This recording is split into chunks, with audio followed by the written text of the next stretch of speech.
Grosset University in UK. Having originally trained as a special needs teacher with a focus upon the primary age range, she has taught and held senior leadership position in a range of different settings, always with a special education focus. So we can see her focus is all the time when she was a teacher or maybe leadership role, her focus has not changed. Her teaching interest includes sociology and history of special needs, pedagogy of special needs, and diverse nature of inclusive practices. She also has extensive experience in delivering INSET and CPD, that is continuous professional development, which is written in our national policy. Like CPD is very important. So she has done CPD in her country and trained teachers and teaching assistants.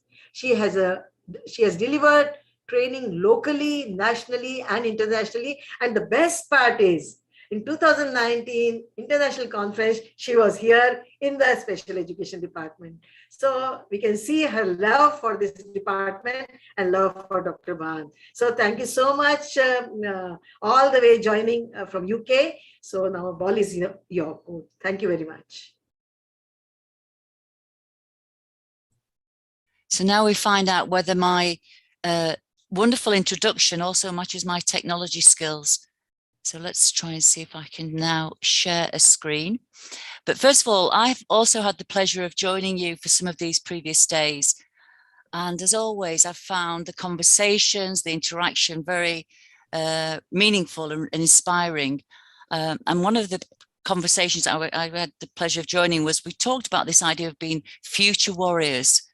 And that sort of resonated with me. And hopefully the conversation I'm going to have with you today brings forward this idea about being a warrior of what, or what we're fighting against, what are the challenges we are being faced with. And I think Betty had some of those just a few minutes ago, didn't she? Trying to juggle all the requirements of getting the lecture, the presentations up and running. So it's a pleasure for me to be here, although it is the morning in the UK at the moment. And I don't believe it'll be quite as cold where you are as it is here. But I shall now try and share my screen. It should be here.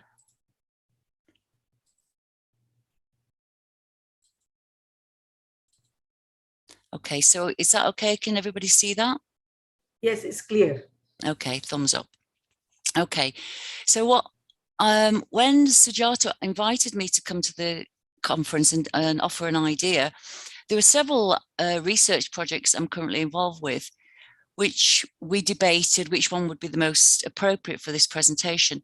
And then I just slowed down a bit and we thought about what is it within this particular 4 days that we would like to share with you and explore and question.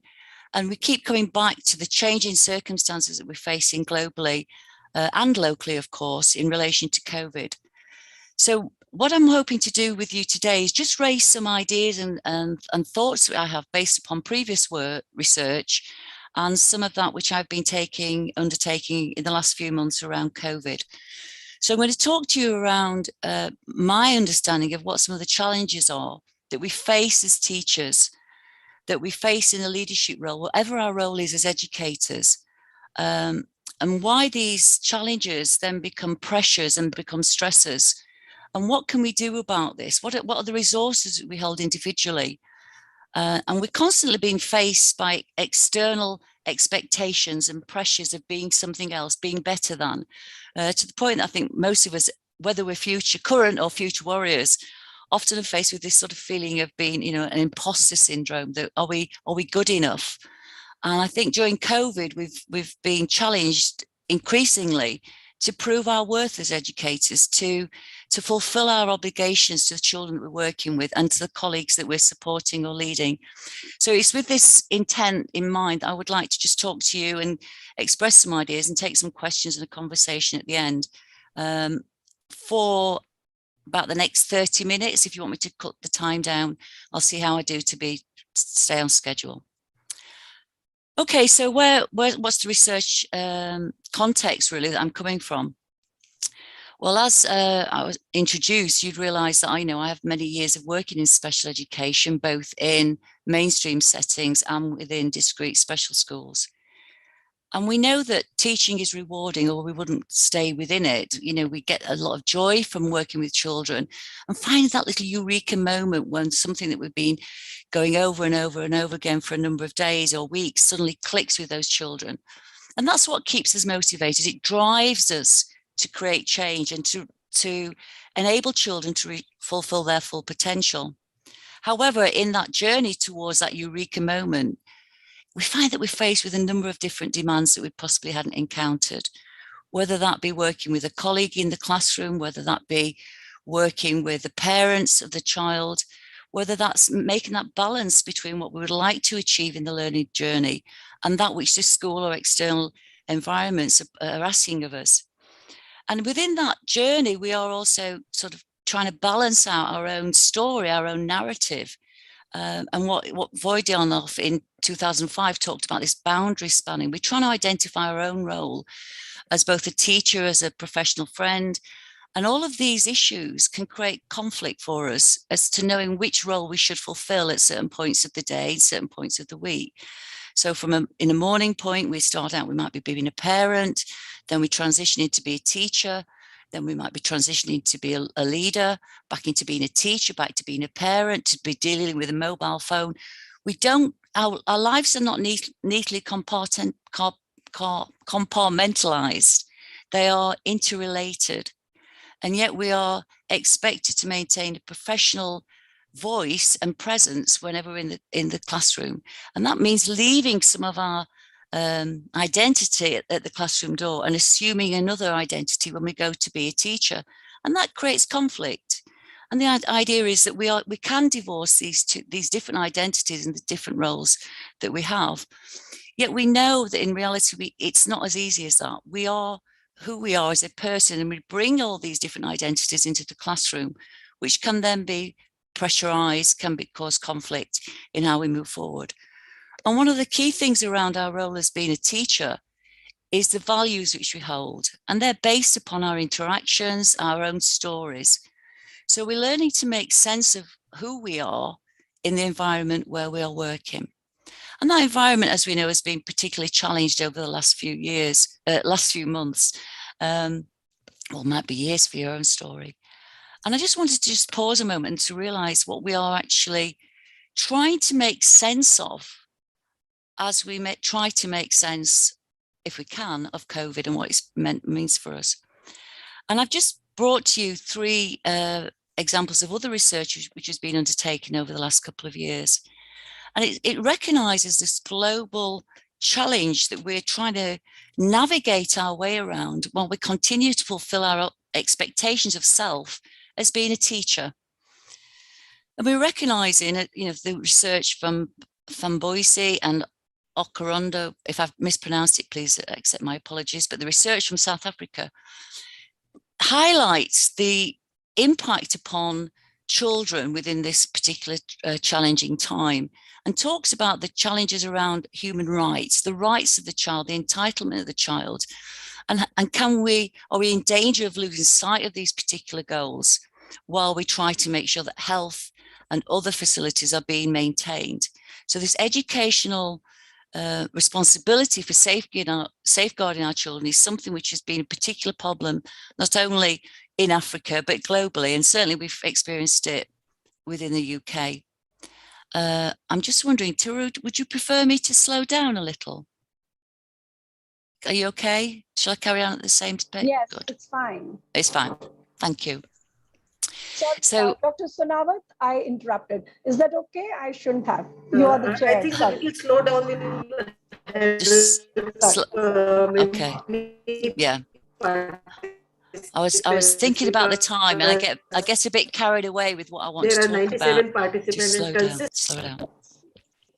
Okay, so recognizing this global challenge, we can see again from the research that I've just extracted and put on the screen on your right, that Sukol et others have recognized that within the first 3 months of the pandemic, that the pressure that was schools were facing, teachers were facing, has exemplified, has increased, because there's a sense of you got muted. Julia, you got muted. Yeah. the challenges of IT, how appropriate that we're having to constantly try to be more efficient within the classroom, but we're forced into creating a new ways of learning, some of which we're not that familiar with. But there also is the possibility that in this process that we are being challenged, increasingly challenged, and their research has identified that it can actually lead to more negative engagement, and it potentially impact upon our health and well-being. And then we become more negative in our sense of competency and what we can do in the teaching role. Ferreira and Barros, again, reporting from Portugal, they took their research a little bit further, and they've looked about our roles as a teacher and how we take on this sense of responsibility for the well-being of all, and that we are constantly striving to ensure that all the children within our classrooms, within our school environment, are safe and protected. But at some cost, we take on the responsibility, and they've looked at the place of cyberbullying, and they started to say that there's a new threat really that we are losing control over, because through COVID, more children were outside of the classroom. They were more exposed to internet networks and social media through the internet. And as a consequence of that, some of the children had to face new challenges in how they coped with new threats that might be imposed upon them. And this has repercussions, again, in our teaching role, that we're trying to deal with the global, we're trying to deal with the classroom, we're trying to deal with the home environment. And we're constantly balancing our responsibilities as a teacher in these different contexts. So let's just go on to the next slide, which it doesn't seem to want to do. Okay. So my exploration into this started, well, it started really with my own personal journey, because I went through quite a difficult time during my headship. And I was also at that point looking at women's careers in special education. And I changed my direction of my research to think, well, what is it that makes life difficult for us sometimes when we work in an education setting? And drawing upon my own story, I looked with a specific focus at special education. And in 2013, working with a number of, at that point, head teachers, I took the time out to listen to their stories and what it is that drives them to both be engaged within special education, but to stay within education. So we're recognizing it's challenging, it's demanding, it's rewarding. And we hear this general narrative about how stressful it is. And I want to know, what do we mean by stress? What is it for me individually? What is it for the practitioners in that environment? And this comment by Martha, who's been a special head teacher for 18 years when I spoke to her, sort of had a strong resonance with me. And it brings together this idea of balancing of boundaries between life and work, and how her commitment to her role became all consuming. And, let's just listen to what she said. I want to live. I want a bit of a life. I work really hard. I work hard at home, I do work hard, really hard. But it's not just the physical work, it's thinking about it. And I think this is where we just pause and we recognize that as teachers, we very rarely put our coat on, or our sari, or our shawl, or whatever it might be, and go home and leave all those issues around at the classroom door. We're always thinking about it, and we're always trying to think, how can we make things better? Now, Martha talks about this both as a positive and both as a challenge, that whilst we are constantly learning about our role, our job as a teacher, it also brings with it a sense of responsibility.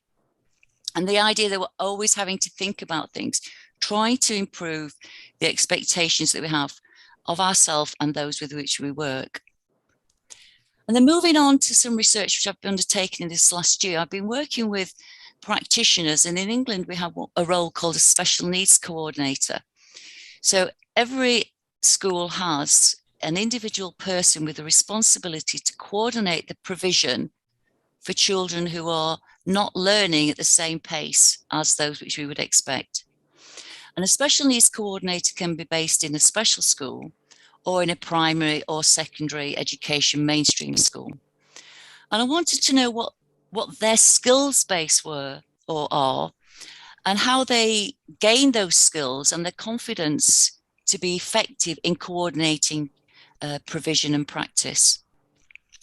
And one senior teacher, she told me, she said, one of the issues that they have to face with is it's all new. And maybe this was you can relate to this as well. So every time you think you've got a handle on what's happening, a new thing comes in. So luckily, the children don't change too much. So this is an experienced teacher who is confident in her knowledge of how children learn. She's confident in how to differentiate the learning to meet the different needs. And although she's very effective in progressing learning with the children, that's not the main issue for her. It was a constant bombardment of external demands and expectations that make her life and her role most challenging. And then speaking to another special needs coordinator, it's not the external pressures so much as the organizational pressures which make it difficult in her role. And though she works in a school where she feels supported, she still finds it quite difficult. So as nice as the SLT are, that's her senior leadership team are, and they're a great team. And my governor, and that's the overriding board across the school who ensure that the school is performing to the best ability, that the SLT and the governor are lovely. They don't actually know what I do. So again, one of the challenges which we can face is that we need to feel valued. So as we go through about our day-to-day business, small strokes, positive reinforcement, that we are on the right track, make our job more meaningful and empower us and motivate us to actually cope with the pressures which are coming from different levels. But I guess we've all been in a situation where as much as we put our efforts into the work, the recognition of that work often goes unnoticed. So it's trying to balance these challenges between the external demands at government, the school demands and expectations there, and our own demands of what we expect to be in fulfilling our role as a special needs teacher or a teacher of children with special needs. So what is it that creates these different, what is the theory around what this stress is?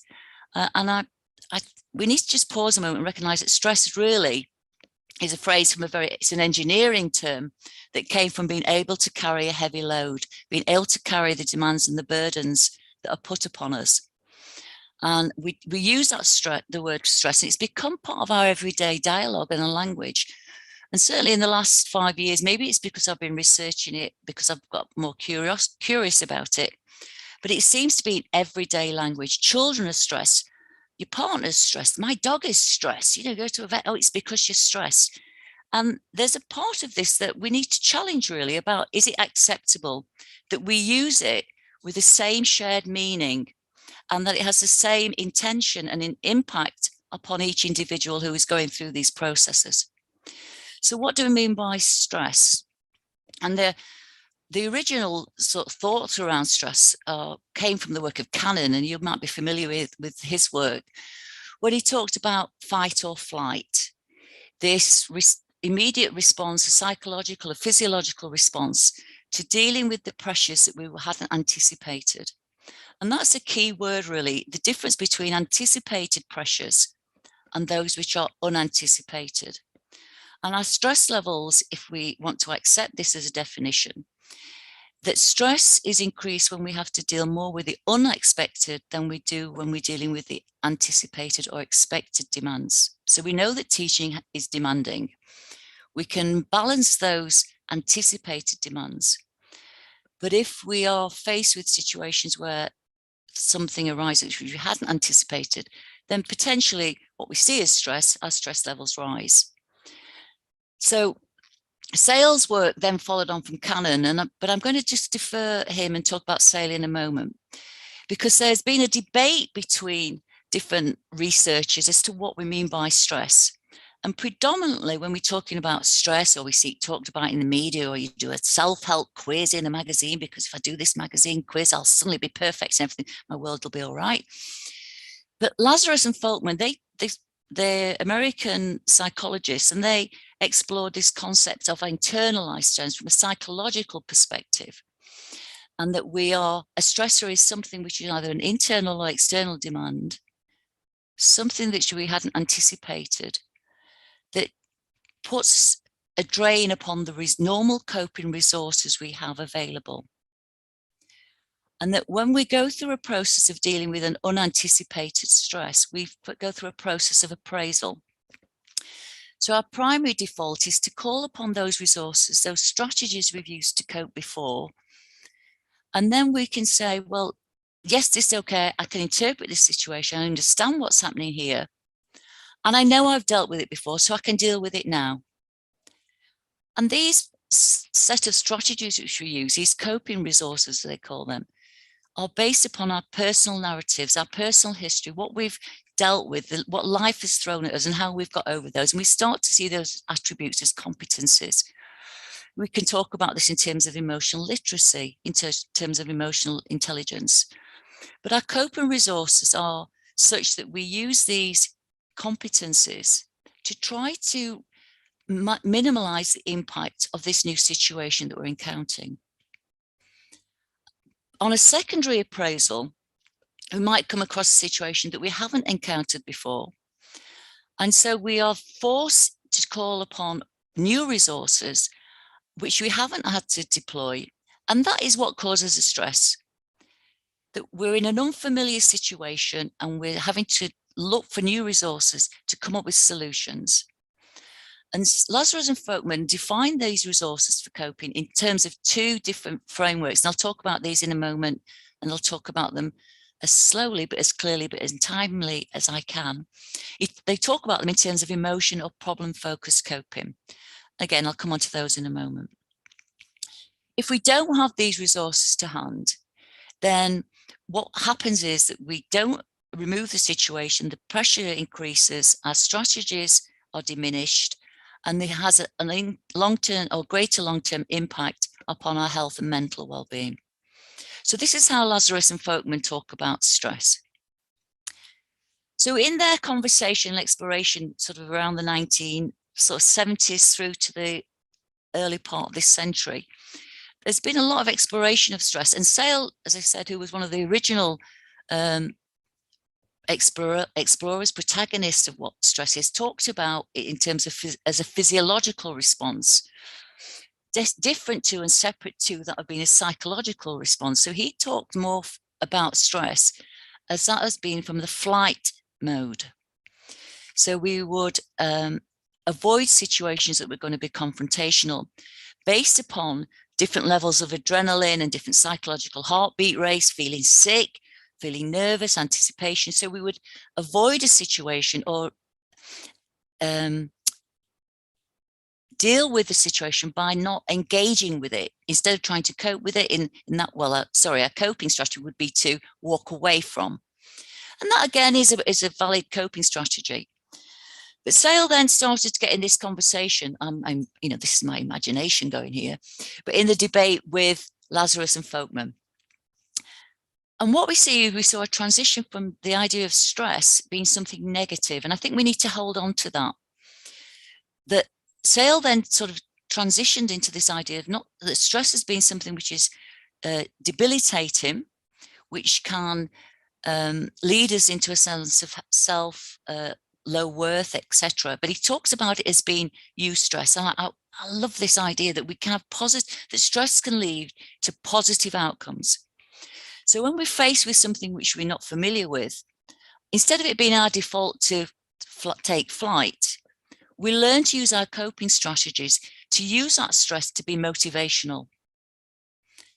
However, as with everything, if we are under too much stress, the positive can lead to overwork, overload, inability to divide the conflict between boundaries. So while we have an optimal performance where we're motivated by a little bit of pressure, you'll be familiar with the phrase, I assume, the final straw, the straw that broke the camel's back, that we're holding on, we're just trying to do the best we can. We're not getting these positive strokes from our immediate managers. We're getting inundated with expectations externally. And certainly at this point in time, we've all been dealing with the change in transition of the skills that we need to learn in order to keep children safe and to keep children learning through COVID. So where we might have been at optimal performance, we realize that the external demands upon us can actually lead to a sense of fatigue, exhaustion, ill health, or eventually breakdown and burnout.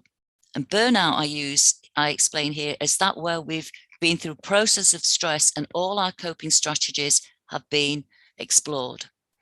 So what we're trying to think is, what coping strategies can we use that help us as both professional practitioners, but also my work has then spilled over into how, if it works for me as an adult, what are the resources which children have? So as we go on, I'd like you to just think about the children that you work with. And if this is how we understand stress, why is it particular to an adult as a teacher, or is it particular to children as well? So Begley's work, Begley talks about arenas of administration, and I borrowed some of his ideas and I've converted those to thinking about where we are with stress. So looking at what the teachers' narratives were, and we recognize that there's different arenas of teaching that impose upon us and enable us really to be effective in our role, or less effective than we would like to be. So this diagram shows that the expectations and responsibilities for working in special education come from a number of different dimensions or arenas. So we talk with this idea of government imposed, and yes, we've been faced with those challenges as we've gone through lockdown. We've got community issues where the families come together or the families don't come together. Sometimes in my own history, we had a cupboard in the classroom, and I used to hide in the cupboard when I had a particular problematic teacher arriving until I gathered my coping strategies and went to meet this particular parent or other person. I'm just trying to move out the sunshine. So the sense of community, then within school, the school itself, we have particular agendas, particular policies, particular responsibilities. We have particular legislation that we have to conform to and evidence that we've been working under and towards. Equally within our own communities, or government communities, national communities, we are challenged to have evidence of results, that you're being paid to do your job. We want to see how well your pupils perform with you. And this causes conflict because not all children perform at the same rate. All different children have different challenges. And we as teachers are still expected to produce results of their achievement. So that can create issues for us. But also equally, we know that we've got a number of different children coming into our schools with more complex needs. Different advances in medical sciences enable some of these children that would not normally come into school now to be in our school settings. So we're constantly learning about what these pupils' needs are. But that's also part of the fun. Teaching is never boring. We're always trying to find out new aspects. But part of that learning process is about our willingness to take risks. And we're balancing out the responsibility of the risk against a possible outcome. So while we might be at optimal performance in planning for learning, we're also questioning our ability to put teaching learning practices into place. So it's a constant dichotomy that's been drawn between ourselves as a teacher and the responsibilities and expectations that we have to face. I've got a blank screen. Okay, so what are some of the real main causes then of stress within school? And I'm just conscious of time. Am I doing okay for time? I've got my time clock here. Oh, a few minutes. So this slide shows that really there are some of the pressures that we face.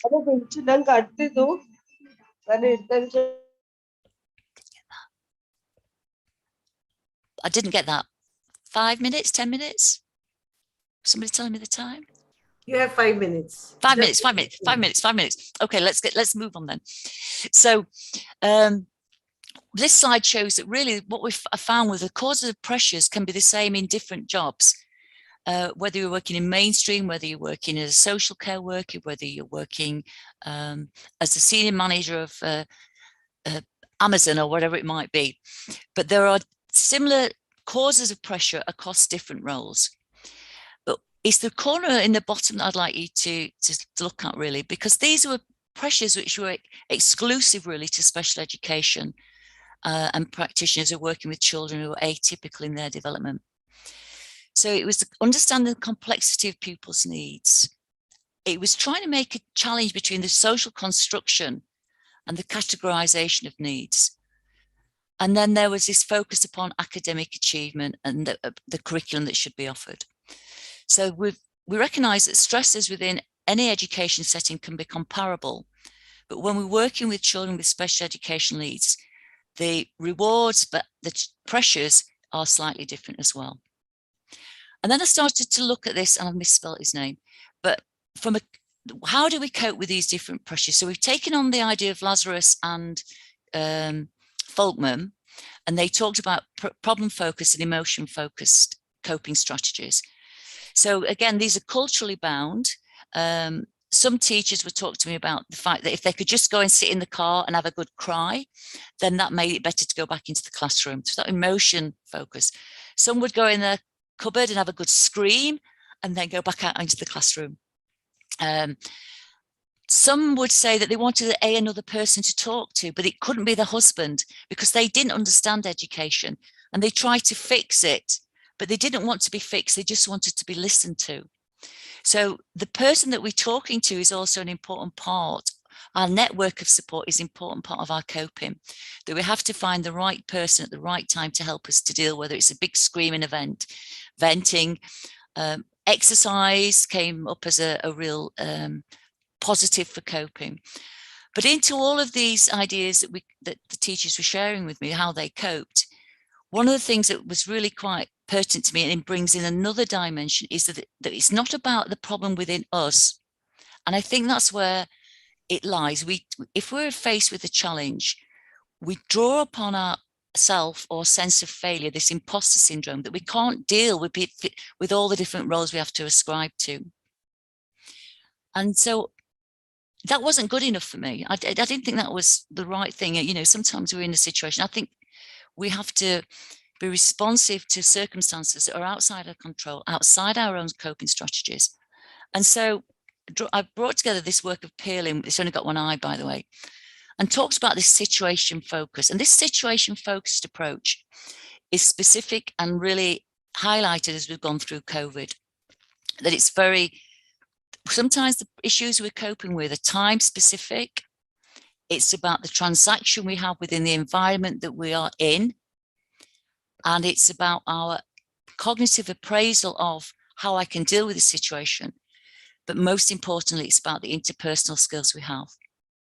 And that is both inter and intrapersonal. What are the resources you have in that current context, the here and now? And I want to just be aware of these three dimensions that we can draw upon, because we do have the resources as teaching to cope. And that led me to think about where we are as a teacher. So this slide brings together, hopefully, where I started at the beginning, that we start to think about how teaching is rewarding, that our values based, and that our coping strategy is based upon what Kate DeVere talks about, the inner theatre, our understanding of self, and then how that understanding of self translates into different types of behaviours in our interaction with others. We are driven by our values, we are driven by our behaviours, but equally, we are driven by our motivation. And that we can cope with these different pressures when we're motivated, because in dealing with the pressures, we are wanting to change and create a new outcome. So our motivational drivers are important. And for that, I wanted you to think about this word. Sorry, I'm skipping on because I'm conscious of time. That what we're trying to do in life is trying to look at the anticipated, unanticipated pressures, and we're trying to achieve not only optimal performance, but consonance, that sense of place and space and well-being within ourselves. So a different way of looking at how we manage the pressures is that we are trying to minimize the external pressures so that we have consonance within ourselves. Forgive me if I'm sort of skipping over a few points here. I'm just conscious that we're time managed. So the roles then of what are we doing with pressure? It draws down to being our own ethics, our own sense as a value of self, our praise of self, and what Ketz calls being our inner theatre. That we are motivated because of our own identity, our sense of who we are, and that we are constantly struggling to fulfill this identity through our interaction and engagement with others.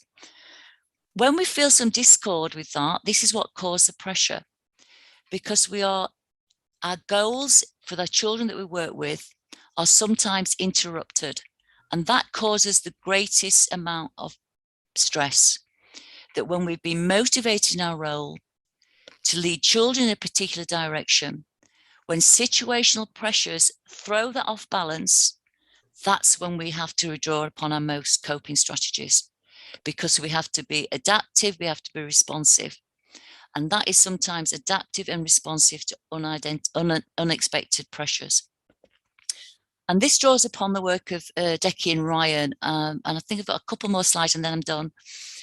I think we need to conclude because we have. Okay, so Decky and Ryan talk about the place of motivation, about autonomy, relatedness, and competence. And that is important for when we're talking with children. How do they cope? Do they have control?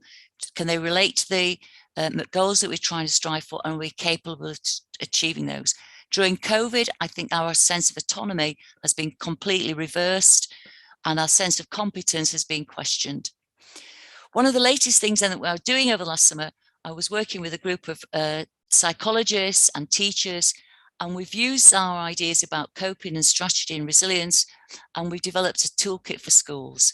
And this is enabling teachers to understand behaviours in school, how children learn or don't learn, and then to put together a number of resources. So we've gone from a theory, we've gone from an understanding to actually finding particular strategies. And I'll finish there, although my notes go on forever because it's a subject I'm quite curious about. So thank you for listening. I hope it gave you some food for thought, and I'm here to answer any questions you may have. Thank you so much. It was a brilliant presentation, I must say. Very systematically you have given, but I personally feel we will not have time for question answers. So okay. Whatever the questions are there, they will be, organizers will email you and then they will be seeing how to go about it. But your presentation was really, it's very systematic, and the case study which you have started and shown that internal and external pressures, how can it can be an opportunity. So that part was very, very strongly put. And then after that, you have given the coping strategies. So that's very clear that emotional quotient needs to be very high. And when this time is so uncertain time, when everybody is facing problem with the and your problem is because you are a teacher also and a leader also, so that conflict is very clearly seen in your presentation, because your heart is still with the teachers and you have to do leadership role, and government has an expectation. So that also you have put out very nicely in your talk. And lastly, which I like, is the strategy, the coping strategies which you have given. It's especially when it comes to the spirituality and morality and values. With that, if you start working, these are the things which can really help to adapt, responsible. And lastly, which you have touched upon, because of the time constraint you couldn't elaborate, was the collaboration. We need to really collaborate with people, the professionals, and then only we can be successful in this pandemic time to come out and give good results and expected results from the government. So thank you so much for your presentation. It was a really, I can say, very informative and thought-provoking. Thanks a lot. Thank you. And be kind to yourself. I think that's my last message. Be kind to yourself. Yeah. Thank you. Over to Betsy. Yeah. Thank you. Professor Rita Sunawat for managing that session beautifully, keeping us on track with time and concising it so nicely. Thank you. And Dr. Julia, thank you again for sharing this beautiful presentation. It really rings a tone with me today, especially considering I'm going to be presenting a paper a little later on mindfulness and resilience for teachers. So it really rang a bell for me. Thank you so much. And I hope someday we would be able to share thoughts on the topics from both our perspectives. All right, so it's now time for the next uh, presentation, the next plenary session. And this time, correctly, we have Dr. Varsha Gattu as the chairperson. Ma'am is a Fulbright scholar, a former head, Department of Education, Aliyawarjung National Institute of Speech and Hearing Disabilities, Divyangjan. She's currently involved with numerous policy-making projects with the Department of Empowerment of Persons with Disabilities under the Ministry of Social Justice and Empowerment. She is involved in various national and international projects. Dr. Gattu is also a huge supporter of the department. Thank you, ma'am, for giving us your consent to chair this session. I hand over the session to you. I would like to add, I call her my partner in crime. Thank you, Dr. Gattu, for being there. Love you. Namaskar. Thank you very much, the department and the SNDT University. I see a galaxy of stars, and that is the the USP, and that is the forte of Sujata Bhan, that she would have the galaxy of stars, whether it's international or national. And I consider myself to be a tiny star in it. But I know that, all the tiny stars together make up the universe. And that's the power of the teamwork. Yes. And the teamwork that Sujata and I think Nathan was here, so we could pull together, is the CBID program, which was yesterday talked about. I also see in the galaxy of stars that there was somebody earlier also from Finland. So I'm so excited. One day I want to go to Finland and probably see the because they say that that's the country for education now. So we have Professor Iya Karna.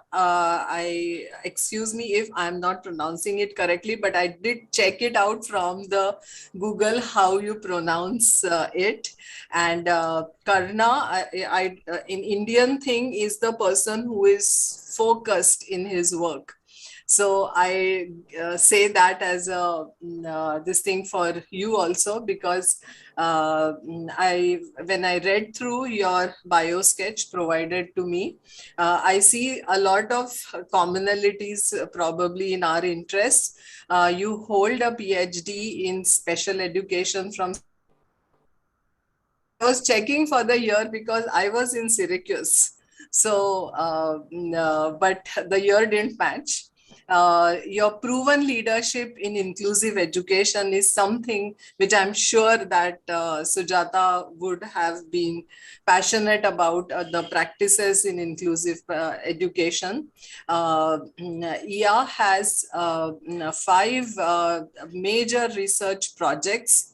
And they call it a leader there, and we call it a principal investigator here. So they are very prestigious research projects that she's working on, which is of European Commission, Horizon 2020, Academy of Finland, and the Finnish Ministry of Education and Culture. Her research interests include technology, communication, and digital literacy. And wow, what it must have been useful in this time of pandemic here for you. So some common interest that really gave me a lot of interest in her profile and her work was she believes in the communication strategy, and facilitating communication is something that is dear to her. So focusing on learning environment and learners, So over to you, Ia. We are eager to hear you. Thank you very much for the nice words and introduction. Yes, I'm coming from the cold part of Finland. It's in the eastern part of the Finland, and it's quite cold but sunny right now, right here. And thank you for inviting me to this conference. It is really my pleasure to be here today and share my ideas. And I was listening to Julia's presentation, and I think I could totally agree that during these times, it is very important to study stress also, and to see how teachers are managing their time and how they're feeling, because it's the same here in Finland. Teachers feel a lot of stress right now. There's a lot of pressure from outside of the school, but also from within the school. And also children are reacting to this COVID. So in a way, it is giving much more extra stress for the teachers to cope with the children's stress as well. But then I will share my screen just a sec. Today I was thinking that, sorry, that's the last, should have the first slide here first.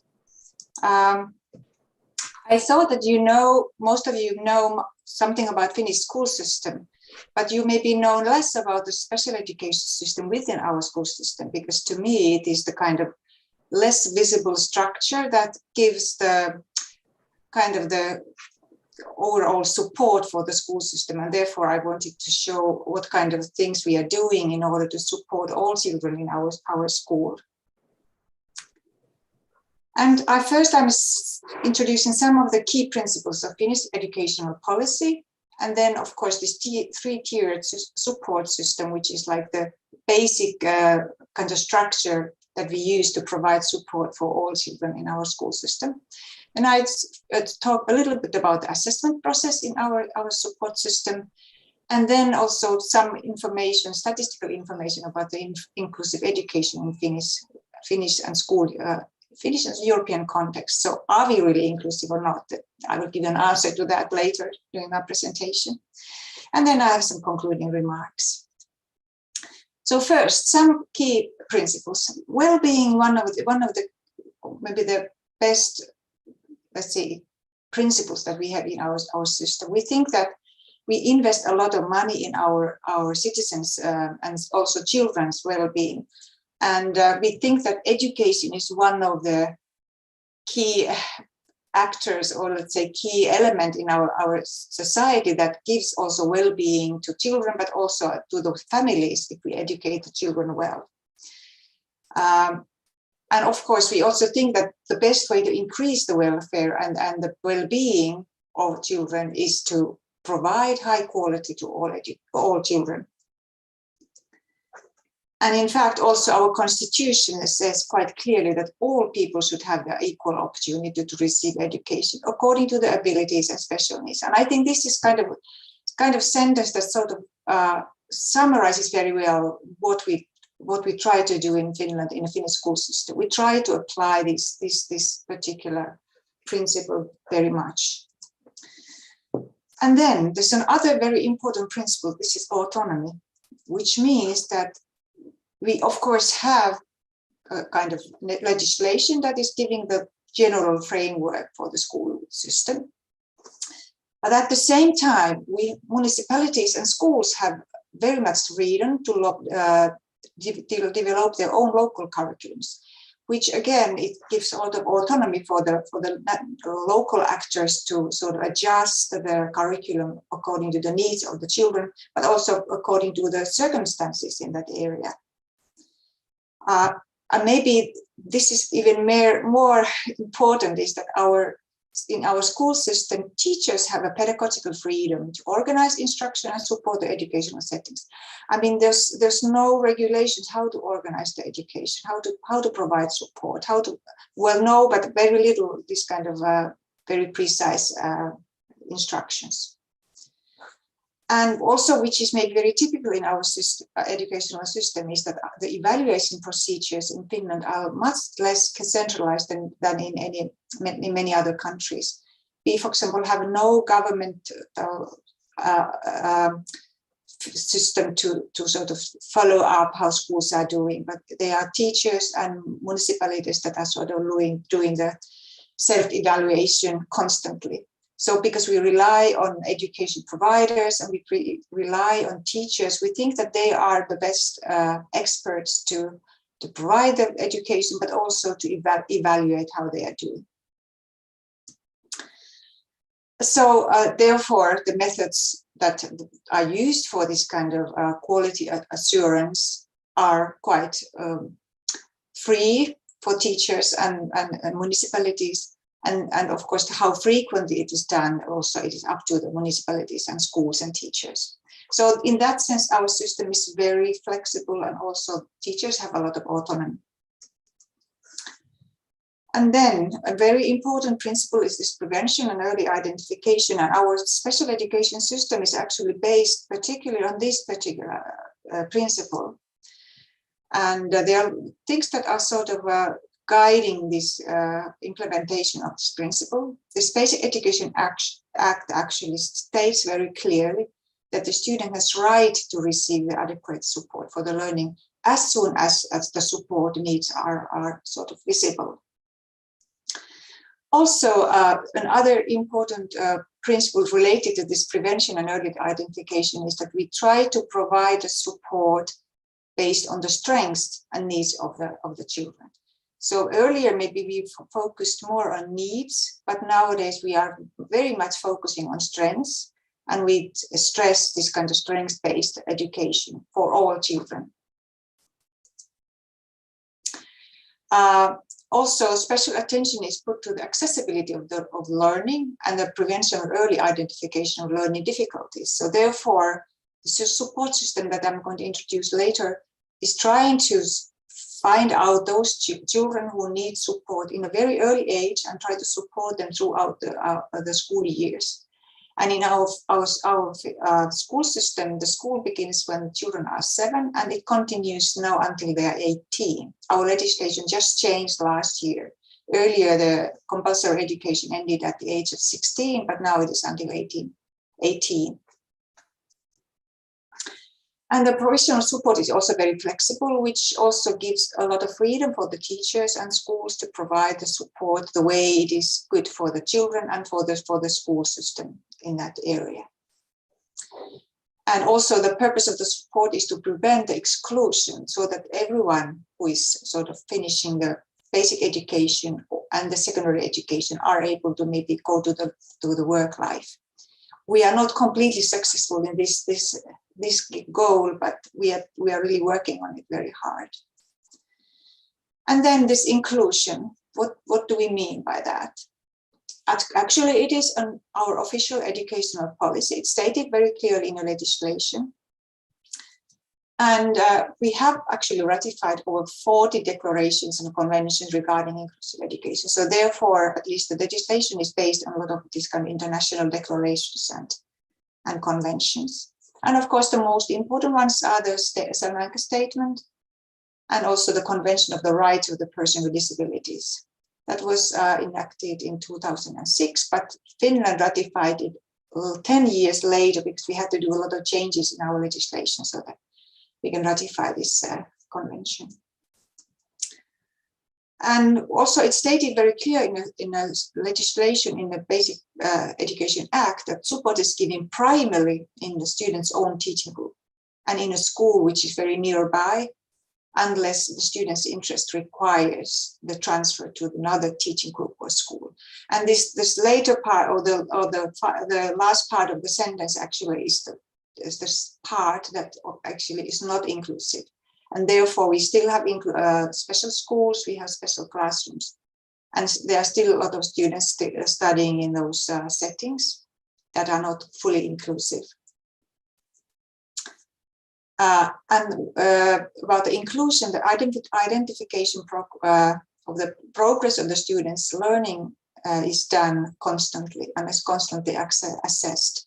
And that's also giving a lot of flexibility for the teachers and students to provide the kind of support that they think is needed for the children. So then this 3-tiered support system, this is like the basic structure or basic kind of way to organize the support for children.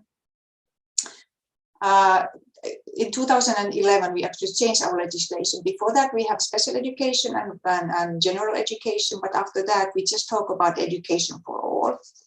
And there was an amendment to the Basic Education Act that led to this kind of idea that we need to support inclusion and reduce placement in the full-time special education settings. And therefore, this 3-tiered support system was developed. And this is actually based very much to the response to intervention model that was created in US, but we don't follow as strictly. We actually have modified it to fit to our system. And this support system was created to guarantee the children's right to support in inclusive settings. And sorry, this is a kind of repetition. It's based on the response to intervention model. And it's the kind of structured in a manner that the level of support could be easily changed. And therefore, for example, we can say that the child gets this kind of support this year, but during the year we notice that she needs or he needs more support. So we change the amount of support that is given to the children. And of course, the early recognition of the needs and the provision of individual support are like the guiding principles of this 3-tiered support model. And the 3 tiers are general support, intensified support, and special support.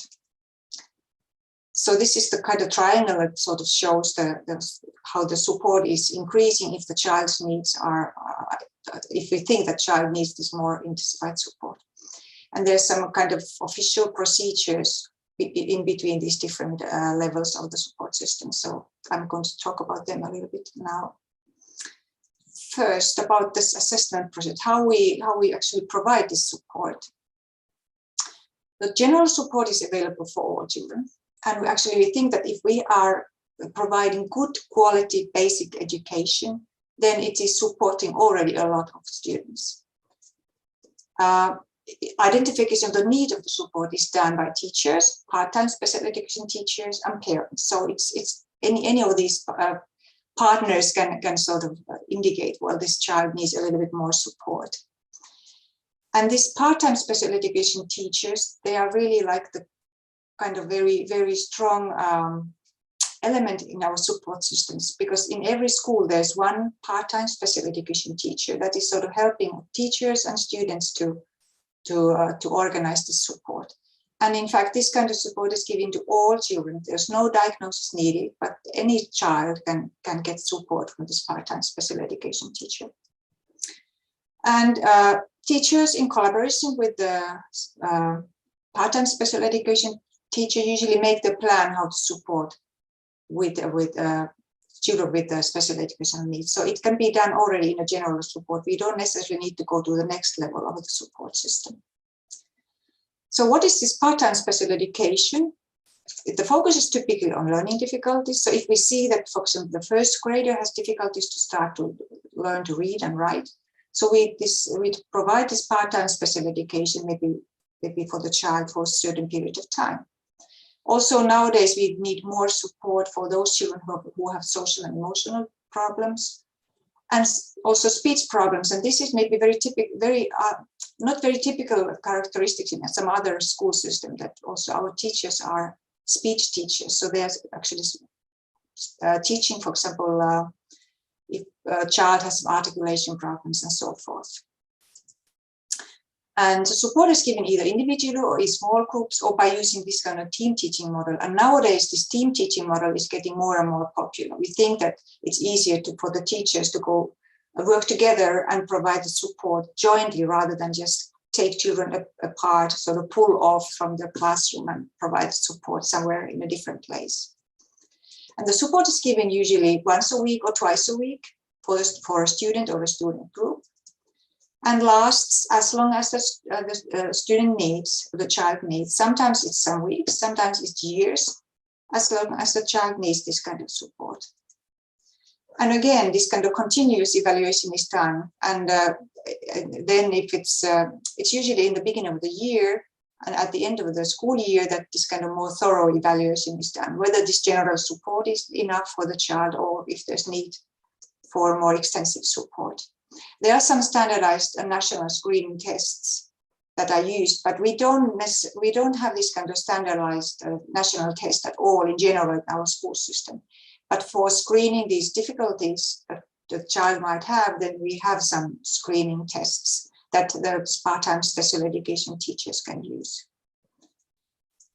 Support can also, this general support can also include remedial education, differentiated teaching, flexible grouping, team teaching, interpretation services if needed, assistance services are also quite typically provided, and some special aids, for example, jet technology is typical. And if this is not enough, then we can move to the next level and intensified support. And this is given usually, this is based on this kind of pedagogical assessment, which is done in a multi-professional collaboration team with the student welfare professionals. And for that, we need to make also this kind of a learning plan, which is an assessment, pedagogical assessment, after this pedagogical assessment is done. And this learning plan must be drawn up in the absence of obvious obstacles in collaboration with pupil and the guardian, which is also quite interesting. We try to include also pupils and guardians, particularly to the process. And nowadays, we actually emphasize much more the pupils' rights to also participate to this part of the process. Not just to be the receivers of the support, but also to be in the planning process. And again, support is given according with the learning plan, and plan is revised annually or when it's needed. Then, if this intensified support is not enough, we can provide special support. And this is usually for children who have multiple or profound support needs. And again, education provider must give a written decision, which needs to be revised and reviewed at least by the second grade and before moving to the 7th grade. And this is actually said in the legislation that this needs to be done at least twice during the school years in a comprehensive education. Because earlier, before the legislation changed in 2010, we had a lot of students who were moved to the special education, and they were never moved back to the general education, even though they might not have needed so much support anymore. Therefore, we had to have this kind of statement in the legislation that it needs to be, this kind of check-up needs to be done at least twice during the school years. Usually it's done every year, but just in case, this is also stated in the Basic Education Act. And before the decision on special support, the education provider must consult the students and his or her guardians or legal representative. Again, there's a lot of, we put a lot of efforts to include all partners to the decision process. If the parent disagrees, then the school has the right to or make this kind of decision the child needs more support. Usually it's not a problem, but this is the way how our legislation says. And the assessment is made on the multi-professional basis, again, in collaboration with student welfare professionals. And before decision on support, special support, the education provider must consult the student, like I said earlier. Sorry, I think this is, yes, this is something extra. And if necessary, the pedagogical assessment can be supplemented with some expert opinions, because sometimes the student welfare professionals might not have, for example, doctors involved. So we might need some maybe opinion from the doctor specialist that sort of giving more guidance what kind of support the child might need. Again, this kind of decision on special support may be made before or during the primary education without this decision on intensified support, because usually we move from one tier to another one. But if the child has very profound disabilities, then we can make directly this decision that the child supports primary special support. And then there's one more kind of support that is given. We call it nowadays, it's significant support, which is like kind of supplementing the three-tiered support, but it's not based on a Comprehensive School Act. So this is not stated anywhere in our legislation, but is created to give even more support for the children who have some profound and very serious problems, or who need a lot of this kind of multi-professional support. And it's more related to kind of maybe health issues and stuff like that. And usually specialized medical care services are involved in these processes very, very actively. And we also have this voluntary national learning consulting network that is also providing a lot of support for those children. Now there's this kind of figure that sort of illustrates the assessment process, but I don't go into this process very deeply anymore, except maybe sort of point out that collaboration with guardians is always very important. It's in every state of the planning process, and also maybe would have here this student or pupil or child so included, or usually we include them, but it's not in this figure. So now we talked about that we have this kind of basic support system that is providing a flexible support to all children, and then we can give more intensified support and special support. But are we really inclusive, or are we just imagining that we are inclusive? So there's a national statistics sort of indicating how we provide this support. And this is the latest statistic that I could find. And this line in the figures shows that about 20-something% of all our school children in a comprehensive education have received part-time special education. So the number is quite high if you think like almost 20% or 20% are receiving some kind of support. But we have to, and we can of course ask, does it indicate that our children have more problems than in some other countries maybe?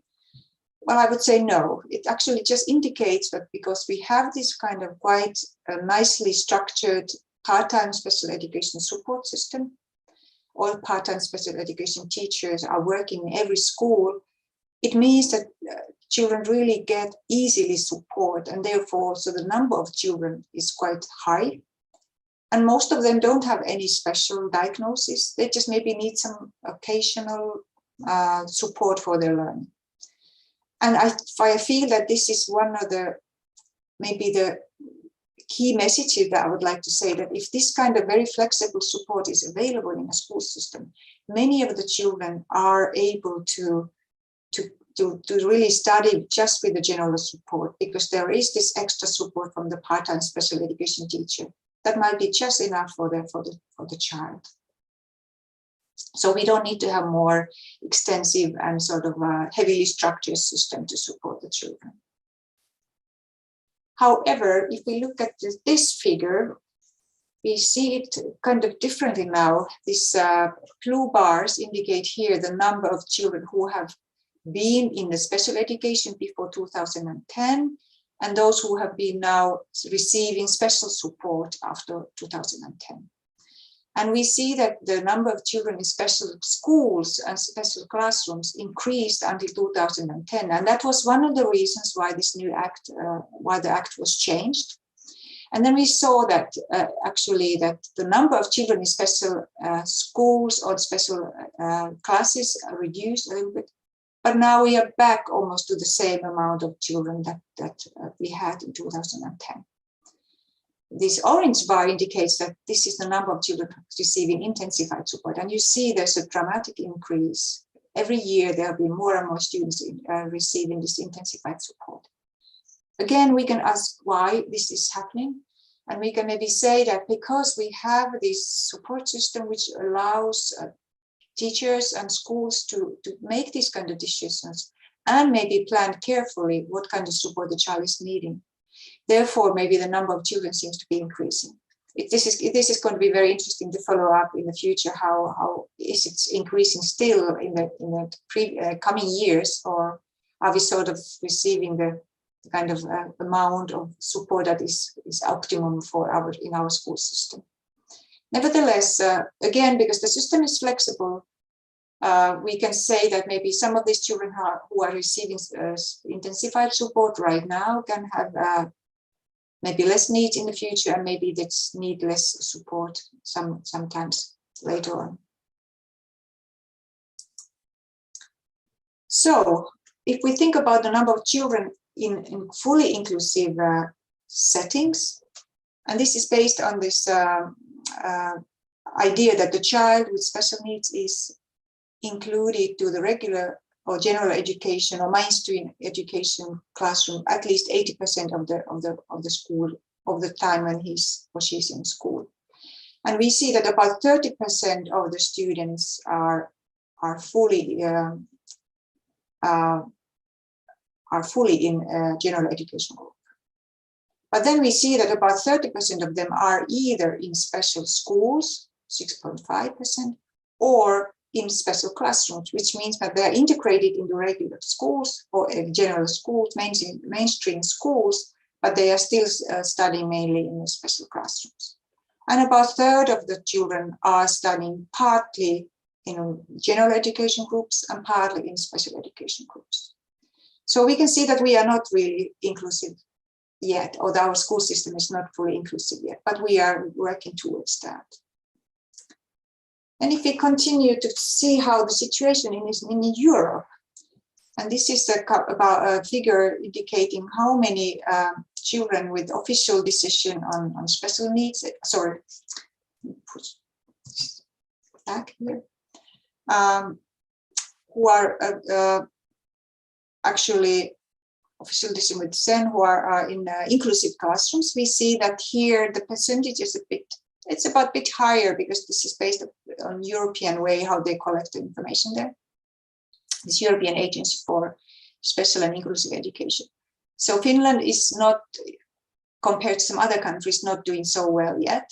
But for example, we see here, Italy is fully almost inclusive, because they actually closed all the schools, special schools, for already in 1917 something, I think. Also, UK is done quite nicely. There's Spain and Slovenia and so forth. So in a way, we can see, at least if we look at these statistics, that we are not yet very inclusive in that sense. Then, if we think about the number of children who have or are receiving this special support, and look at how many of them are studying in special classrooms, which means they are in mainstream schools, but in special classrooms. Here we see that this is the most typical way for Finnish children with special needs to study. They're in special classrooms, maybe go part-time or sometimes to the regular groups, general education groups, but mainly study in special classrooms. And so therefore, this is maybe the mainstream or best, or let's say the most typical way to provide the support or arrange the support setting for children with special needs. And then special schools, here we see again the European situation. So we see that in Finland we don't have very much special schools anymore. Therefore, the number of children in special schools is decreasing all the time, which is very good in my mind. Whereas there are some other countries where there are much more children are in special schools rather than in special classrooms. So what are the barriers and enablers of inclusive education in Finnish school system? First of all, this unclear and fuzzy definition of inclusion is one thing that is sort of making a lot of confusion among policymakers, teachers, and so forth.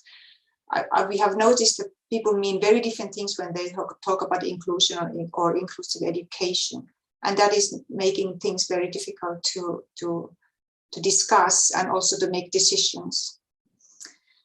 Another thing is that we still have too limited amount of knowledge on inclusion. And for example, in our teacher education, we try to include more courses and more information related to inclusion and how to provide support to all learners in our school system.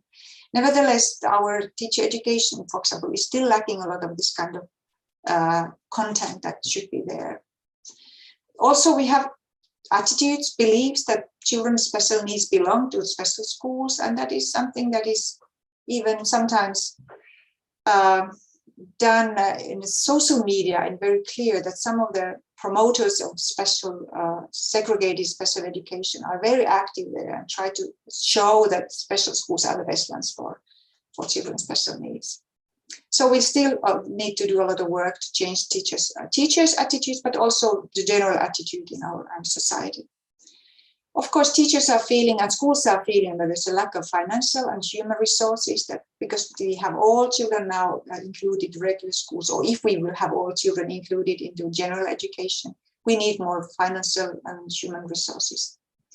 And of course, I already said, limited number of courses on inclusive education and teacher education, and also maybe limited in-service training. So teachers need more training also while they're working already in schools. But what are the promoters or enablers?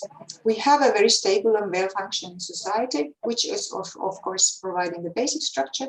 Legislation is basically supporting inclusion, even though it's not fully inclusive, in my mind.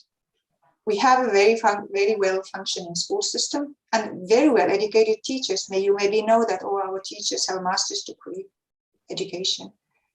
And also teachers have a very high status in our society. Teachers are very highly respected, and the teacher education programs are very appealing to students. About 10% of our applicants can get in, and they are really very, very good. They have very good grades, usually from the high school and so forth. And also the teachers' pedagogical autonomy is kind of promoter of inclusive education, because teachers can adjust their teaching activities according to the needs of the children. And therefore, this is, I think, one of the key elements in our school system that is giving the advantage of providing flexible support to children. And some concluding remarks. The Finnish educational policy and practices are basically built on the principles of on autonomy, on well-being, autonomy, prevention, and early identification. Excuse me? Sorry, I heard something. No, you can carry on, yeah. Okay, thank you. And the goal of the three-tier system is to support and enhance the students with special educational needs in mainstream settings. The assessment is continuous, and the 3 tiers provide tools for it, which is now, we have seen that it's actually working quite nicely, this 3-tier support system that we have adopted or modified to fit our educational system. And that students can move from one tier to another in a flexible manner. And this is also, we still see that now we are just like learning to use the support system, and we maybe want to have more this kind of practices how to flexibly really move from one tier to another, particularly from more support towards less support if needed. A number of students who need special support in English classroom is increasing, which is a very good thing to me, that every year there's maybe 1 or 2% more students who are studying mainly in general education, even though they have a special support decision or that they need some special support. And again, like I said earlier when I was presenting those slides related to the European situation, students with special education needs study mostly in special classes in mainstream schools, which is like we are on the way towards inclusion, but we are not fully inclusive school system right now. And I'm really looking forward to the future when we can say that we are fully inclusive and our schools are fully inclusive, but we still have a long way to go. And we work hard also in our teacher education to train teachers to work with different students or children with different kinds of needs.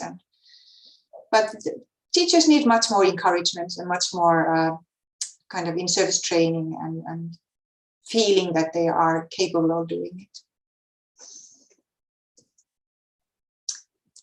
So there are some references that I used just for your information, and I want to thank you for this. I think I have a few more minutes left, so maybe if you have any questions or comments, I'm very happy to to reply to you. Dhanyavad. So sweet. Yeah. So, yeah, kiddos. Thank you. I don't know how to pronounce this Hindi word, so. Yeah. You took the trouble. Thank you very much for taking us to the real picture of inclusive education in Finland. And I do not know if the time permits to have any questions, Betty, or I could sum it up if you want. Sure. Ma'am, you can sum it up, and then if there is any question, we can take one. Yeah. So it was wonderful listening to you in a short capsule. It's very difficult, yeah, to talk in a short limited time. If you have more time, I think the things are easier. But in a short span of time, you have given us the entire picture of how inclusive education is being facilitated in Finland.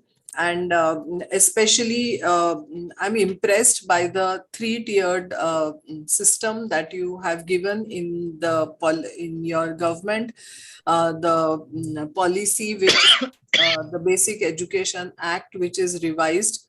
And we in India also have ratified many declarations, conventions, and very recently we have the National Education Policy, which has all the goodies which can be possible. So it's one of the best policies, and I feel in India we have a golden era of education which has just started with our national education policy. And some of the chairpersons whom Dr. Sujata has invited are the real makers of policy here and facilitating policy provisions. I'm sure they are going to gain a lot from your presentation, which you talked about the three-tier policy. We do talk about adaptations, in which we say we should have a funnel kind of an approach. So the funnel is the one through which you pour the liquids in. So it has a broader general education, narrowing down to your system of intensified and then the special education. So I feel your system has already put in that into your system of general, intensified and special. So in the first part of your presentation, you have very well brought it out as to how this system works from the general schools to intensified to special supports. And then the statistics were really good for us to know that how the trends, the trend analysis that you have done, especially the second one, in which you showed how the intensified support has increased now. And day by day, the special education schools per se, because even I feel that special education should not be a place, but it should be a service to the child. So if we all work towards that, I think the whole world will see good days for inclusive practices. So as I said, the first part was actually your Basic Education Act and what you have as the three-tier system, and then the statistics. And the last part of your presentation was too good. That is the barriers and facilitators that you gave. And most of it, I feel, Sujata, that when we say the education begins with ABC, so I feel the ABC is same across all the countries. A is the attitude that you said, but you said that the teachers have a good access to inclusive education. Then B, you talked about the barriers in the belief system of the teachers. And there I feel that if the teachers believe in inclusion, inclusion can happen. And then C is the communication part that you talked of. And in that you highlighted that you have courses in inclusive education. So I feel that we also need to have that in India. We are planning for a 5-day and a 15-day inclusive education program for general education teachers. But I personally feel that both special ed and general ed doing their basics of bachelor's should move on to a master's in inclusive education. So I feel someday that we can have that day soon in India. I'll just conclude by saying that I really liked Iya's presentation from the terms that she was very open to accept that though they have all these things, where do their children stand as compared to the other countries? And that's the basic thing we give away with the competitions, and the schools are very much a part. And she said very nicely that the teachers are respected, and the teacher education and school education go hand in hand, and that's because it's the training ground. So I think that's very important for us to do, that we attach our teacher training programs to the schools. So competition is good in some ways, that it gives us a push. But I read about somebody in Finland, Samuela Paron, who said that the real winners do not compete. So that's the morale of what we got from your presentation. Again, thank you very much.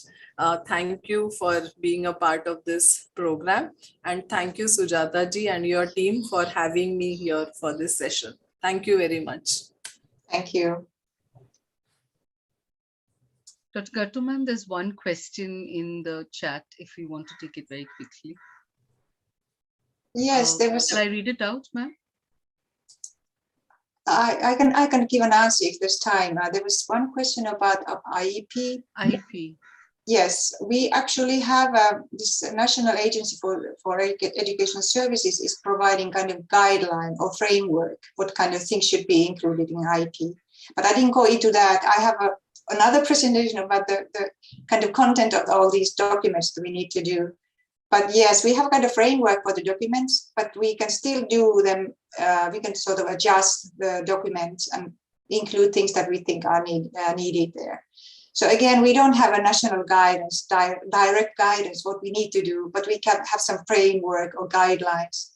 And it's according to the teacher and the school, what kind of things they eventually include. There are some compulsory parts, but most of the things can be done in a very flexible way. So this kind of flexibility maybe and autonomy are kind of leading principles when we talk about teachers' work and schools in Finland, which is sometimes very maybe difficult to understand, that how teachers can have such a huge freedom, but on the other hand, that is really giving them this feeling of competence, that I'm able to do this. And that's what we try to build also in teacher education. You are able to teach all children. And if you don't know what to do, you can call your colleague or some other professional. There are always some help available. So encouraging teachers to sort of know that they are actually capable of doing things. But yes, maybe this was a brief answer to that question. Thank you. Thank you. Thank you so much. Thank you. Right. Thank you. Yeah.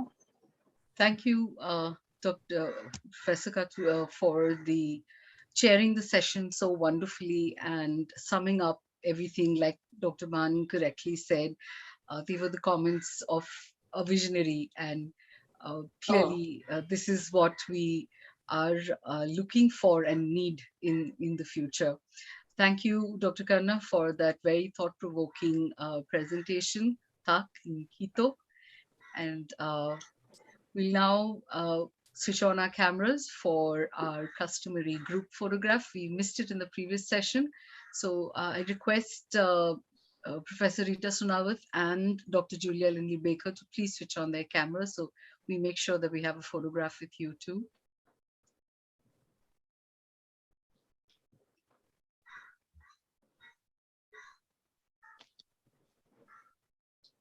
Thank you, Dr. Baker.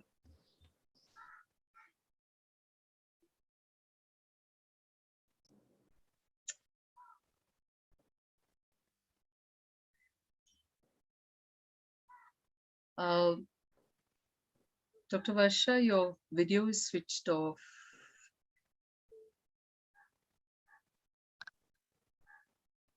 Yes. Dr. And Karna, your yes, video. Is Professor Rita Sonawat here? and Dr. Karna, Professor Karna. I'm Yes. Yeah, we can't. Ah, there okay. you are. There you are. Yes. Yes. I'm here. Lovely, lovely. Yes. Did you get Dr. Sonawat? I don't see her on the first screen. I'm just checking the She's other screen. there.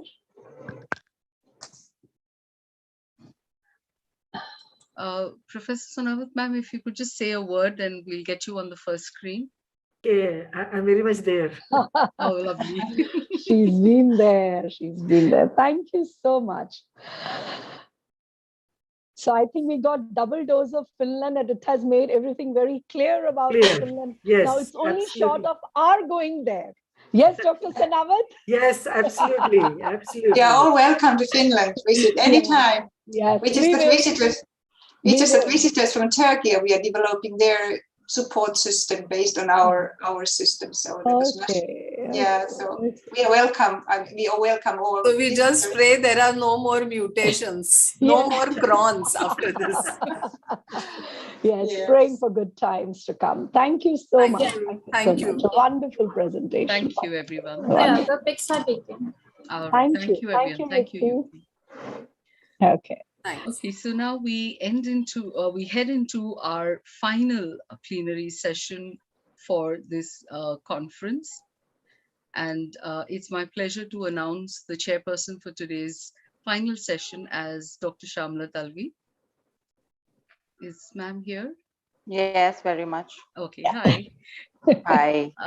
Dr. Been Shamla, Dr. Shamla, ma'am, is an educational consultant and has worked with many recognized organizations, both from the field of education as well as the corporates.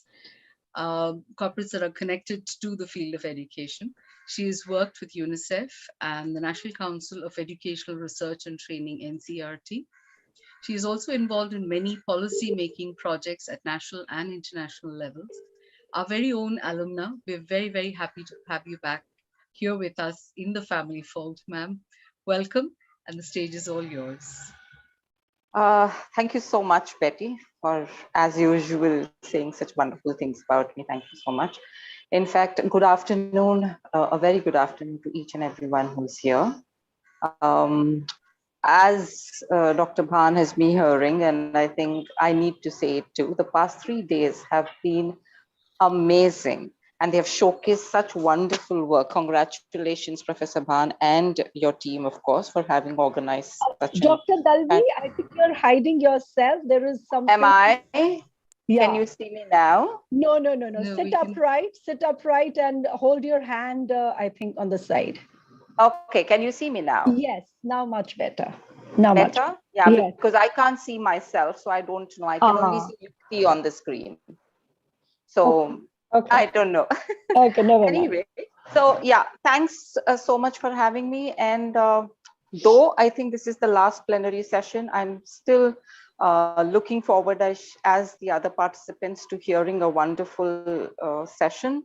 I know by the end of it, you will leave people yearning for much more, or the next announcement of the third ICE2 maybe, I think, because it has been such an incredible intellectual treat that one doesn't want to just leave. And it's so difficult to tell the speakers to say, okay, finish it in such a limited time. But yes, that has allowed us to have such a wide variety of people. With that, I would like to welcome Dr. Hadiza Abdul Rahman. A warm welcome to you, ma'am. Dr. Hadiza is a senior lecturer in special and inclusive education at Bishop Grosseteste University in the UK. Her research interests are around issues of knowledge and its constructions in different contexts, especially the ways that it interacts with various other social structures. She's interested in alternative systems of knowledge, education of groups considered on the margin, and also in the ways that colonialism shapes the narrative regarding education in post-colonial societies. I think Dr. Abdul Rahman, I'm not going to be spending more time going on. I'm just eagerly waiting to listen to, as with the others, your interesting topic around responding and unfolding the local situations, the Nigerian context. So, Dr. Abdul Rahman, the floor is all yours. Thank you. Good morning, everyone. Namaste. Can you hear me? Yes, very well. Very well. I'm a bit concerned about sharing my screen. Betty, I don't know if you have my presentations close to hand in case I can't share. Yes, we But do. okay. Is that the one I sent now? I've sent a review. I'll just check, Yukti. I've just uploaded a new version. Okay, in the that's drive. good. All right. I'll also try sharing my screen anyway. First of all, I'd like to say good morning here. Good afternoon in India, namaste. Where I come from, we say inakwana. That's Hausa from northern Nigeria.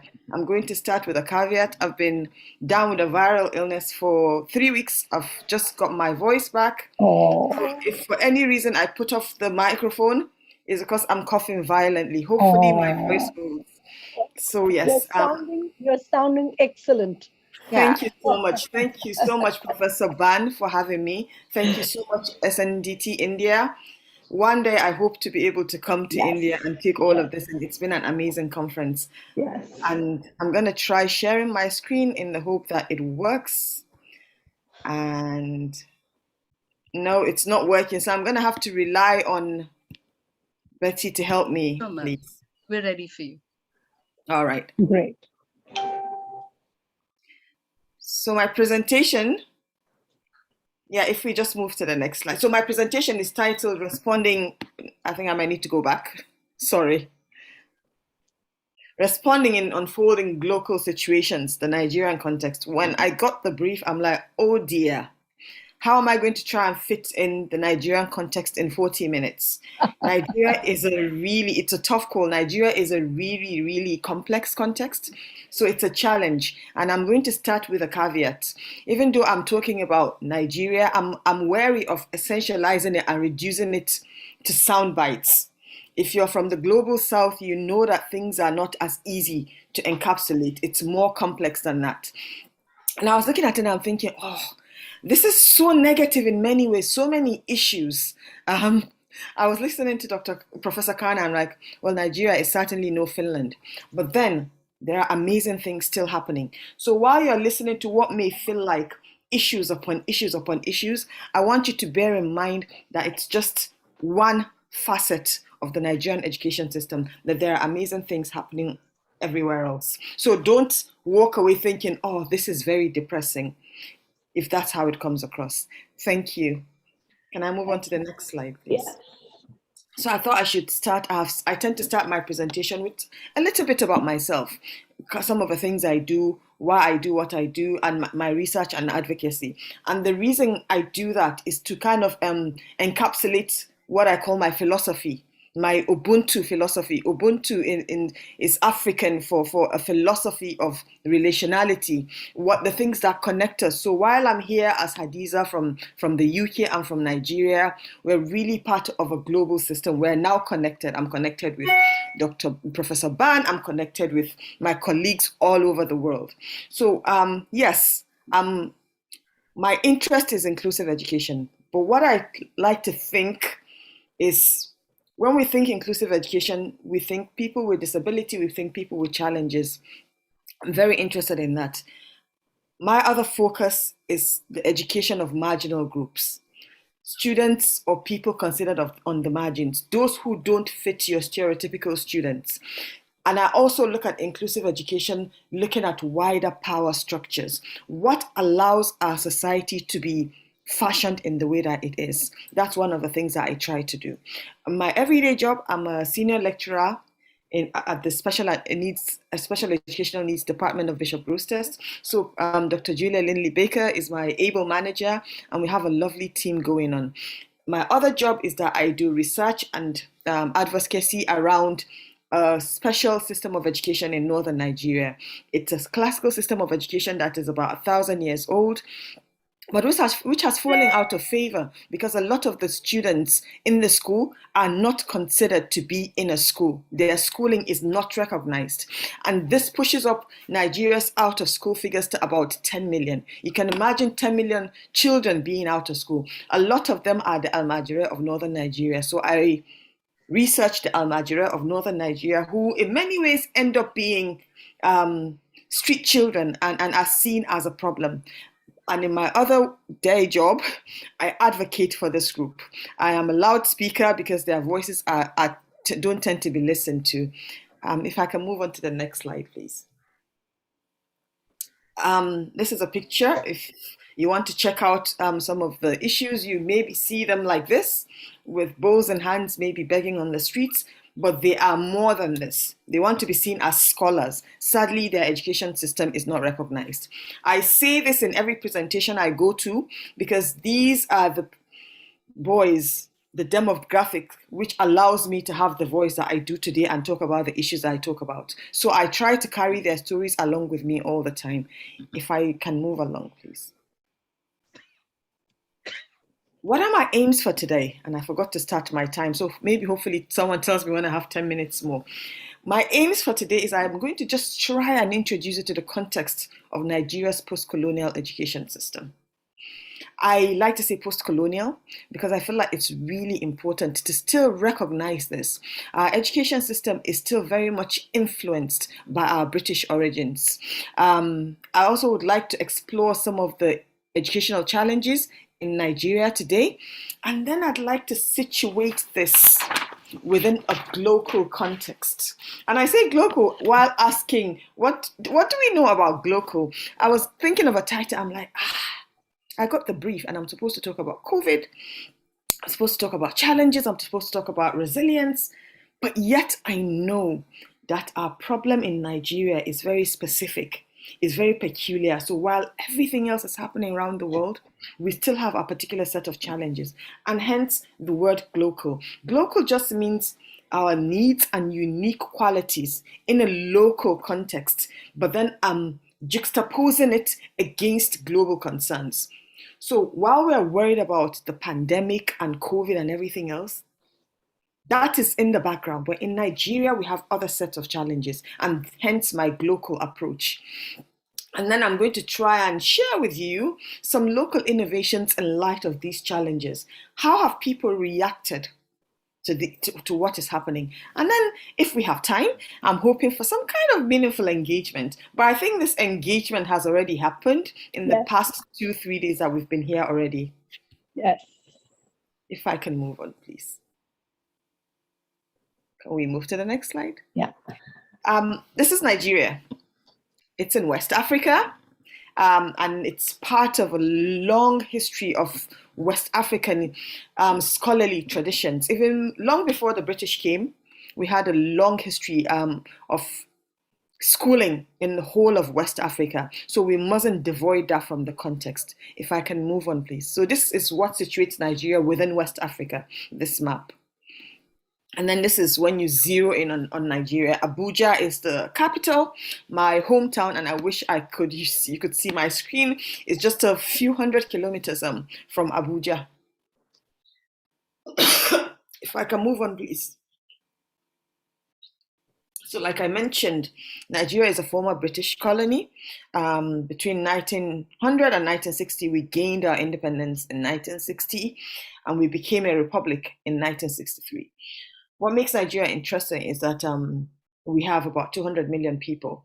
And I say that and people gasp, but then I realize that we've got India in the house, and India is the big brother. You guys are hitting 1 billion. So yeah, we've got 200 million people. So while you can recognize that if you're in Finland with 5 million, it's easy to, and maybe very much homogeneous, Nigeria is peculiar in the sense that 400 languages are spoken in Nigeria.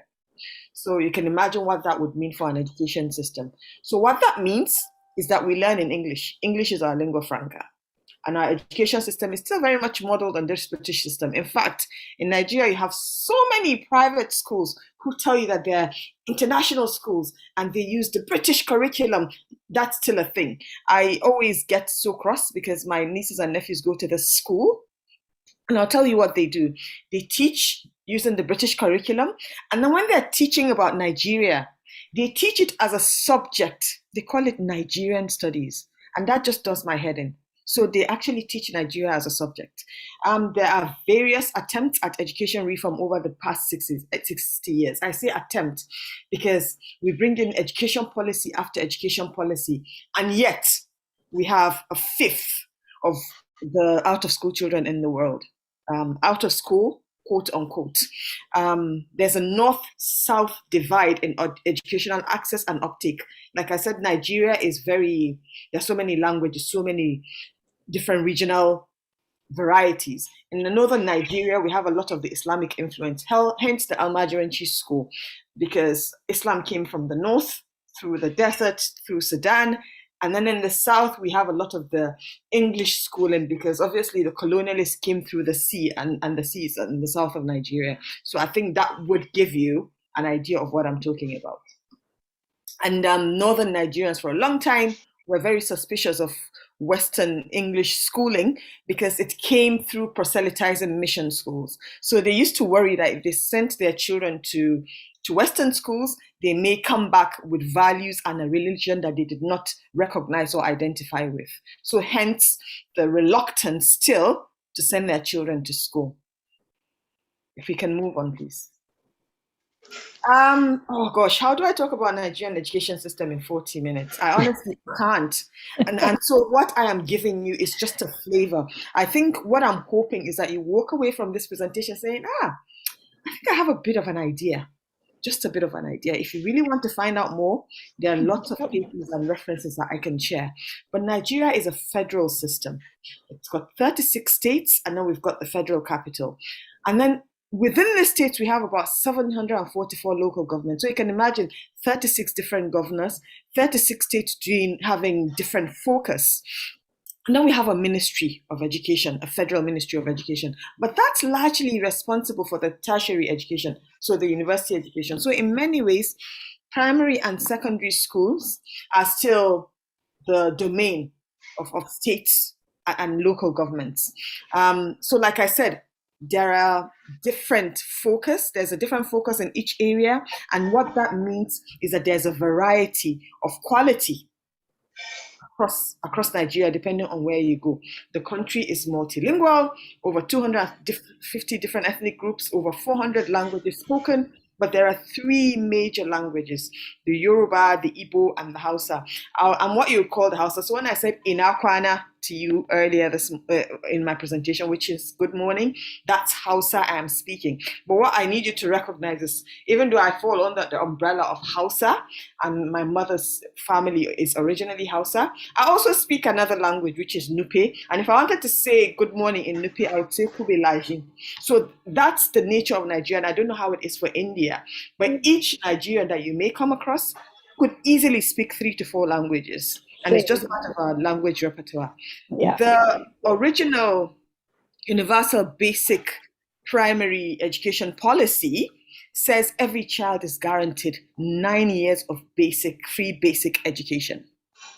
That's what it says. Now, we all know that education comes at an opportunity cost. Just because you say education is free doesn't really mean that it's free, because the parents have to find money for uniforms, they have to find money for books and so many other things. There's an opportunity cost of going to school. Many in Nigeria live below the breadline. If you're sending your child to school during the day, that means that child is not available or around to help with earning a living. So people balance. Do I send my child to school and then that child can't help me? And because education in Nigeria now really doesn't, you know how you think of education as being aspirational, as being a way out of poverty. Many people can't see the dividends of education in that way. So they are not sold on what education is going to give them. They can't see what education will do for them in the current day. So they're not convinced that sending their children to school that way really helps. So we have the 9 years of basic education, so 6 years of primary education. and then 3 years of junior secondary. That's what's called basic education. And then you're supposed to have 3 years of senior secondary where they begin to introduce vocational subjects, sciences. You begin to really specialize. And then we have the tertiary education, which at a minimum is 4 years. So degrees in Nigeria, 4 years to 6 years, depending on the program of study. We can move on.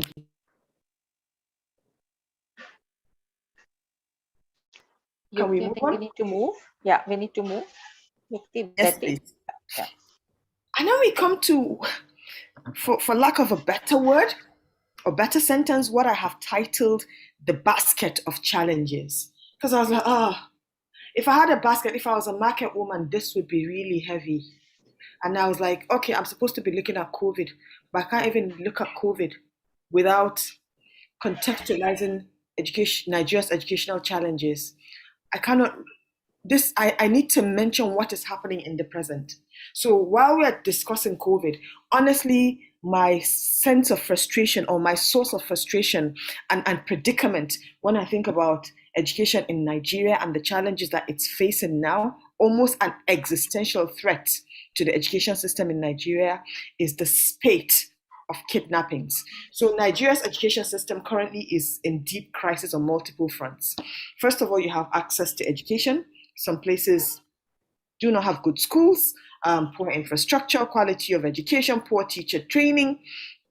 But recently, as far back as 2014, when the first recorded case happened, there has been mass kidnappings of school children.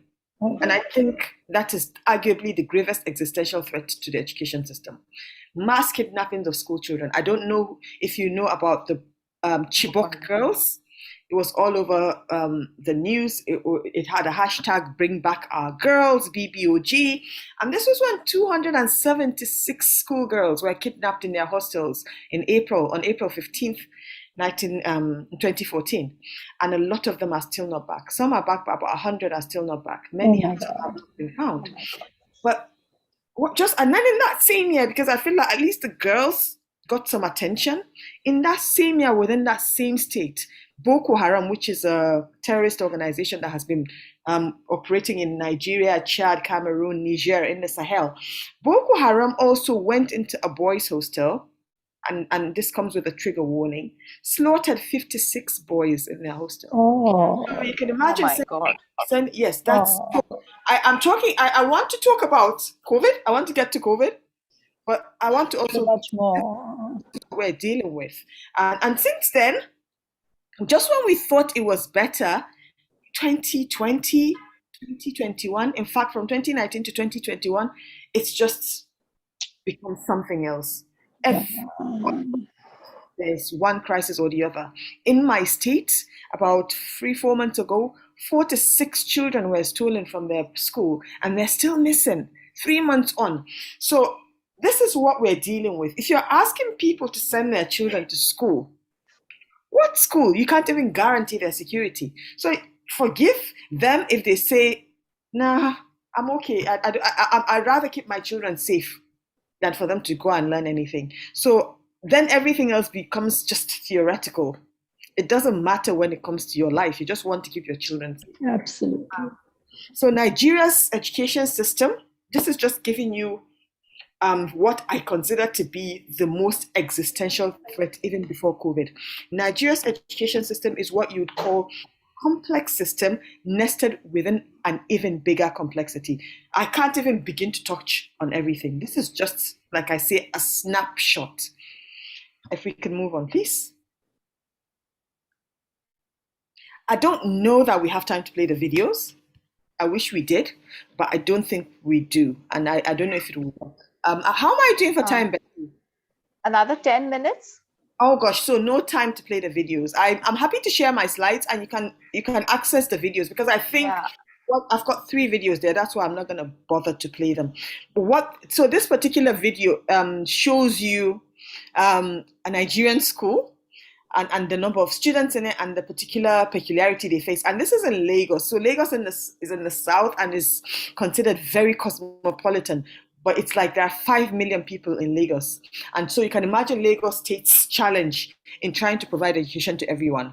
So this particular one just begins to show you what a poor neighborhood in Nigeria may look like, and what people do when they're in that situation. So in terms of population, Nigeria is considerably large. There is a saying that if you meet 5 Black people, 1 out of every 5 Black person is a Nigerian. We're literally everywhere. It has 20% of the total out-of-school children population in the world. Now I say that, quote unquote, because remember the education system that I study, even though it's a system 100 years old, 1,000 years old, because we haven't been able to integrate it properly into our post-colonial education system, their schools are not seen as schools. So you have 7 million boys in this system that is not seen as a school, but they take it to be a school. So when you're looking at 10 million children out of school, consider that you've got about 6 to 7 who are in a school that is not seen as a school. Adding to this challenge, we have a high birth rate, which in itself shouldn't be a problem, because I'm very wary of the policy which looks at countries in the global south as always having children as if that is an issue. We know from China and from even India that it's not having children that is a challenge. It's what you do with your high number of population, whether you harness it for good and whether you're able to meet the challenges of a high population. Add on top of this, obviously, the normal issues that affect us in the global south: poor funding, mismanagement, poor infrastructure, poor teacher quality, and lack of political will. Because as much as we say these things, I also feel like a lot of it we have to take responsibility for. But I also know that these issues are part of a wider issue. So there are issues both epistemic, when I mention a school that is not recognized as a school, but also systemic when I talk about lack of political will. But this is set within a global matrix of power. There are the Omicron. Let me give you an example of the Omicron virus. And I was explaining to my niece yesterday what I mean by a colonial global matrix of power. It's what allows countries in the global north, the powerful countries in the global north, to be able to clamp down on travel from Africa overnight because there is a virus.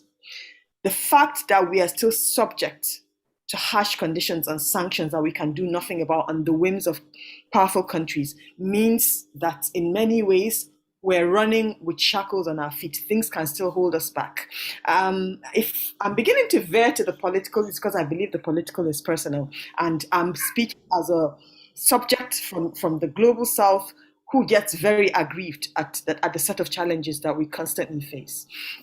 So it's this unique set of challenges that I have to outline even before I begin to focus on the pandemic, highlighting the need for a global approach, but also really paying attention to what my specific set of challenges are. When I say I speak as a Nigerian, even though I've lived in Britain for 25 years, but as someone who deeply cares about what happens back home.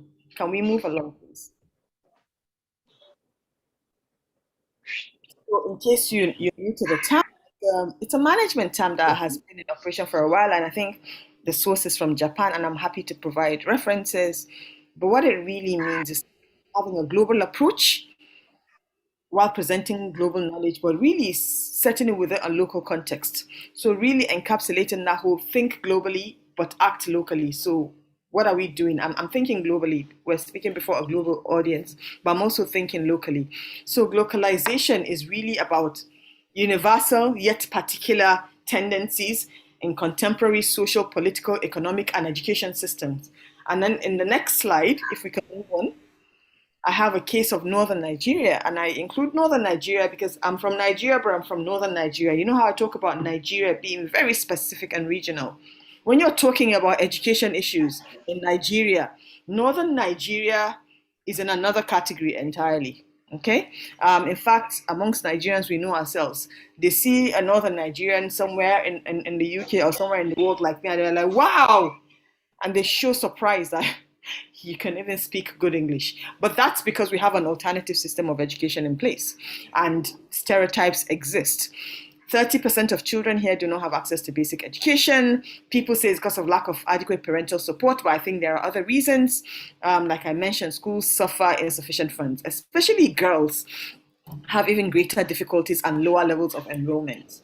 And again, there's a video there that you can watch. So what I've done is, rather than talk, I really wanted you to watch videos that would show you or give you a flavor, a visual imagery of what I'm talking about.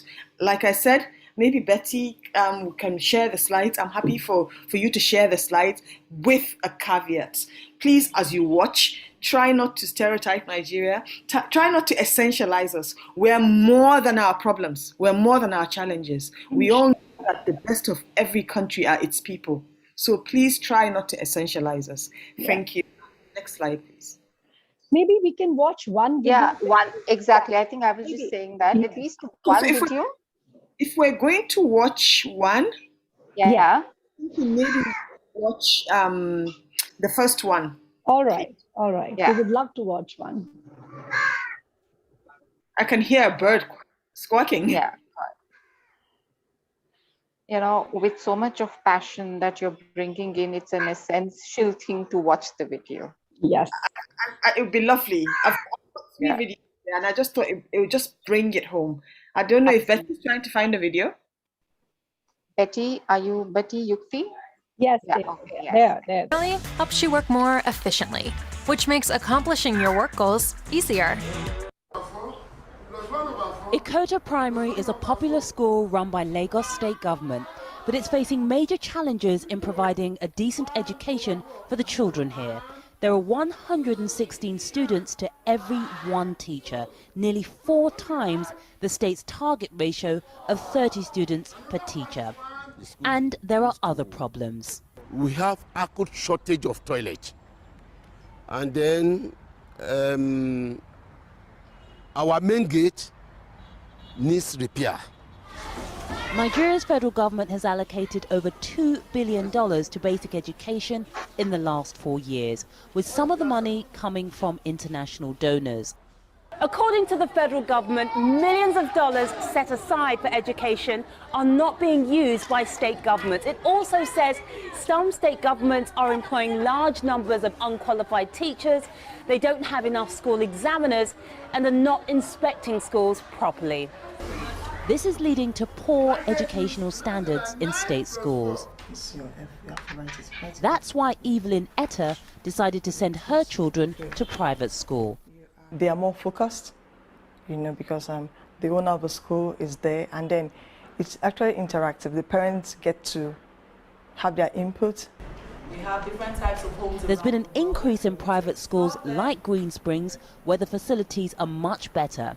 And private school need not be prohibitively expensive. Fees can be as low as $1,000 a year. The Lagos State government says available federal funding only adds up to about 20% of the money needed. The state has to generate its own money to fund education. As a government, you cannot put all your money in education. To spend what we earn, we're trying very hard. It's not yet uhuru, but at least we're doing our bit. As we speak, in the last couple of years, we have 200 classes added to the number of classrooms that we have. The challenges in Lagos are huge. The number of children needing an education increases as the population grows. To meet demand, federal funds will have to be increased, and the state will have to figure out ways to generate more funds for schools too. Yvonne Dege, Al Jazeera, Lagos, Nigeria. Thank you. Thank you.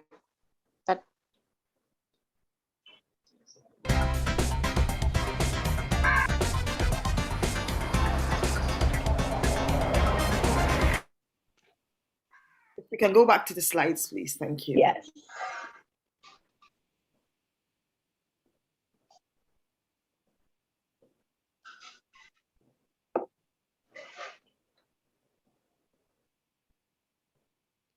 Hi, Betty.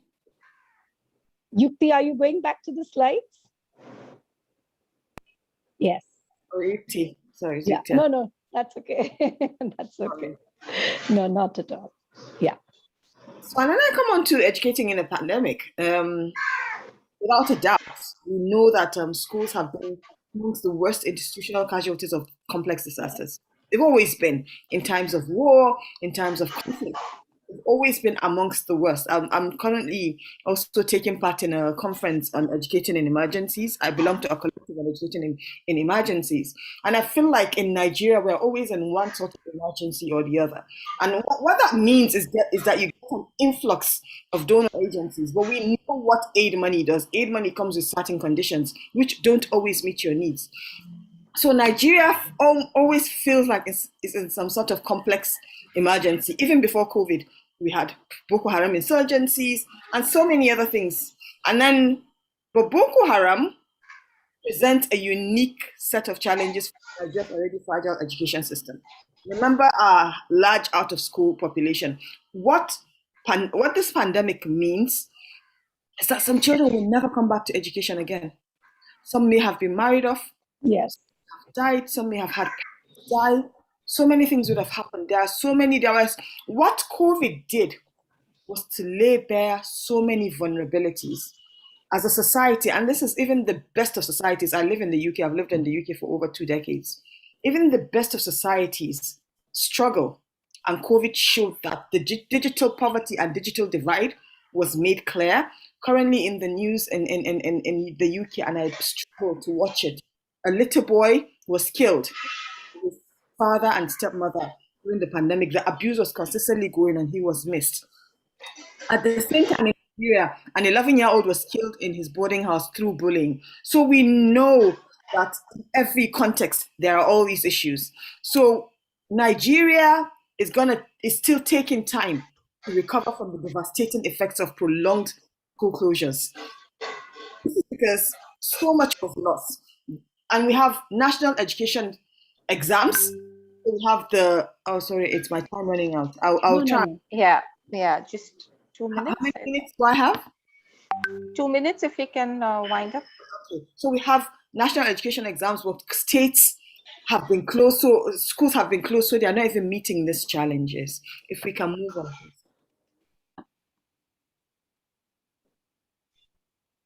So school closures, according to UNESCO, affected over 36 million primary and secondary school learners. These are those in internally displaced camps, mostly financially disprivileged households. If you're rich, you can access alternative learning. You can access private schools. You can access other forms of things that will make life easier. This is on top of the digital divide, non-availability of smartphones, of computers, of internets. As with many parts of the world, digital poverty is a serious concern even before the pandemic. If you move on, please. Can we, Dr. Hadisa, if we can wind up? Okay, that's fine. I'll just, if we can just keep going again. I won't. This is more. I'm really sorry for that, but I think we're just. That's okay. Again, so many vulnerable groups. I haven't even touched on special educational needs, but you can imagine if normal categorized as typical are struggling, what's happening to those that are atypical? Yes. And just slide through the pictures, please. Certain innovations have happened, usually through television and radios. So television and radio classes. And I'm just gonna move on to the pictures. Yes. If you keep moving. Yes, you keep moving. Yeah. I think that's nice. Our children using a radio. Can you see the really little radio? This is a TV program. Yes, the TV program next. And these are self-study packs. This is actually from my school. I have a school 10 years old. This is what we give to some of our students in addition. And then if you move on, please. So many local initiatives, especially even the use of WhatsApp. WhatsApp was so popular as a way of teaching. Yeah, I think that resonates with what we have. Yeah, right. Yes, if we continue to the last slide. So there are no conclusions. I don't tend to have conclusions because nothing is ever complete. So it's just sharing. Thank you so much. And I'm sorry that it was rushed. No, I'm sorry that we needed to rush you, really, Dr. Hadisa. But I must say that, as I said earlier, also what passion you bring in and what positivity you bring in. I think with that, all the negativities just get overlooked to what the positives are. And yeah, I do wish that we had more time hearing you about all the constraints that you have and the divide between the North and the South and the kind of things that it kind of brings in a bit of clarity about how the education is and why it's viewed the way it is. But having said that, I wish we had seen the end part first with, so much more innovations. But I do hope that we are going to be, all the participants are going to have a look at the presentations and the videos, which will supplement all that you have said. So without anything else, thank you so very much, Dr. Hadiza, for being here with us. Thank you. And Betty, do we have any question, or do we have even time for a thought or a question? We'll take one question if anyone had. If there is. I don't see any question. I think it's just. Can I just say a few words, if it's okay? Yes. Yeah. Thank you, ma'am, for the presentation. Actually, you brought back my childhood memories. I was brought up in Nigeria. I'm so happy to tell that. Lovely. My childhood was in Nigeria. I'm so happy to see someone from Nigeria after a long time. I came back in '85. So my primary education was there. And I have so sweet memories of Nigeria. I'm so happy for you. Whatever has happened, it's really sad, but I hope you'll all overcome and we become more resilient and we reinvent. Thank you so much for your presentation. Yes. So I don't, thank you, ma'am. I don't see there are any other questions. So I think we can close and over to the organizers. And thank you, Professor Bhan, for having me here. Oh, thank you, and Shamla. all the best. Yeah. Thank you. Bye-bye. I just wanted to make one statement, Hadija. We've not had enough of you, and we definitely want much more of you. So this is a beginning of our association. This is just the beginning. This is just the beginning. Yeah. Incredible, India.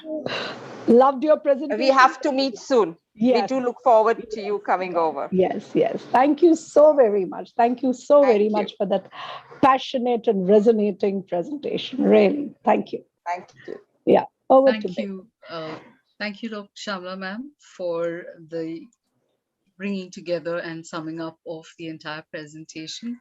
And thank you so much, Dr. Hadiza, for that really interesting presentation, giving us a new look and a new perspective, and helping us not to compartmentalize or just look at issues, but look at everything in entirety. So, essay, and we will now quickly take a group photograph.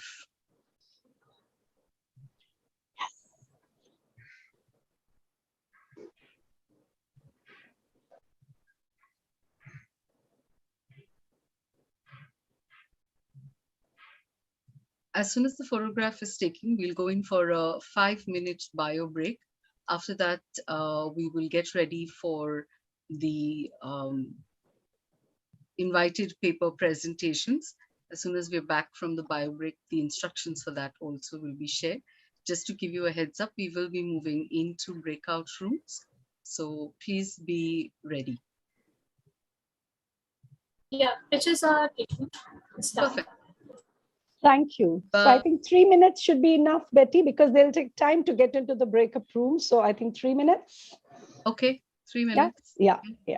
Thank you. Thank you. Yeah. All right. See you, everyone, in 3 minutes. Thank you very much. And please hang on. Yeah, I'm very much here. Yeah, thank you. Thank you.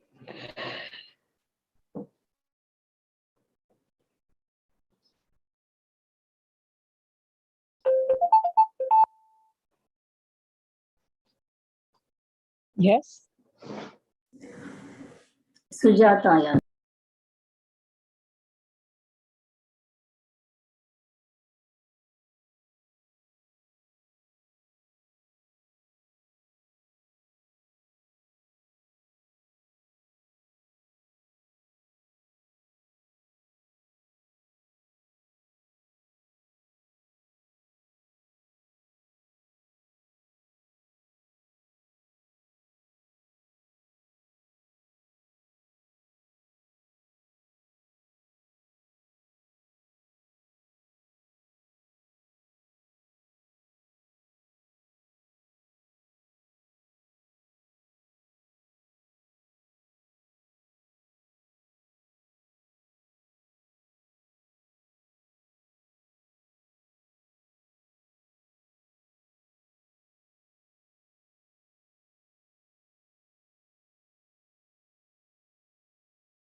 Welcome back, everyone. Hope everyone's a lot more comfortable now. All right, so it's time for our invited paper presentations. We have 4 presentations lined up today. So what is going to happen is that we'll have one presentation happening in the main room that's here, and the other 3 will be divided among 3 breakout rooms. The participants will be assigned to each of the rooms. That's the main room. So they're numbered as room 4, room 7, room 8, and room 9. Before we go ahead, I would like to take this opportunity to introduce the chairpersons and very briefly the paper presenters also. Our our chairperson, one of the chairpersons for the invited paper presenters is Dr. Preeti Verma. She is the former head Department of Special Education. She was the Associate Dean of Interdisciplinary Studies, the IQAC coordinator for SNDT Women's University. So happy to have you back, ma'am. We miss you. I miss you all too. Dr. Verma is still a part of DSC, and she's always willing to lend a hand to the department and its faculty in any way that's required. Welcome, ma'am. Thank you for agreeing to chair this session. Our next chairperson is Dr. Thank you, Dr. Verma. Oh, you're welcome. Our next chairperson is Dr. Pradnya Wagpanjan. She's Professor, Department of Education and Associate Dean, Interdisciplinary Studies, SNDT Women's University. A mix of quiet charm and stern guidance, she is a force to reckon with. Dr. Pradnya is a big support to our department. She's one person we turn to when any matters related to the university are required. Dr. Pradnya, very happy to have you here with us. Thank you. So well said. One force we go to. And our next presenter, sorry, I keep saying presenters, I want to hear from them, but our chairperson is Dr. Akhil Paul, the Director, Sense International. He's one of the most dynamic change makers in the field of rehabilitation. Dr. Paul lives and breathes for persons with deaf blindness. He's very well known nationally and internationally, a passionate activist for persons with disabilities. He's the recipient of many awards. Under his leadership, Sense International India is doing path-breaking work nationally as well as in other developing countries. Welcome, sir. It's an honor to have you with us. Very much. Thank you, Sujata. Preeti ma'am, namaste. Namaskar, sir. Namaskar. And our 4th chairperson for this invited paper presentation is Dr. Asmita Hudar. She is a Fulbright scholar. She is the principal of CCYM's Harshu Advani College of Special Education, a meticulous perfectionist to the core with a very charming personality. She's always willing to help and supports DSC. We at DSC share a long-standing academic partnership with HACSC. Under her able guidance, the college is reaching for great heights. Happy to have you with us, ma'am. Thank you. Thank you, the whole team. Thank you. Thank you to all the chairpersons for consenting to be the chair to the invited paper presentations. We really appreciate your taking the time and being here with us. I would now like to very quickly welcome our invited paper presenters. The chairpersons will be giving a brief introduction in the rooms itself. So I'm just going to tell you who they are. We have Ms. Suzanne Rodrigues, Vice Principal, Clarion School, Dubai, UAE. Our next presenter would be Ms. Manisha Lad, Founder and Executive Director, Akhil Autism Foundation, New York City, USA. Ms. Seema Thuli, Director Academics, Amar Jyoti Charitable Trust, Delhi. And Dr. Sonam Rinchan, Associate Professor, Samste College of Education, Royal University of Bhutan. So these are our chairpersons and our paper presenters. What I will do now is open up the breakout rooms. As soon as they're open, you will see messages displayed on your screen at some corner that will tell you to enter the breakout room. Please accept that message to enter the room. Once you're there, you'll be able to access all the facilities that you require. You can share the screen as well as you can have a conversation. The only feature that may not work would be the chat, but do give it a try and see if it is working within the room itself. So here we go. The rooms sorry, Betty. Yes. Also tell us how to come back. Even that time there will right, be yes, sorry. So on the bottom right corner of the screen, you will get an option to leave the breakout room or join the main room. So select either one and that should bring you back. And if you have any problems, there is a help button. If you click on that, me or one of the technical team will come and join you. Of course, some of our students are going to be there with you to support you. So help is at just a call away. Yeah, just a sec. Professor Pradnya, can you please turn your camera on? We are known for clicking pictures all the time, and I want to see your beautiful face. Thank you so much. Thank you. Yes. Yes, Betty. Okay, just making sure. Sorry to interrupt. Betty ma'am, can you allow all the students to access the recording, please? Yeah, once they're in, they'll check the recording is activated. We'll have to see whether it will work in the rooms or not. Okay. All right, so here we go. The rooms are open. And we will shortly get the participants to join you once you are settled in and comfortable. Drawback here in this online thing is that we can't choose. We are at the mercy of Miss Betty Abraham. Wherever she puts us, we have to go there. Whereas in a physical conference, we could make a choice and they would be all flocking into one room and the other one is wondering like, oh my God, there's nobody. So in a way, this is a fair treatment to everybody. Oh, by the way, it's not me making the choice, it's the Zoom system. So tomorrow I don't want mails. Why did you put me here? Why didn't you put me there? All right. So I'm going to start assigning the participants, so the chairpersons and the speakers can move to the rooms. If you haven't got a message, that means you're not expected to move into another room. Akhil Paul sir, you would have got a message. Dr. Verma, you won't get one. Suzanne, I haven't got message yet. Oh, okay. Let me check. Same here. Yeah, even I haven't got. Yep, you should have. Maybe it just went away. No, I was concentrating. Try again. If you can see an icon that shows like a breakout room on the screen. There's nothing, Betty, on the... Yeah. Okay. Suzanne, you won't get it. Not for Suzanne.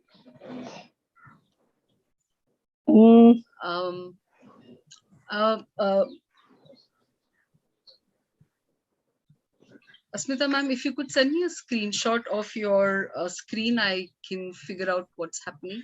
Yeah, I'm sending it right away. Thank you. Okay, Manisha Lad is in the breakout room, so she's managed to reach there. Okay. Betty, even I haven't received any message. I'm just looking for it. Okay, but, okay. Yeah. Yeah, I just sent you a WhatsApp email. Got it. This part we were dreading because this is little technical and it can go haywire. And we have so many parallel paper presentations. So we were ma'am, really I'll just worried. call you back. Thank you. I hope it works. That's fine. Let's deep breathe and... Yes.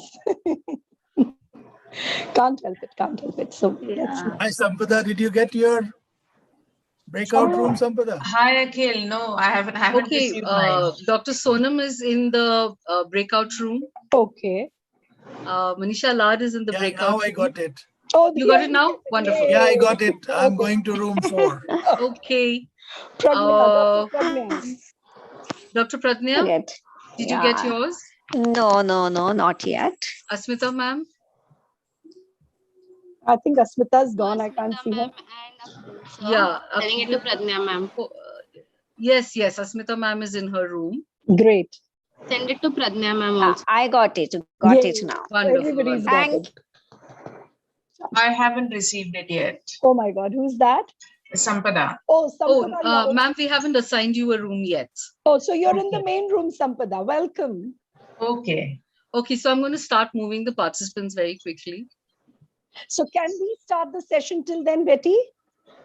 Can Dr. Yes, ma'am. Yes, yeah. yes. Dr. Verma, please start. Where am I? Okay. You're here. You're here with us.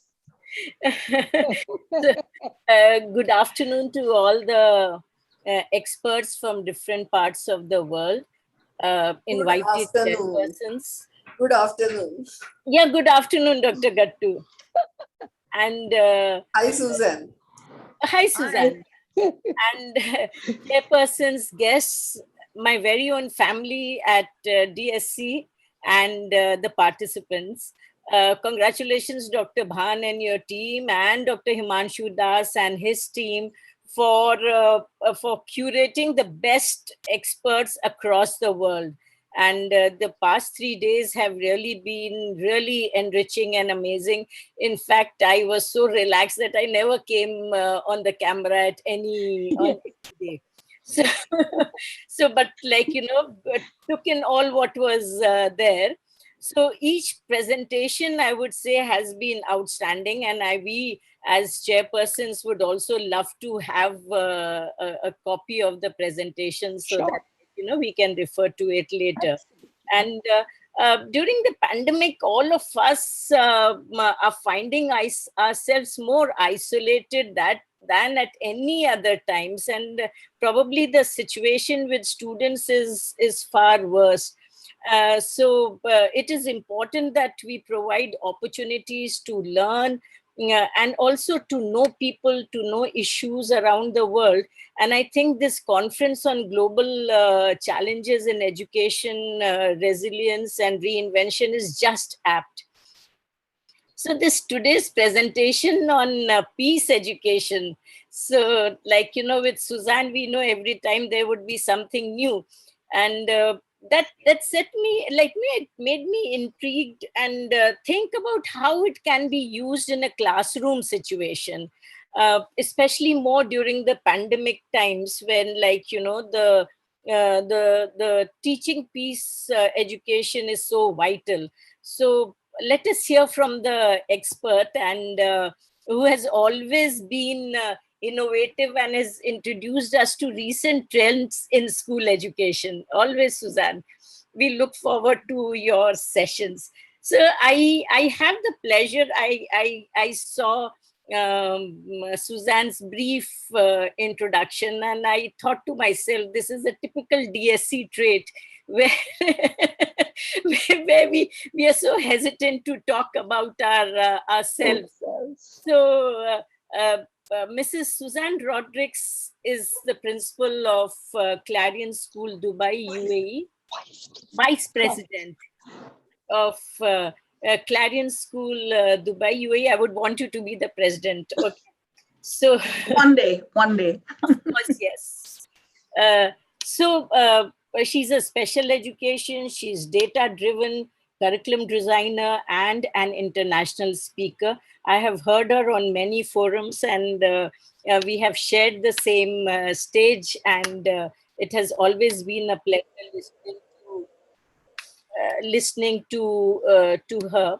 Her association dates back to decades with Department of Special Education, SNDT Women's University, as alumni and faculty. She used to keep her students enthralled in rapt attention. And let me assure you that she would repeat the same magic to all of you now. And she has always relentlessly brought her international experience to India to benefit and keep us updated. So I invite Mrs. Rodrigues to present your presentation. Thank you, Dr. Verma. That was so kind. It's lovely to see everybody here. Hi, Sujata. She said, Dr. Bhan, you're on a professional platform, and everyone else. I can't see everybody, but it's lovely to be back, and congratulations to you organizing your second international conference, albeit on screen. So I'm going to share screen now because I know Betty said you get 20 minutes. So let's make the most of these 20 minutes. I really wish I could have been there. Oh, how I wish that. In person, honestly, I remember the last time coming there and catching such good information and learning, and of course, catching up with everyone. So, my presentation is really very, very simple. It is something that we do in our school. It fits the ethos of our school. It is something that has always been with our school right from the academic plan. So the academic plans, the entire plan before you start a new school, ours is a new school. And it kind of got sidelined until we returned to school after the pandemic. Now, a little bit of a brief about my school so that we kind of understand how I'm relating what we're doing to peace education and how it is related to the vision of our school. So my school is Clarion. We are a progressive school. We follow principles of progressivism and we follow the American curriculum. Having said that, one of the principles of progressivism is actually being able to manage conflicts and being able to manage conflicts by the children. Very rarely would you find an adult stepping in to actually separate children, whether it is verbally, whether it is physically, or whether it was even emotionally. It got sidelined. Everything that we do and that was planned to be done by our school got sidelined because the school was being set up. The pandemic hit in 2020, 2019, yes, but schools went into closure in March 2020. And because we're a tiny school and because the country that I call home right now is very, very aggressive with its approach to the entire pandemic, we were able to open up school last year. So we came back to full education last year itself. That was September 2020. But we offered a hybrid version of education. We had some children who were at home and some children who were in school. And gradually, by the time we reached July 2020, everybody was back in school because everyone was vaccinated. Having said that, as we started rolling into school, students kept jumping off, coming back on, depending on the situation at home, depending on whether they showed symptoms, somebody in their home caught COVID. We realized that while we do have to address formal learning skills, reading, writing, and arithmetic, what was very, very important for us to address was well-being, health, and safety. Because most of the children came back having kind of lost their ability to be with, or their abilities to be with other children seemed to be dodgy all over again.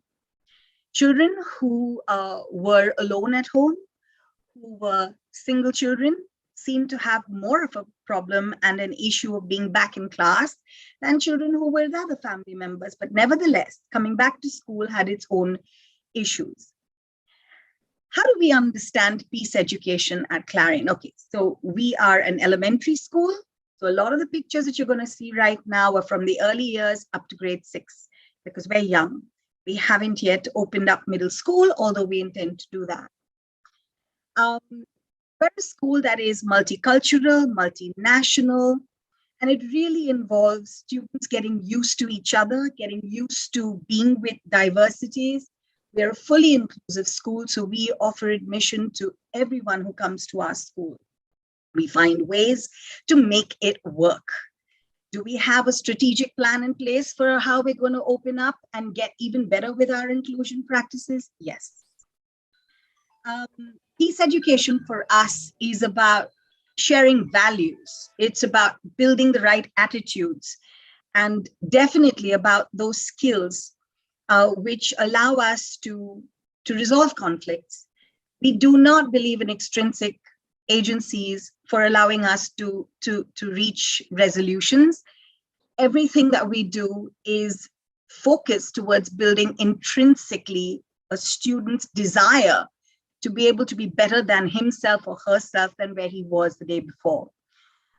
You will walk into our school, you will find that it's messy, you will find that it's noisy, you find children working everywhere in groups. And if children need to be on their own, it's because they have a voice and they have an agency to be able to say, teacher, I think I need to be by myself right now, so I'm going to have my quiet time. So I'm going to share with you some of the strategies that we use. They're really simple strategies that we use to engage our students collaboratively, to work with high amount of diversity, and also to be able to have their time when they need it, to be able to say what they need to say and be respected for everything that they have to say. I have to say that when I joined the school, that was something that intrigued me. The amount of student agency, the amount of parent agency, the amount of teacher agency.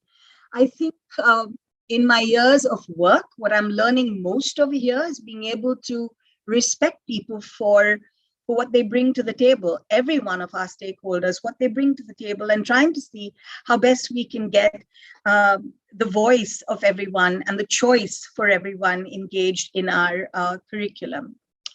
We practice the responsive classroom. Now, the responsive classroom is a whole program, and you can get online and you can read about it. It's a very simple, sweet, and engaging practice that we have. It's student-centered, and it really, really works on SEL, or social emotional learning. For us, the progressive school, you've got social emotional learning right up there, along with the 3 R's: reading, writing, arithmetic. It works together. We have 3 spirals to our program. We've got the competence development, we've got conceptual learning, and we've got character of learners.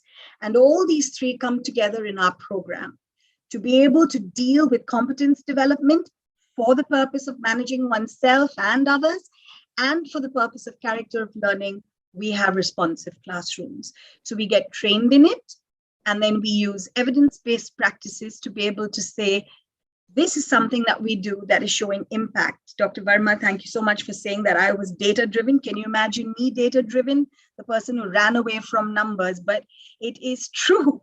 When you invest so much in your time in a school, trying to work out the best programs for your children, it has to have impact. It is rare that you will find us working whimsically. We do use those practices that are definitely tried and tested, but not without saying that we're creative and we tweak. I like the previous speaker who talked about globalization. I think that's exactly what we do. We take global awareness, global understanding, make it local to our context, and in that we innovate. But every time we innovate, we do a 6-week data capture to understand whether what we're doing is really making a difference to our students.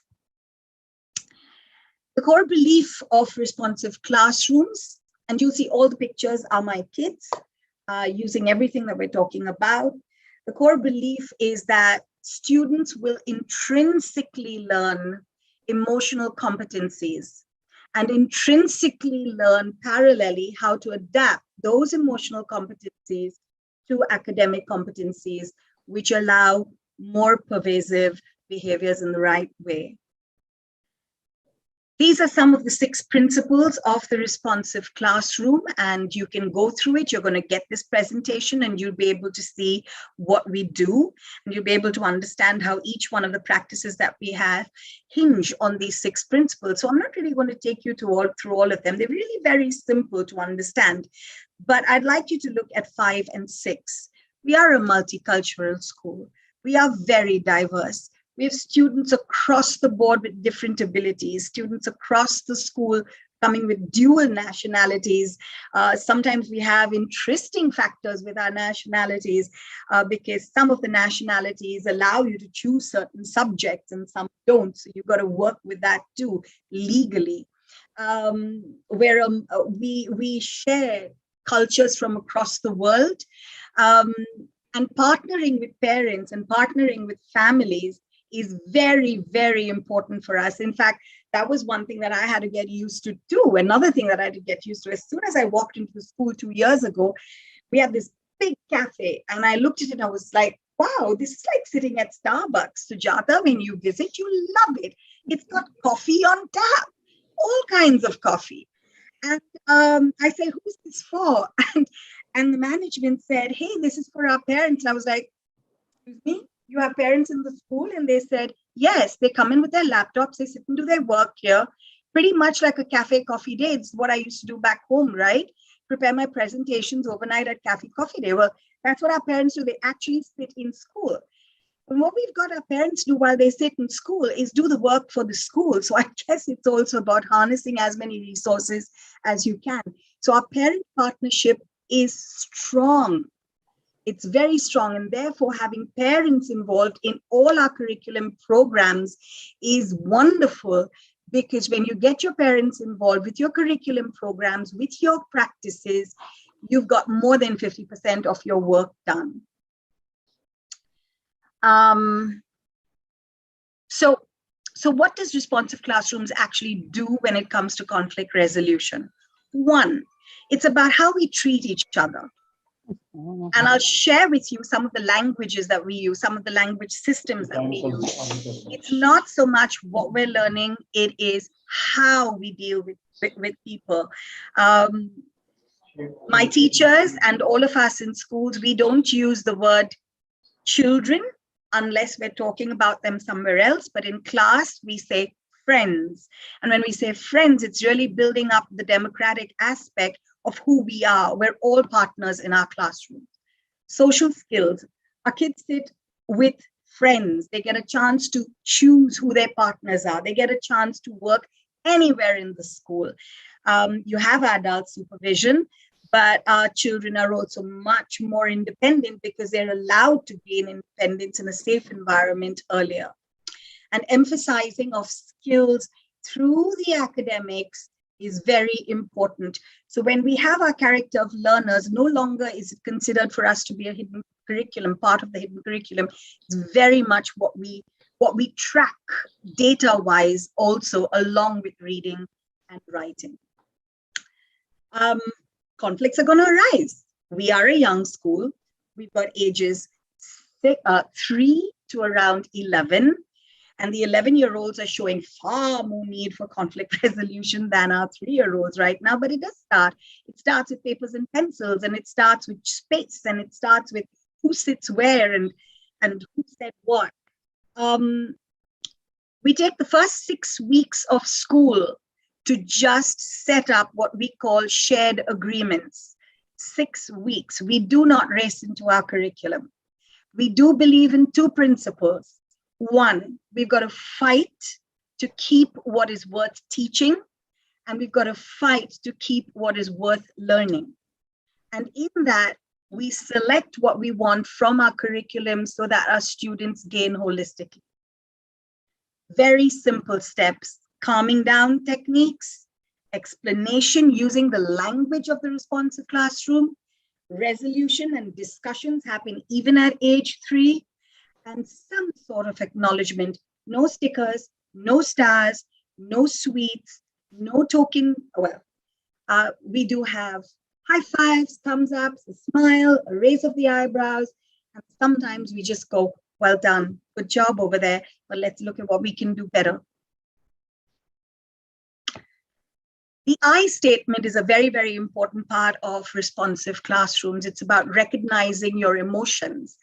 You will find boards like this in every class. Children write down how they feel right from the word go. There's no such thing as a negative emotion.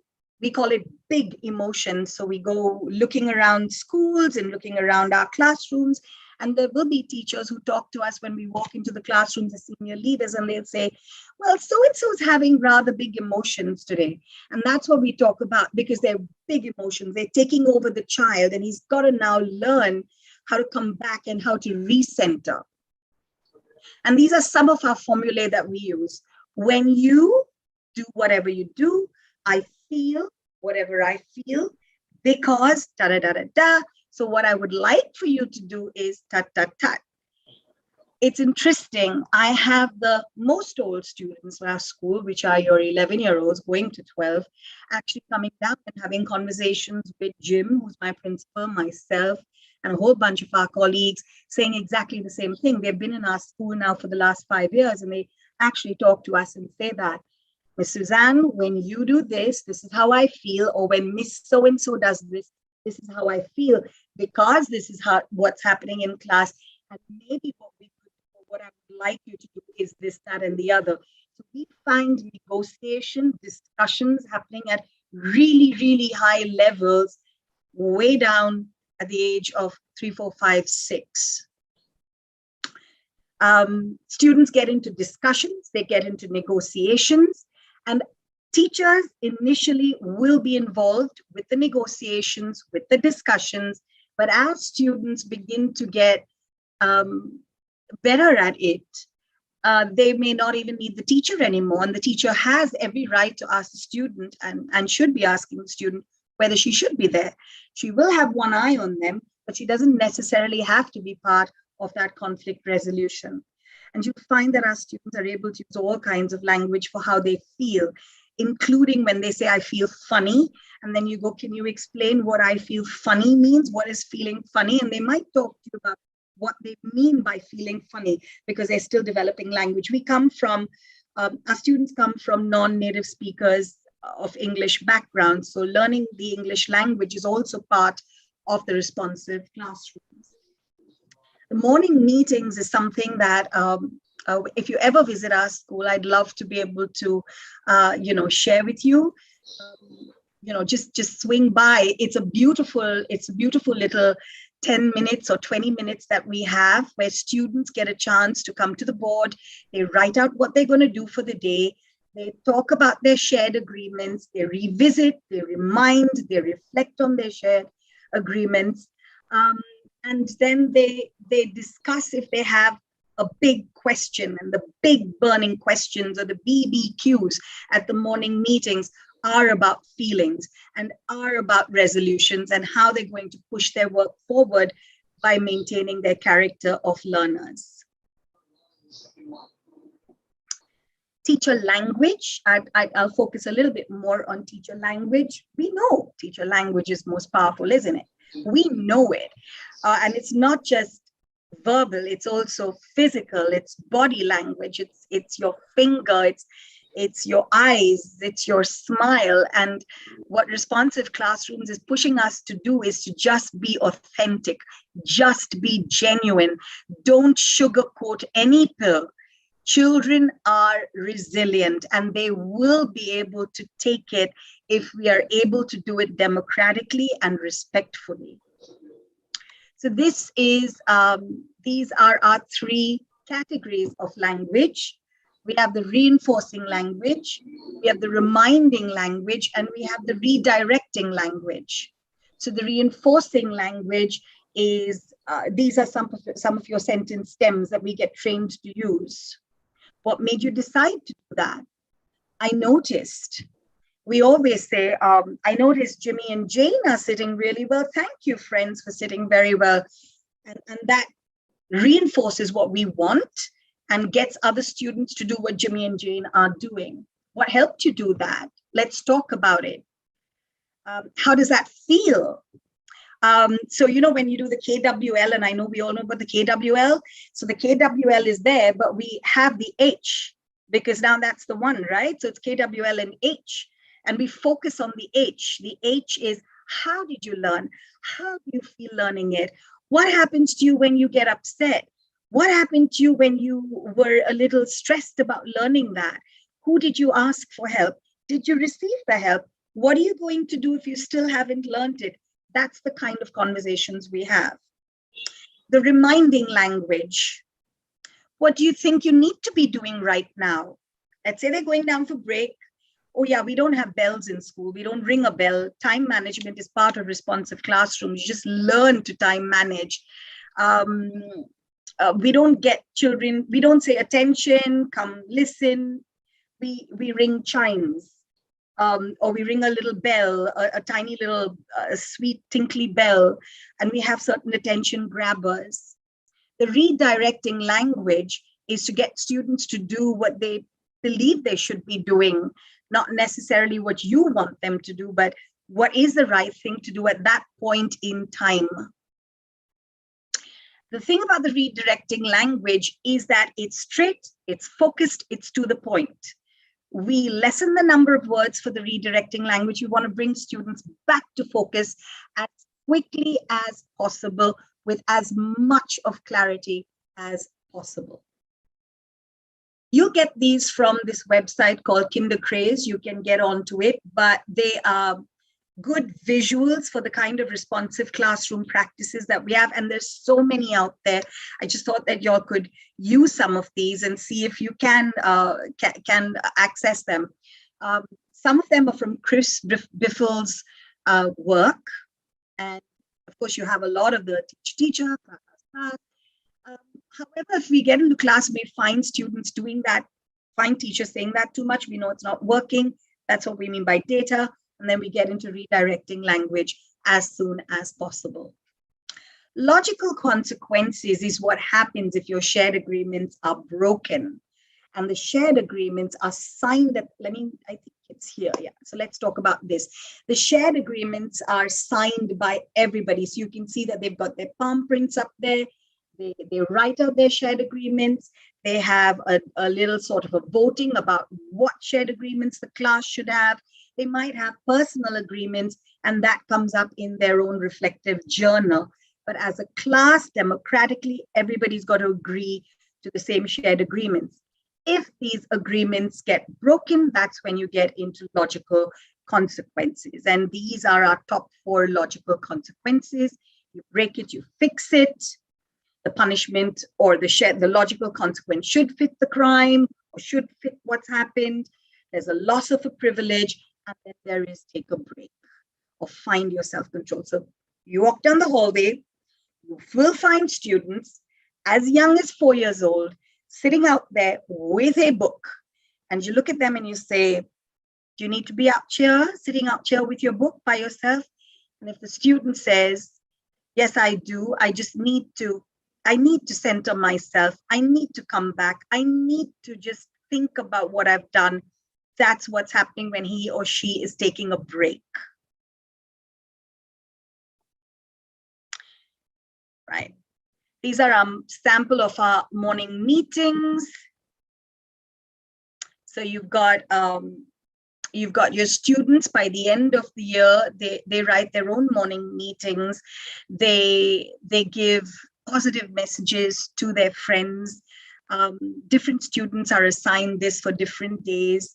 We start off by actually writing them, but then students by the end of it begin to write their own morning meetings, and they share this. These are boards that are permanently put up in our classroom, special morning meeting boards, and you'll find them outside the room in case somebody needs to know what's happening in that class. And if you do have a conflict that needs resolving, it might be on that morning meeting board, so you're aware of what's happening. Responsive. Excuse me, Suzanne, if you can wind up.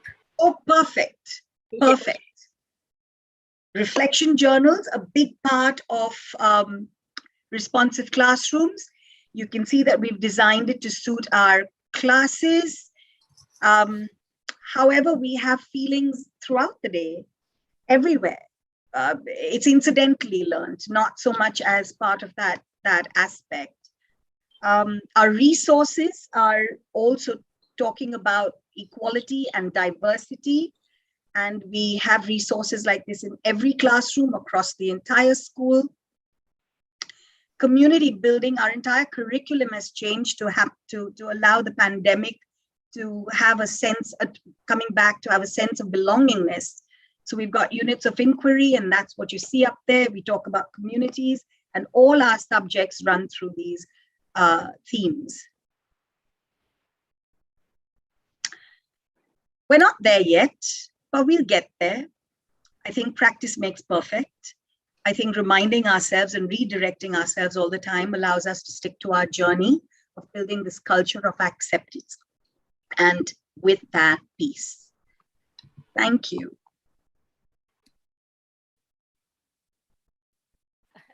Thank you for such an inspiring presentation, Mrs. Rodrigues. My call out to you and your team for incorporating peace education in your regular curriculum. Yes. Actually, many of us may have heard about it, but didn't know how effective it is in the classrooms. But this global pandemic has brought into sharp focus many of the concerns, possibilities, and challenges that peace education has been pursuing since decades. And I believe that after hearing you, it is time to teach all students about peace building and conflict resolution, irrespective of their grades, irrespective of which school they are in, whether following an American curriculum or an Indian curriculum. This is exactly, or a state curriculum. That is the need. So that I feel that the students have a future in which humanity can forge higher levels of well-being, peace, and sustainability. So what I heard from your presentation, your strategies, the language that you use, the share agreements, now this allows them to probably adapt and much more easily in a more empathetic and resilient way to any new situation, and also to overcome the challenges that they encounter. So yes, actually it is so interesting that probably whenever we get a chance to physically see your school, it would be a day's visit will not be enough to see all that you all are doing.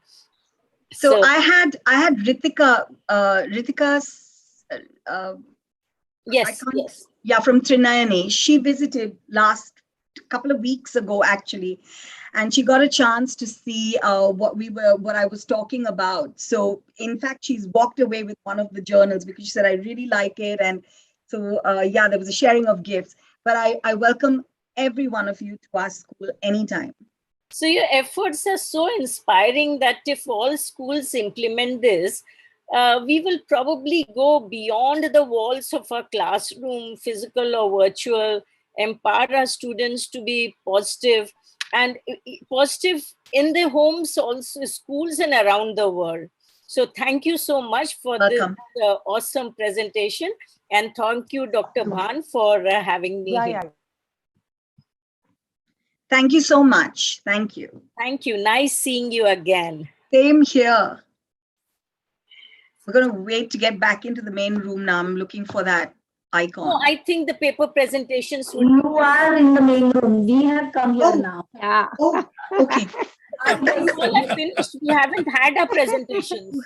No, same here. We haven't. So by default, we have landed up here and good. Sorry. We're being very strict timekeepers. We're being very strict timekeepers. Sorry. I have just written one thing, Suzanne, in the chat, that I always feel bad that, our students are missing you. They don't know what they're missing.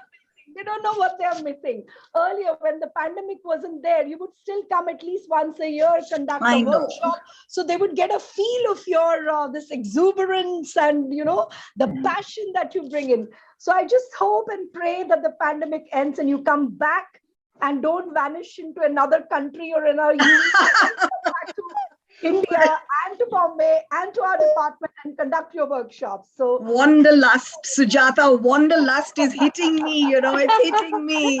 That is why I'm saying so. But I hope I'm back in July. It's all about Omicron now, and Yes. And we also, with my students, hope to join whatever. Always, Asmita. Lovely to meet you. Yes, of course. Thank you. Over to you, Betty. We are really chasing time now. Yes. Thank you, Dr. Verma. Thank you very, very much. Thank you so much for having me. But chairpersons, please don't leave. We still need you. Yeah. We need your help. So welcome back, everyone. Suzanne, ma'am, if you could stop sharing the screen, please. Oh, yeah. How do I do that? So top of your screen, green tab. Yeah, it says new share. No. Stop share. Stop share. Yeah, it's click on the new share. It'll stop this one.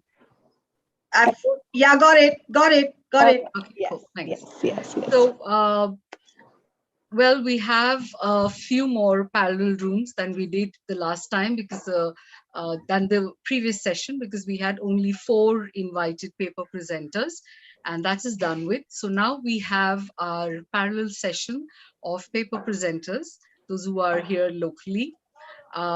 So we have more chairpersons to manage those rooms. So let me very quickly introduce you to them. We have Ms. Sampada Shevde. She is the country head of Perkins, India. 1 second, Betty. Yes. Yeah. I'll just wait. No, yes. Yeah. Let the screen shares be there. Yeah. Sorry, I've got my sheet on top, so I don't see the screen. Okay. Okay. All right. Now something else is coming. Okay. So Ms. Sampada Shevde is the country head of Perkins, India. She's an experienced professional in the field of disability and development with 24 years of experience. I'm cutting the bios very short, so please forgive me because we need to really catch up on time. She has varied experience and varied roles, from manager to principal to coordinator to special educator. She's worked all over India and internationally, organizing and collaborating with government organizations, make sure that appropriate trainings are provided to families and communities. Welcome, Sampada ma'am. Very happy to have you here. Oh, and she's also alumna of DSC. So double joy. Betty, 1 minute. She has won the Best Alumni Award of SNDT Women's University, and I must say that. Thank you so much, Sampada, for joining us. Thank you. We are so proud of you. So proud of you. Thank you to all of you, ma'am. Several of my teachers are here from SNDT. Yes. So whatever little I have done, it's all because of you all. Always humble. Thank you. Yes, move on. Okay. Yeah. Our next chairperson is Dr. Pankaj Kumar. He is presently serving at National Institute for the Empowerment of Persons with Visual Disabilities under DEPWD, the Ministry of Social Justice and Empowerment, Government of India, as an assistant professor. He's also in charge of the low vision unit. He is been in charge of the National Accessible Library Extension Services Media Production Unit of the Institute. And before joining NIPVID, he was associated with the World Bank project on enhancing teacher effectiveness. He's played a brilliant role as the CRE coordinator for ICE2. Thank you, sir, and we welcome you as the chairperson. Our next chairperson is Dr. Rekha Chavan, Assistant Professor, Department of Education. Ma'am has published many research papers, and so we couldn't think of a more appropriate person to share a parallel session on a scientific paper presentation session, for matter of fact. She's also a member of many academic bodies, and her area of interest is ICT integration in education. And she runs a lot of training programs for teachers in this particular field. I can't see her. Is she there in the group? I did see her a little earlier. Okay, move on. She'll join. Okay. Yeah. I'm sorry to disturb you. I'm here. I'm here. Okay. Thank you. Please turn on your cameras. Pragnya, turn on your camera. Our next chairperson doesn't need any introduction because we've already introduced you to her. Warm welcome once again to Professor Rita Sunawat, former Dean, Head of Department of Human Development, SNDT Women's University. A very strong academician with many publications and awards to her name. I've had the opportunity to present a paper to her, and it is a learning experience. So welcome, ma'am. We're looking forward to it. And then we have my colleague and senior faculty member, none other than Dr. Apurva Panshikar. Again, a very keen mind for research. She's the one who teaches us research at the department. And if you have any kind of research-related questions, she's the person you go to. Ma'am, thank you so much for agreeing to chair this session, and we look forward to hearing from you on our paper presentations.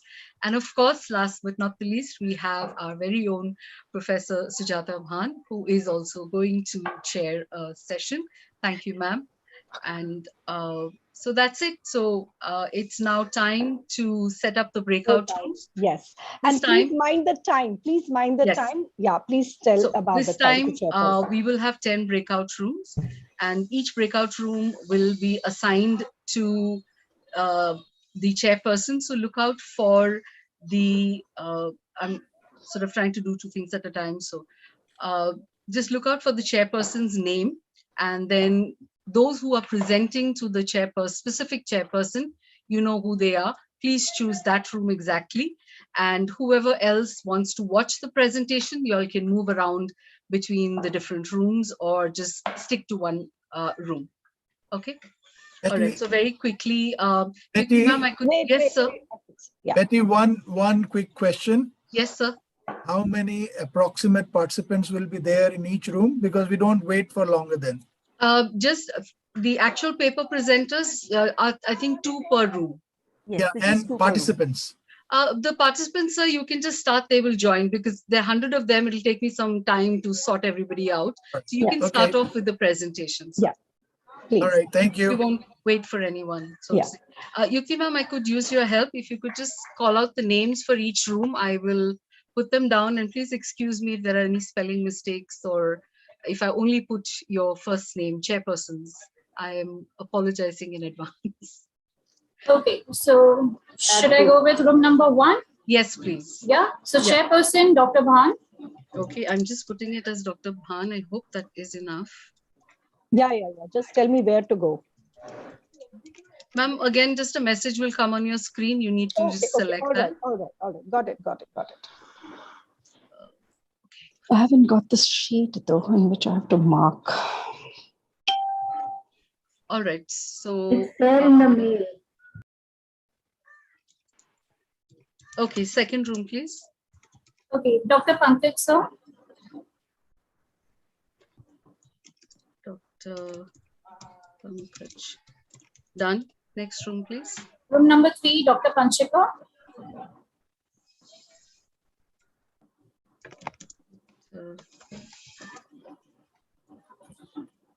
Okay, next. Room number 4, Akhil, sir.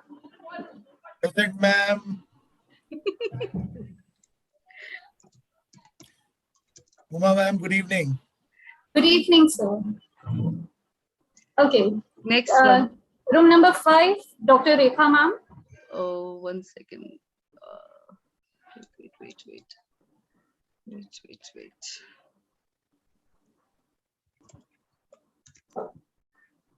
Okay, who's in 5? Dr. Rekha. Aru, thank you so much. You must be so tired. This girl is just tirelessly going on and on. Thank you, Taru, so much. Thank you so much, ma'am. Thank you so much. Okay, next one, please. Room number 6, Dr. Rita Sunawat, ma'am.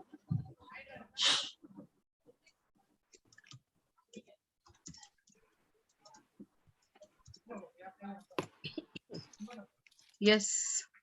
Room number 7, Professor Asmita Hooder, ma'am. 7.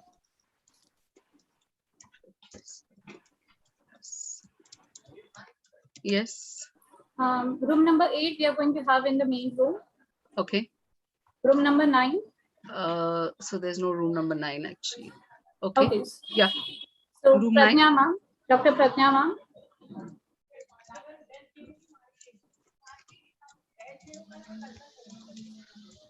Yes. And last group, Sampada, ma'am.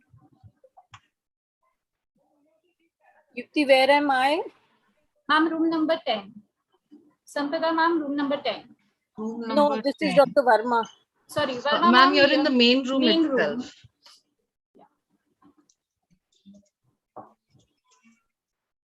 So, okay, I have not received any message. Not yet, ma'am. I'm just opening up the rooms. Okay. So the rooms are set. I'm opening them up. there is no, you may get a notification for room 8, but there is nobody in room 8, so please don't bother to go. We have time only till 5:45. Please make that announcement. We've already extended it from, yeah, please. So 5:45, everybody comes back to immediately. the main room. Yeah, please. Whether you're done with the presentation or not, I'm afraid. Yeah, I'm afraid. All right, here we too. go. All the best to everyone. Have fun. Yes. Thank you. Okay, you should have either icons that tell you have a breakout room, or you'll have a message that tells you breakout room. Just join. Nobody is going on room 8, right? Yes, yes, sir. I've got the room 8. Oh, sir, just ignore that. All right. Yeah, Betty, I have to join Rekha ma'am, right? Yes. Just got the message. Okay, thank you. I have to join Akhil, is it? Sampada? Yes. No, ma'am, you'll join room 10. I'm This getting is a different room. Okay. So I'll say not now. Yeah, not now. Betty, just make that announcement that if your number is not there, no action. Yeah, if you don't get your number, don't go into that room. Sampada ma'am, you should get room 10. Okay. I will be in room 4, Ishita and Sachu. You are my speakers. Dr. Yes, Bhan sir. is in her, Yes, sir. no, she's not in her room yet. I'm getting a message. You have been assigned to breakout room, Akhil Paul. That's the message I got. No, your entry is No, banned. because everybody in the room, everybody gets assigned, but the chairpersons, please choose your own rooms. Don't choose another chairperson. I don't have any other message. Will come. I haven't got my message also. Yeah. I've also not got any. Maybe we should have a session of chairpersons. I have a message which says the host is inviting you to join breakout room, Professor Asmita Huddar. Do I join her? No, ma'am, you stay in the main room. Dr. Verma, you stay in the main room. Oh, Betty ma'am, the same message I have been received. I have to join Professor Huddar. Ma'am. I think we should all go to Betty's house for dinner. She's inviting us there. More than welcome. More than welcome. I guess with all the effort she's put in, we need to be actually treating her. Oh, no doubt about that, Dr. Apurva. Okay. All right. Betty ma'am. This is not working. Yes, Hetal. Ma'am, sorry to interrupt. I and Akansha were supposed to be in Pradnya ma'am's room, but we are getting notification for. Yes, I know. Okay, so I am deconstructing the rooms because this is not working out the way we wanted it to. I'm simply going to open up 10 rooms. Chairpersons will tell you which room number you need to go so that you can manually select the room and go to that room. I think that'll just make it very, very easy and quicker. I'm going to close all the rooms. And don't worry, we'll figure this out. Betty ma'am, in the meantime, could we just give the chairpersons their room numbers? Dr. Bhan, your room number 1.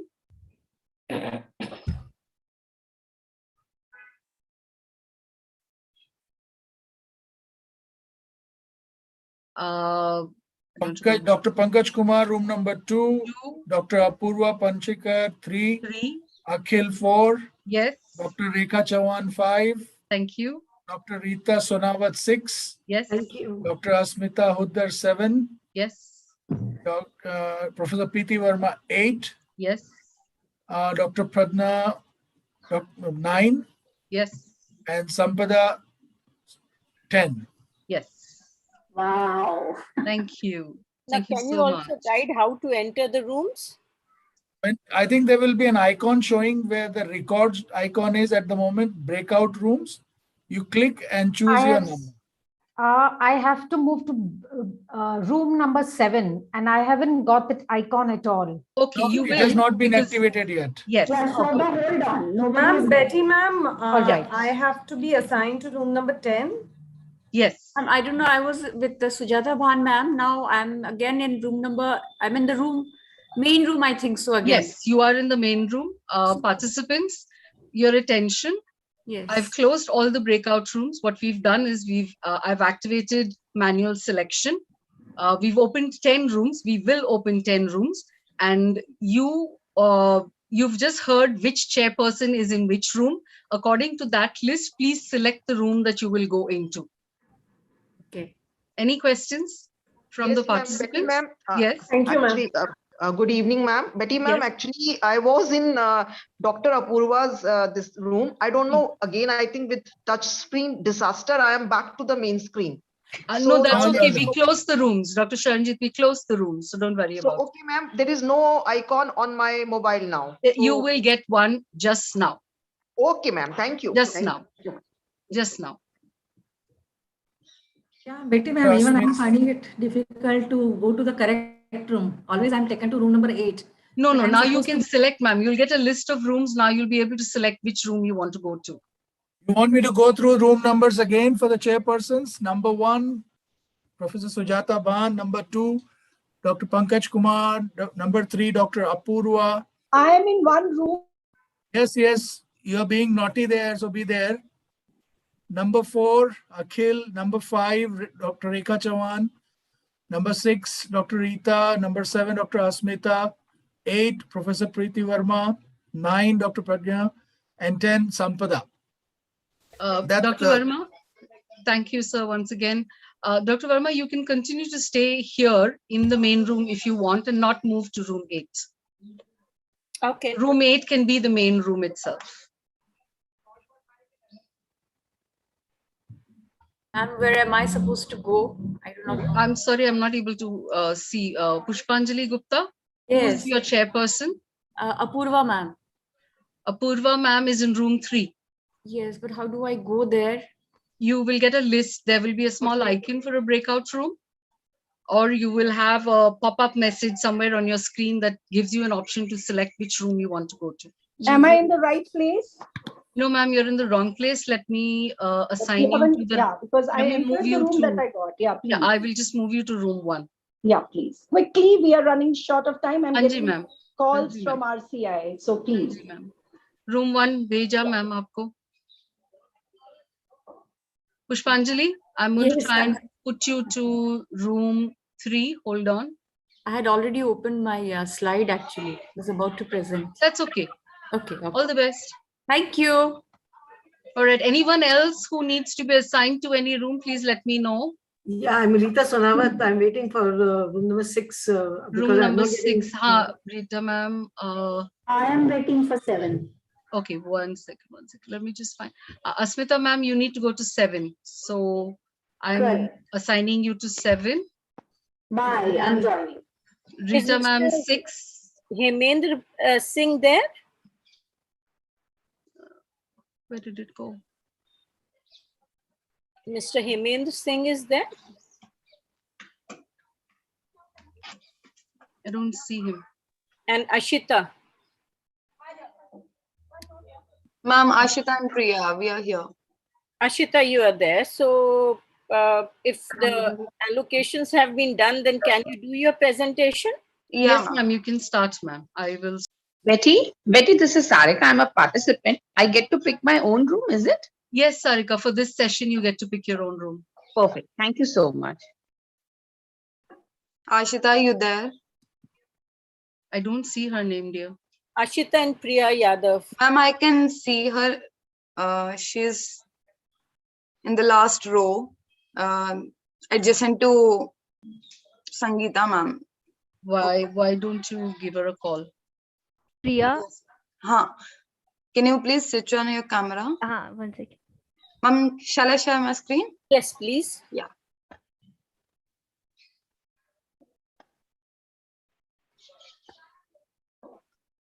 Ma'am, are you able to see my screen? Yes, I am.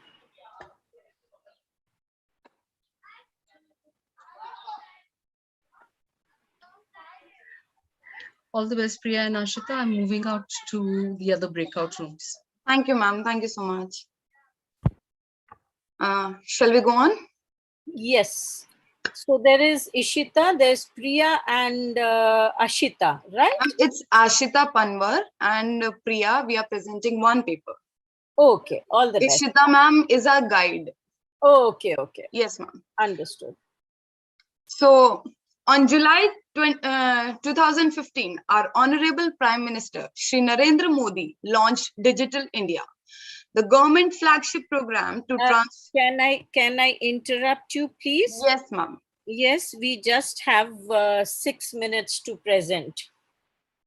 Okay. Okay, right, ma'am. Okay. So the government flagship program to transform India into empowered digital India. So good evening, everyone. Honorable Preeti ma'am and other delegates. Today, I, Priya Yadav and Ashita are going to present our topic, our paper topic, rethinking the use of ICT during pandemic. So now what is ICT? We all have been talking about ICT for so long. So our resource person, Richen Dorji ma'am also talked about ICT in a recent session.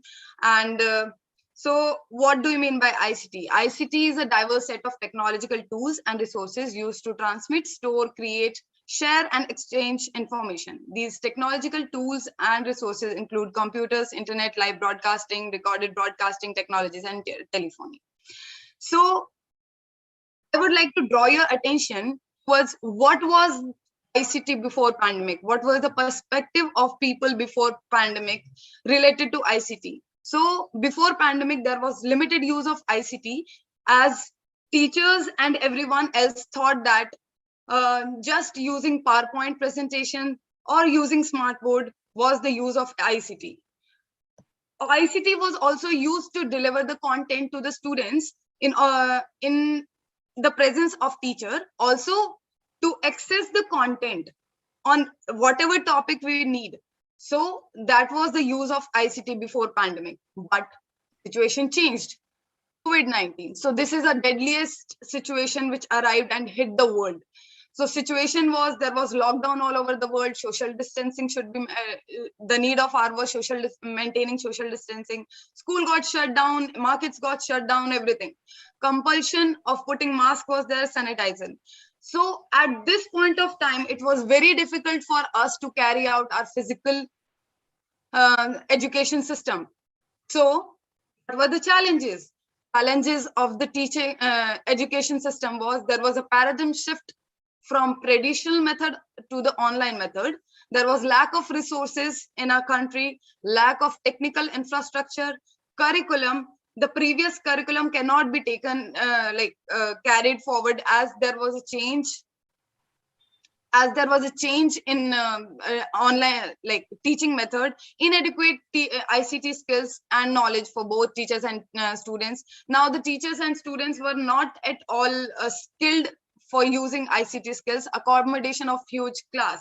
So in country like India, wherein there is a whole, there is a lot of students in one class, there is number of student is about 50 in one class normally.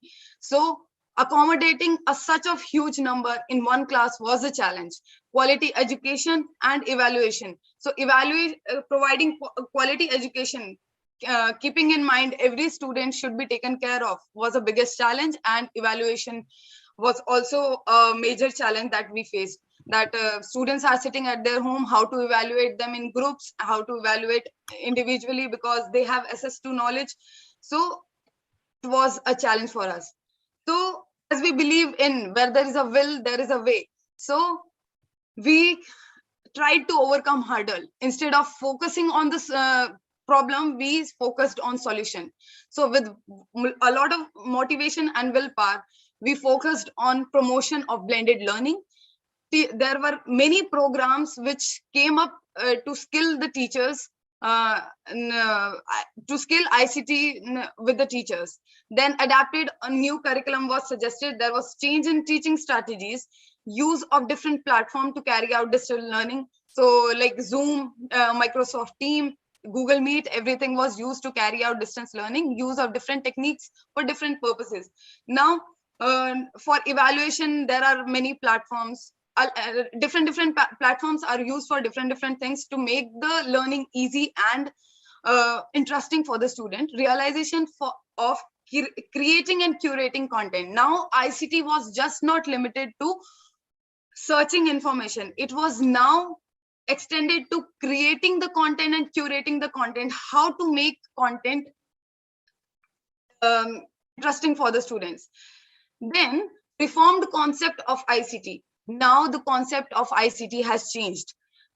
the need of our was to rethink the use of ICT. We use many platforms like Google Meet, Zoom, Microsoft Team for carry out our classes, Google Classroom for giving the assignment. Jamboard is one of a very good example which we use to give assignment. Mind mapping. So mind mapping is one of the platform which make concept clear to everyone. Like it give a clear picture of the concept. Then quizzes, which will make things interesting. Like quizzes, kids love to play quiz. The Mentimeter also plays the same. Then what are the benefits of ICT? ICT, it is because of ICT that we are sitting here, and we are different resource person from different countries are able to give us so much of information. So e-learning and online learning is possible due to ICT. ICT brings in inclusion. It promotes inclusion, as there is no physical barrier. Anyone from anywhere can attend the classes. ICT promotes higher order thinking skill, enhance subject learning. It is used to develop ICT literacy and capability. ICT use encourage collaboration. So this is like we have been collaborating with different countries, and we have come up with so much of good presentations, and we have learned so much in the seminars. So this is what collaboration is. ICT use motivates learning. ICT in education improves engagement and knowledge retention. It also allows for us to differentiate learning with technology. Now, in NEP 2020, it has been said that ICT integration is an integral part of national curriculum. Now I hand it over to Ashita for further explanation. Thank you, Priya. Let's talk about. Thank you, Priya. Let's talk about the drawbacks of COVID-19 and online learning. So there are so many drawbacks. There are Just one more minute. Oh, okay. So there are so many drawbacks. So these are the drawbacks of online learnings: interrupted learning, like background noise, increased isolation because the children are sitting in a home, and they are not allowed to play outside. Lack of interpersonal skills, socialization skills are also affecting. Lack of reading, the child are not ready to read because they are nowadays the children are read through if they want to learn something, they have to just open the YouTube, and they just have to listen the videos and all. Stress and anxiety with the screen timing is increasing, so the stress and anxieties are increasing. And Zoom fatigue because of the long sitting hours because of they have to take the class. And lack of classroom ethics are discipline. They don't have they did switch off their cameras, not opening and not speaking out. And hidden hurdle to access of ICT for remote learning, our lack of academic insensitivity. Next, let's move on to online learning on special education. The difficulty of online education has been a mixed bag, but being a special education student add an extra wrinkle. Let's focus on the challenges. Challenges in special education due to a pandemic. So these are the challenges faced by the special needs student. Lack of multi-sensory approach, because the special child learn through multi-sensory approach easily. So because of online learning, they don't get a multi-sensory approach. Not being accurately prepared to severe students with disability. Need of revised curriculum. Preparedness to meet the needs of children with severe needs. Ensure to fulfill the needs of children with disability. Sufficient staff to support needs of student. And lack of funding. As a regular students are also facing a problem due to online learning. So let's because of online classes, let's think about the children with children of special needs. They are also facing a same kind of problem, because they have already have a lack attention span. So these are some researches made by in these areas. They are researches So I have listed down the two researches. These researches are online learning effect on students with learning disability, parents perspective by Ayad and Zinat in 2021. Next research is done by the topic impact of COVID-19 pandemic on education of students with learning disability in pre-university education by Zamina, Haiseni, Durga, and Mizra. Let's move on to what's next. So we conclude our through this need of blended learning, fluent in using technology, government support in ICT. So fluent in using the teacher and the student are trained to use technology with technology, and government has to support the government also support these put the ICT in classroom and public so that everyone can. And need of blended learning, as we are shifted to online learning, so there is not single method we can through single method we can teach this, that we have to look on different methods through this. Stop, please. Yes, ma'am. Just one statement. Just one line. One, ma'am. Okay, so now we can conclude our paper by saying by saying that we Indian believe in a statement like there is a will, there is a way. We never give up. So instead of challenges, we are focusing on solution. We are focusing on solution. I'm sure by the time we will overcome this hurdle. We will overcome this hurdle also. Thank you so much. Thank you, ma'am. And if there is any sort of like mistake, we apologize. This was our first paper. No, not at all. You did a very good job. Are there any questions which anybody would want to ask the presenters?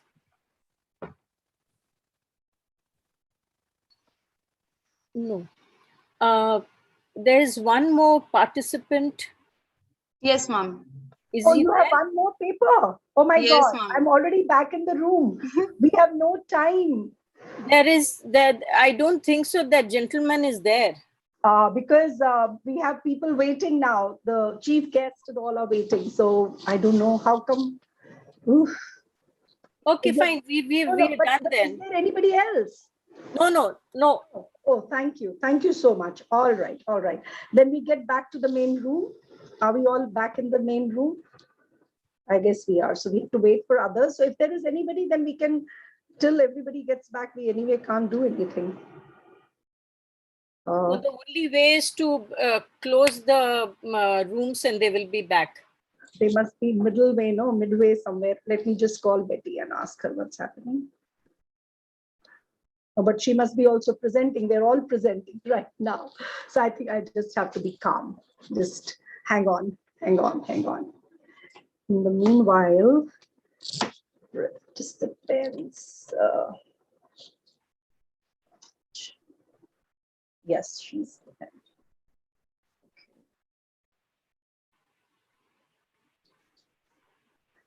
All the dignitaries who have joined the main room, just give us a few moments for the parallel sessions to get over. So just bear with us for another like 10 minutes.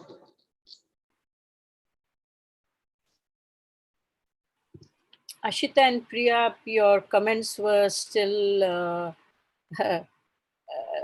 were left, I will, in your chat, because we do not have time and we've come back to the main room. Yes, ma'am. I will send you on your chat. Okay, ma'am.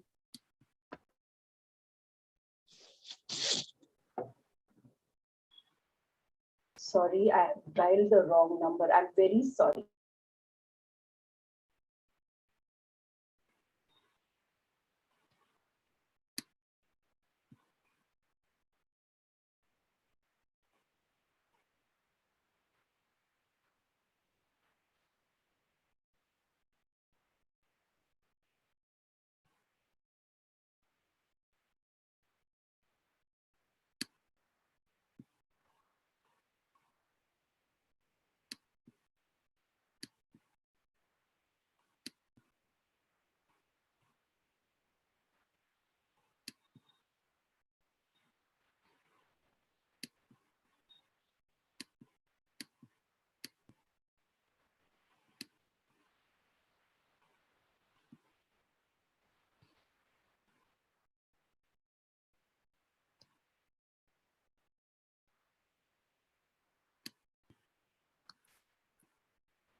Please close the rooms quickly. Everybody is waiting.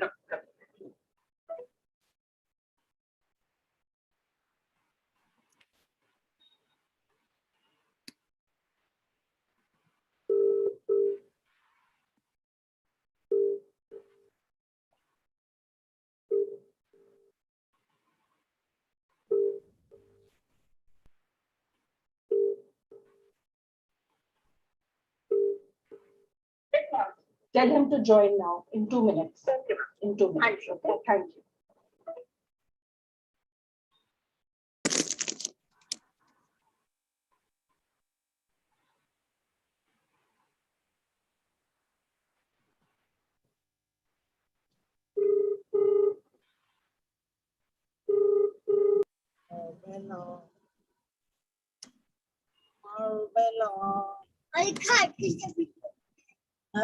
अरे car कभी shop पे उधर आके हमने देखा अरे तुम्हारे भाई कभी शॉप पे बहुत सारे देखते रहो कौन कौन सी शॉप्स हैं ये There are many different shops. आज वो किसकी मम्मी आई हुई थी जिन्होंने बेबी को लिया हुआ था?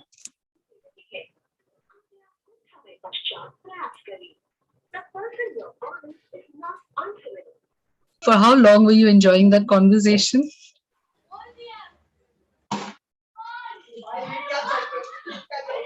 Is everyone back?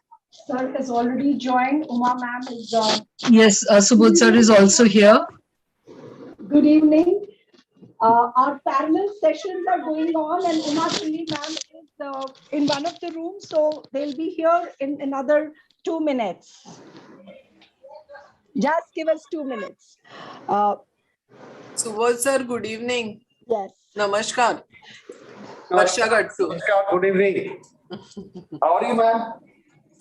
नमस्कार सुबोध जी सुबोध जी कैसे हो मैम नमस्कार बिल्कुल ठीक हूँ all well ma'am all fine नमस्कार प्रीति वर्मा प्रीति मैडम बहुत दिनों के बाद आपके दर्शन हुए after long time I know after a long time yes ma'am आप कैसे ma'am how are you I am good how are you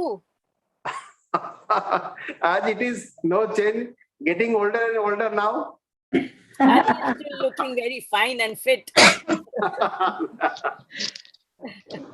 So, namaskar, Akhil.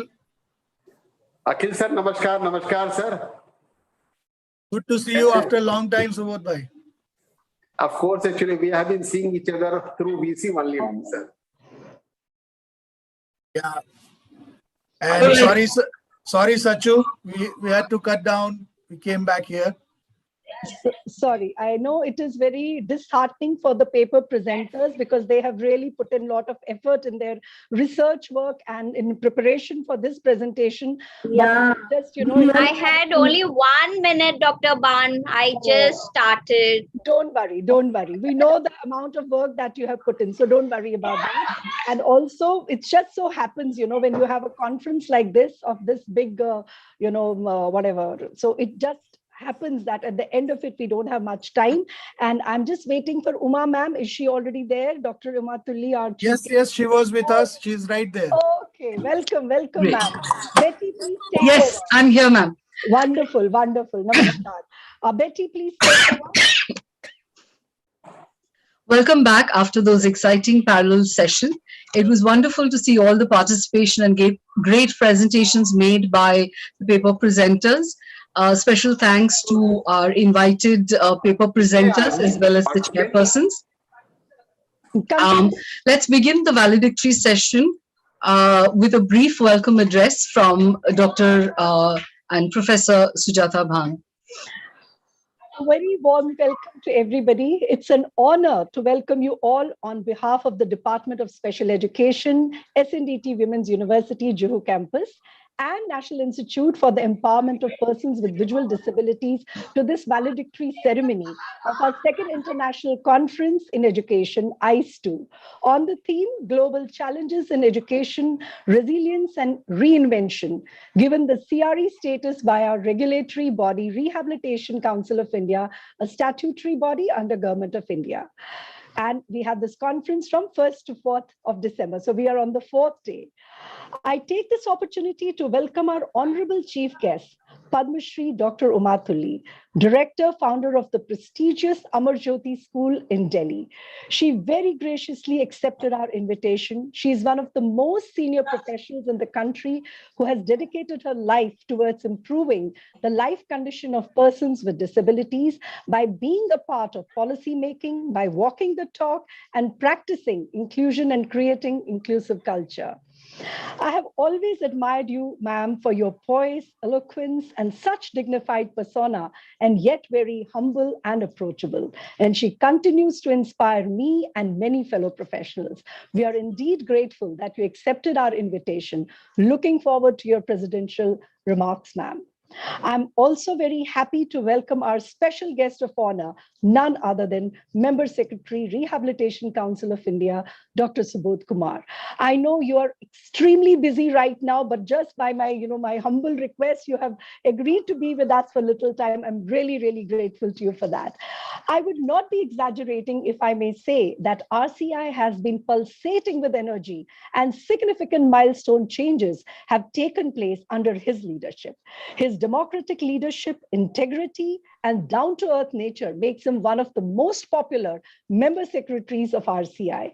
We are grateful to you for supporting us always at DSC in our academic endeavors and being with us today in spite of your busy schedule. Thank you very, very much. I welcome all the very senior professionals in the field of rehabilitation of persons with disabilities for this valedictory ceremony. Most of you have stayed with us in all these 4 days of academic fiesta, and I really, really appreciate that. Now, a few words about the conference. The pandemic caused by COVID-19 posed challenges worldwide, and the education sector was hugely affected. Yet the teachers, like warriors, rose to the occasion, demonstrated incredible resilience, and created ways of addressing new challenges creatively, both for children with and without disabilities. The pandemic also brought the world closer. Everyone was just a Zoom call away. So we thought, let's change adversities to opportunities. This was an opportune time to bring international perspective to address the common concerns and share best practices around the world. We in the department strongly believe in we strongly believe in bringing in the resources and collaborating and sharing. Hence, this conference was planned with the following objectives: to appraise the global challenges in education, to get a world view of teacher resilience, to cope with the educational challenges during the pandemic, and finally, to share the best practices of teacher reinvention to meet the global challenges in education. We were privileged to have 3 vice chancellors to grace our event. On the first day, we had Honorable Vice Chancellor Professor Alok Kumar of Ghasi Ram Vishwavidyalaya, a central university of Bilaspur. Then we had our own Vice Chancellor of SNDT Women's University, Professor Ujjwala Chakradev. She encouraged us and wished us success to make it a big event. And on the day of the inauguration of the conference, Honorable Vice Chancellor of Baba Saheb Ambedkar University, Professor Ami Upadhyay, delivered her presidential remarks. DSC takes great pride in saying that we were honored by having sessions with 20 distinguished international speakers from prestigious universities from countries like Italy, Israel, UK, Finland, USA, Greece, Bhutan, Canada, Dubai, Australia, Nigeria, and of course, India. It was indeed a truly international conference. All the sessions were chaired by the most celebrated and revered disability professionals, many Fulbright scholars from our own country, like Professor Mukhopadhyay, Dr. Jayanti Narayan, Dr. Aloka Guha, and just to name a few. But I do want to mention more because I really want to thank each one of them. So give me a moment. Professor Anupam Ahuja, Dr. Varsha Gattu, Dr. Bhushan Punani, Dr. Preeti Verma, Mr. Akhil Paul, Professor Asmita Hudar, Dr. Shamla Dalvi, Professor Raj Gupta, Professor Latika Sharma, Professor Rita Sanawat, Professor Pragnya Vakpenjan, Ms. Sampada, and I may have missed somebody, please excuse me for that. But I really, really extend my heartfelt thanks to each one of you. And we were also privileged to have a galaxy of these speakers who added so much of value, and I enjoyed, everybody enjoyed. So I think, without saying too much more, I leave it to Betty to take it forward, and I'll come back to convey my thanks at the end of it. Right now, I think I should just put a stop here. I'm just too excited, and I'll go on speaking. Thank you very, very much. Thank you.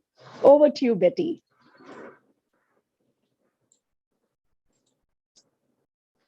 Yes, Betty, unmute yourself. Unmute yourself. Betty, you're still muted.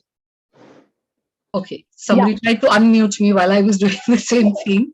Okay. Okay, thank you for whoever's trying to help me. I now request Dr. Apurva Panchikar to please share the conference highlights and takeaways. Thank you. Thank you so much. So a very good evening to all of you. So I'll just share my screen as I read through the report for the conference and given my little 2 bits about what are the key takeaways according to me.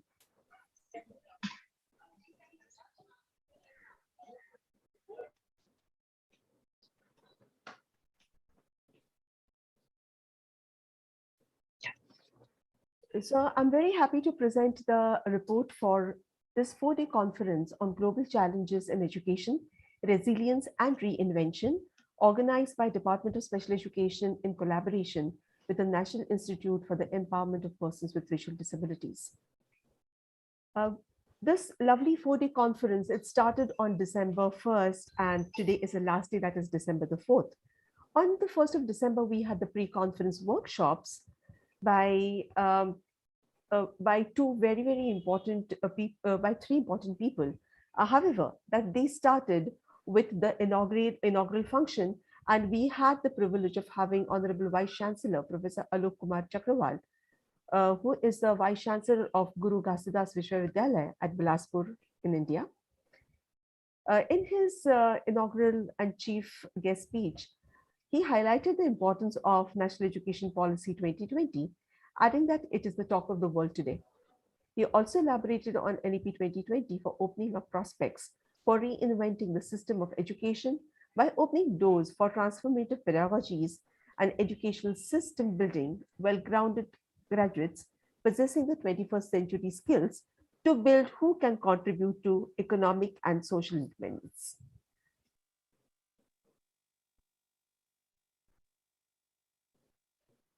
Sorry.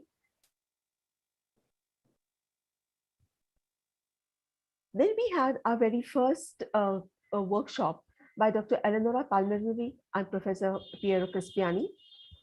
So they are Italy-based, and they were gracious enough to come and conduct a workshop on what is known as the Crispiani method.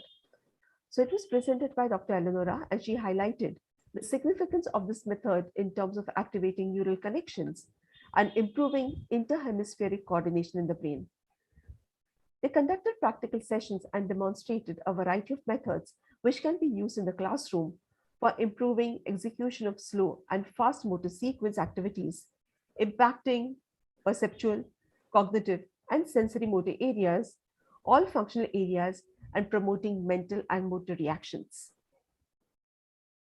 The second workshop was conducted by Tamal Appel, and this was called Making Math Accessible. Her focus was on making math interesting and interactive for children with special needs. She provided practical demonstrations of effective teaching methods and the teaching learning aids, which contribute in making the basics of math clear for the students. She shared ways of designing interactive lesson plans for math by setting clear and attainable goals. Her personal experiences of working with these children added value to the session and left us with a message that a subject like math can be taught and learned in many, many different ways. Our second day, which was the beginning of the conference, we had our pleasure, our opportunity to have Honorable Vice Chancellor, Professor Ami Upadhyay, who was the chief guest. And she spoke about the global acknowledgement of NEP 2020 for promoting inclusive education and using ICT for reaching out to the marginalized. She also highlighted that the increase in the gross enrollment ratio through open distance learning has also put forth the importance of changing attitudes of people towards distance education and have state-wise interventions for introducing more MOOC platforms, providing quality distance education courses in India. We had our very own Dr. Ashish Panut, who is the Director of Innovation, Incubation and Linkages at SNDT Women's University. And he also mentioned about education as being a continuous process impacting the overall development of learners. He too highlighted the strong potential of NEP 2020 to decompartmentalize the system of education and bring transformation in the educational process for benefiting all learners. He concluded his talk by a quote by Swami Vivekananda: "Education is the manifestation of the perfection already in man." We were very, very motivated by the inputs and the insights provided by both these speakers. Of course, the whole inaugural program on our second day was presided by none other than the director of NIPVD, that's Dr. Himanshu Das. He stated the importance of having an impactful leadership to reflect on the problem and take collaborative steps to cope up with current situation with resilience. He highlighted the concern of India's poor performance of dealing with the issues related to disability and showed urgent need to take steps in this direction. He concluded with a positive note and placed high hopes in the RPWD Act of 2016 and NEP 2020 for building a better future for persons with disabilities through collaborative efforts. Then we started with our plenary sessions, and the keynote address by Professor Richard Rose, and he spoke about the resilience, opportunities, and challenges for equitable education in the immediate future. He highlighted the progress made by education at national and international level during the pre-pandemic situations for achieving the goal of universalization of primary education, and stated the numerous factors which hinder the children from achieving this basic education. He elaborated on the significant impact left by pandemic, especially affecting the marginalized, by pushing them in the vicious cycle of poverty and deepening inequality. Lastly, he discussed the steps for transforming challenges into opportunities by promoting sustainable leadership and transforming educational process in light of new learnings. Then we started with the plenary sessions. Professor Ritva Kantilinen, she spoke on action-oriented language proficiency as part of the Finnish educational system. Professor Ritva introduced us to the different aspects of education system in Finland and placed special emphasis on importance of multilingualism. Teachers are trusted and providing academic freedom, she said, and this is to plan and implement all educational activities designed for the benefit of all children. She reflected on communication and language development being a constant process for the lifetime in Finland, and it is learned through playfulness, joyfulness, and creative methods. The second plenary session, we had Professor Maria to come and talk to us on the challenges in education, exploring experiences of students with autism on distance learning programs in Greece. This was a research that she had undertaken, and on the basis of that, she discussed about the experiences of children with autism in the distance learning programs, and what are the benefits that have these programs offered to the students. She further put forth the suggestions for improving distance learning systems by providing training and financial supports. The key takeaway for this particular plenary session was happiness is a positive way of thinking and there is hope in despair.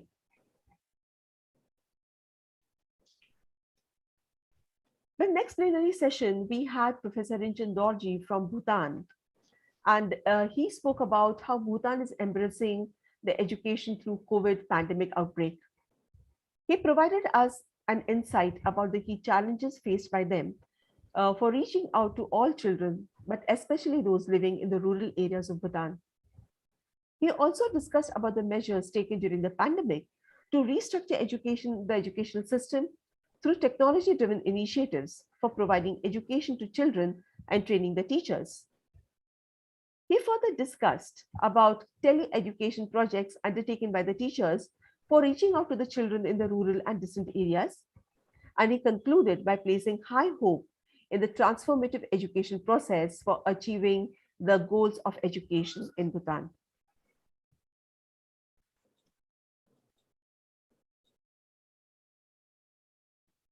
Another plenary session that we had was by Professor Elizabeth Dalton, and she spoke on technology in relation to universal design for learning. Professor Dalton described the concept, nature, and principles of the universal design for learning for making the teaching learning process impactful and effective for all learners coming from diverse backgrounds. She discussed about the different approaches, learning guidelines, assistive technologies used for making UDL embed in all aspects of curriculum design. That brought us to the end of the first day. The first day of the conference. So we had the pre-conference and then the first day. So now coming to the 3rd of December, which is the second day of the conference. The first session was completely different. Previously, we had been talking about disability and diversity. Here, the whole focus of Professor Anita Kurup's session wasn't looking at students who are gifted. And she spoke on challenges to identify and mentor gifted and talented children in developing countries, bringing in insights from India. She provided an overview of the status of problems faced in the identification of gifted children across India and mentioned the various attitudinal and educational factors which are hampering their education. She introduced the National Institute of Advanced Studies, where she is working on developing programs for children who are gifted and talented. And she introduced to us the various programs that are undertaken, which use technology, structured mentoring, and multiple intelligences framework to cater to the needs of the gifted and talented students. Dr. Nathan Grills, he brought in a very, very different perspective and spoke to us about the competency-based educational programs, the example of community-based inclusive development program, which was launched by the Rehabilitation Council of India, and we are very, very happy that it is being rolled out gradually in the country. So Dr. Grills, he placed emphasis on the need of special children to learn through real-life experiences through comprehensive framework of CBID, as it addresses the challenges experienced by persons with disabilities, and CBID being an effective way to resolve these issues. He discussed different levels of CBID curriculum and highlighted the importance of having empathetic and professional behavior towards persons with disabilities.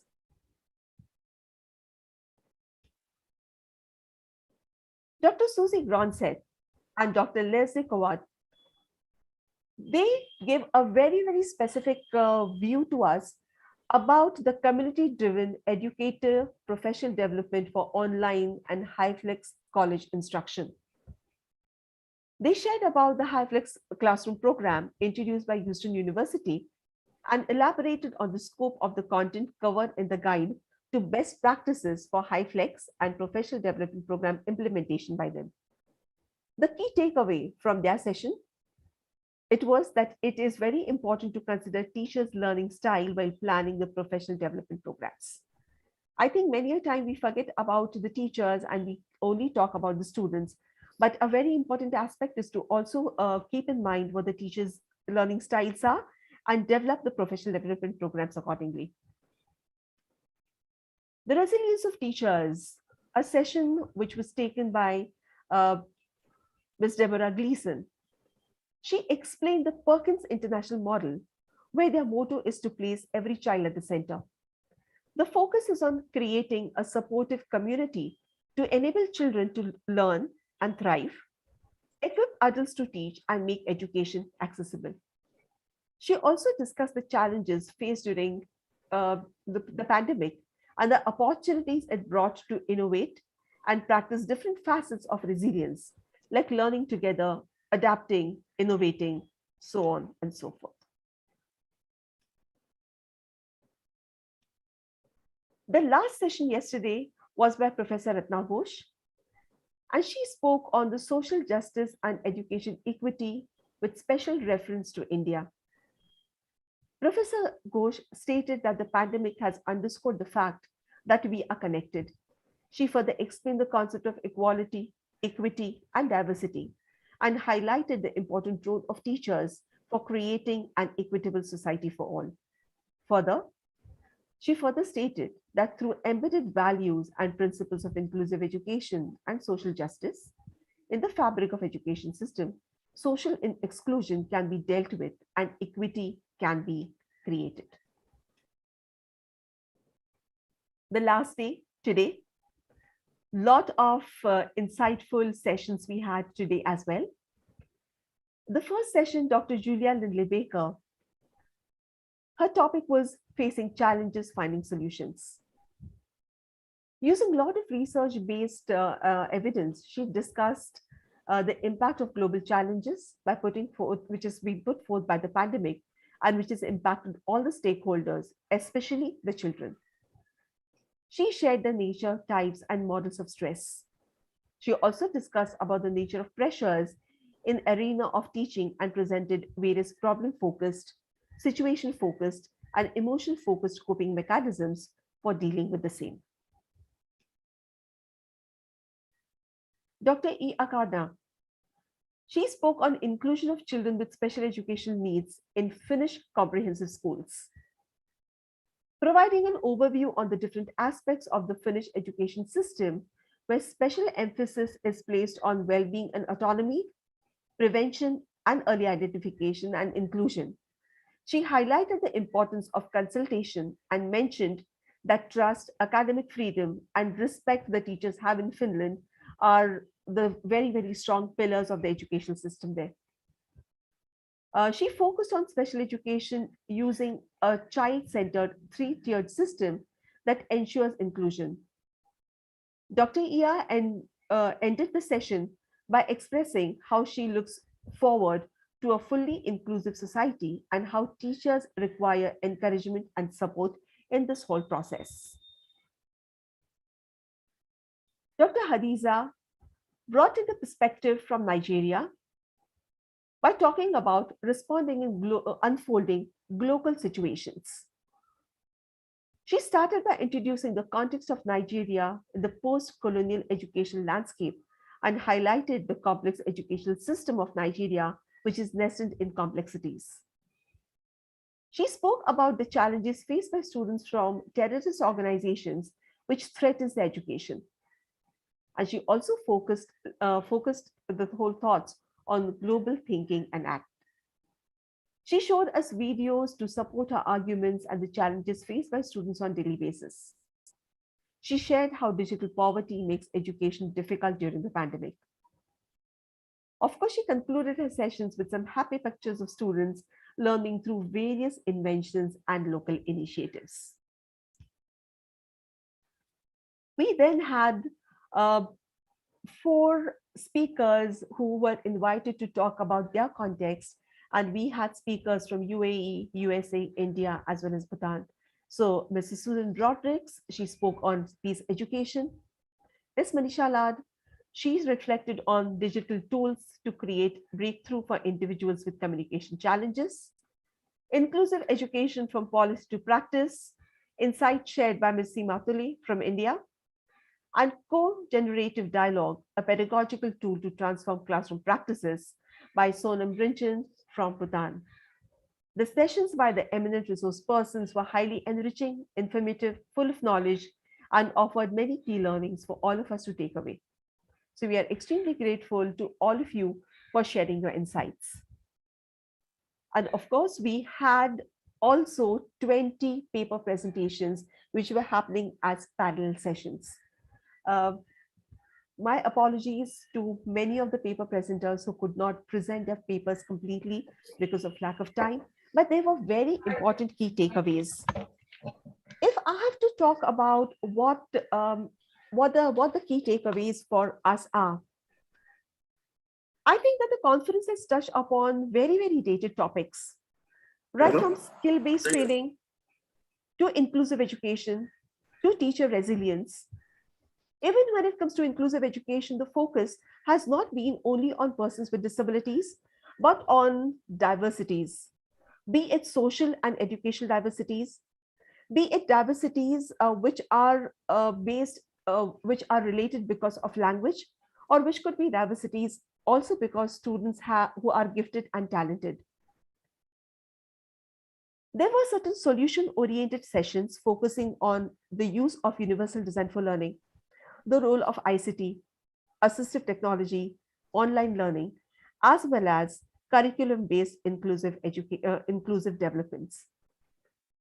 The teacher's role was definitely highlighted through the sessions right across. And we do see that, yes, teachers are resilient. Teachers are the ones who are innovative. Teachers are the ones who are extremely strong pillars of the education system, and they cannot be neglected. The paper presenters too had the paper presentations on inclusive education, ICT, resilience of teachers, teaching experiences during the pandemics.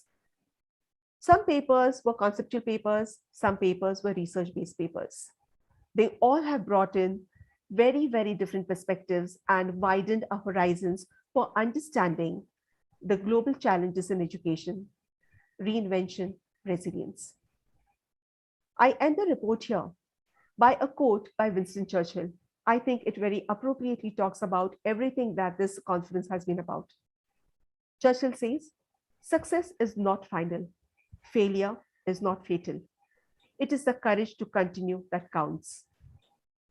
Resilience and reinvention is what is going to take us forward all the more. Thank you so much.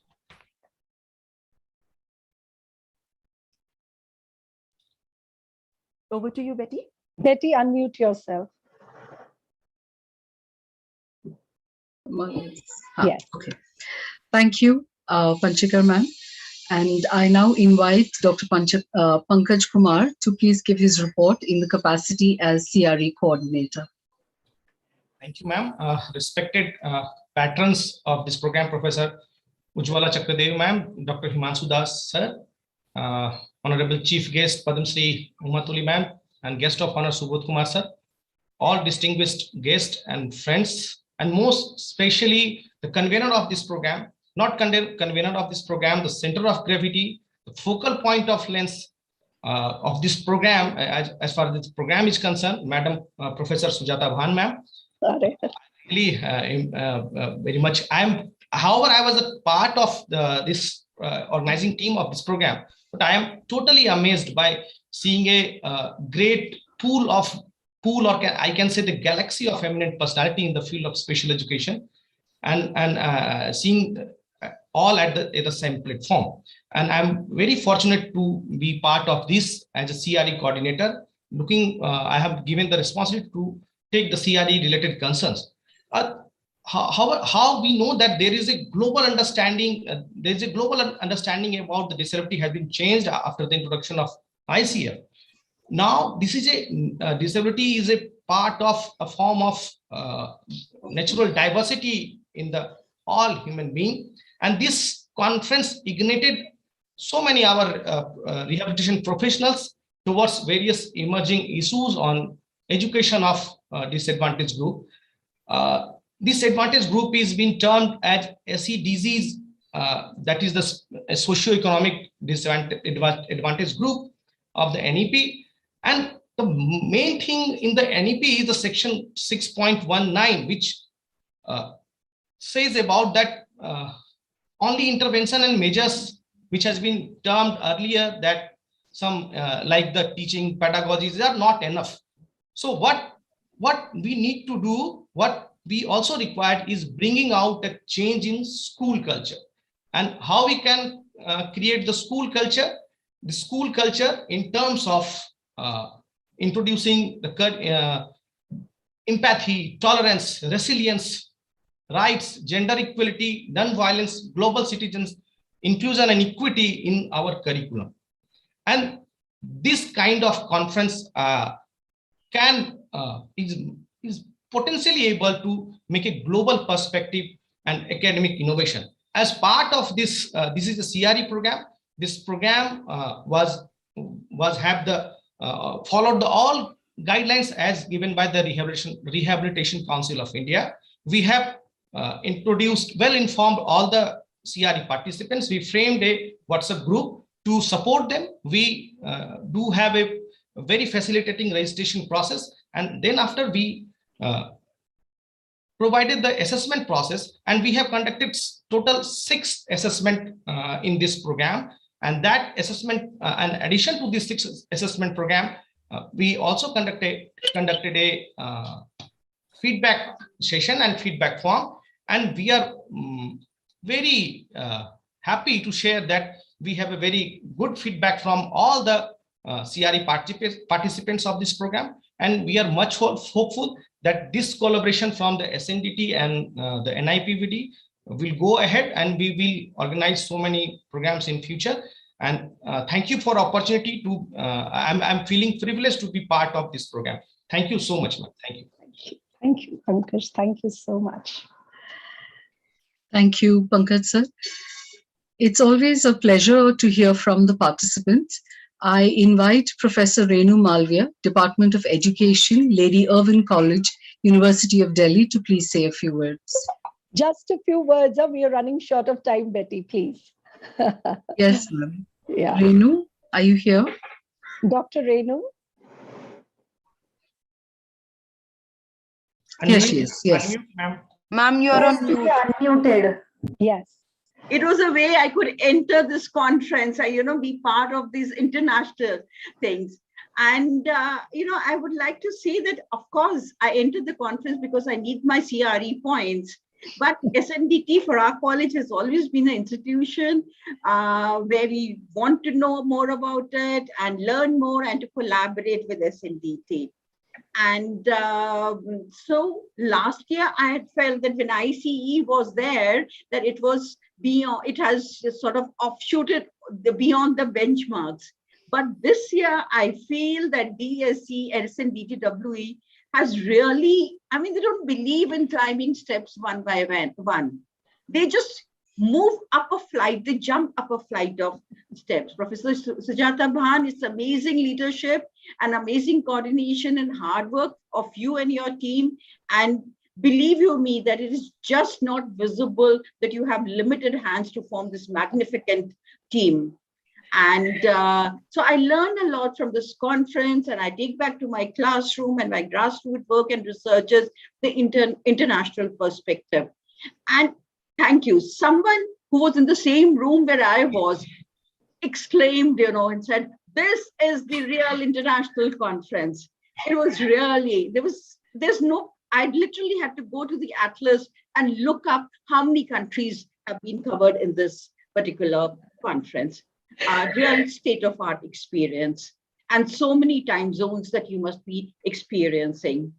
The thought often has been through the pandemic about the resilience is enough. Could we have reinvented better? The eminent speakers and the outstanding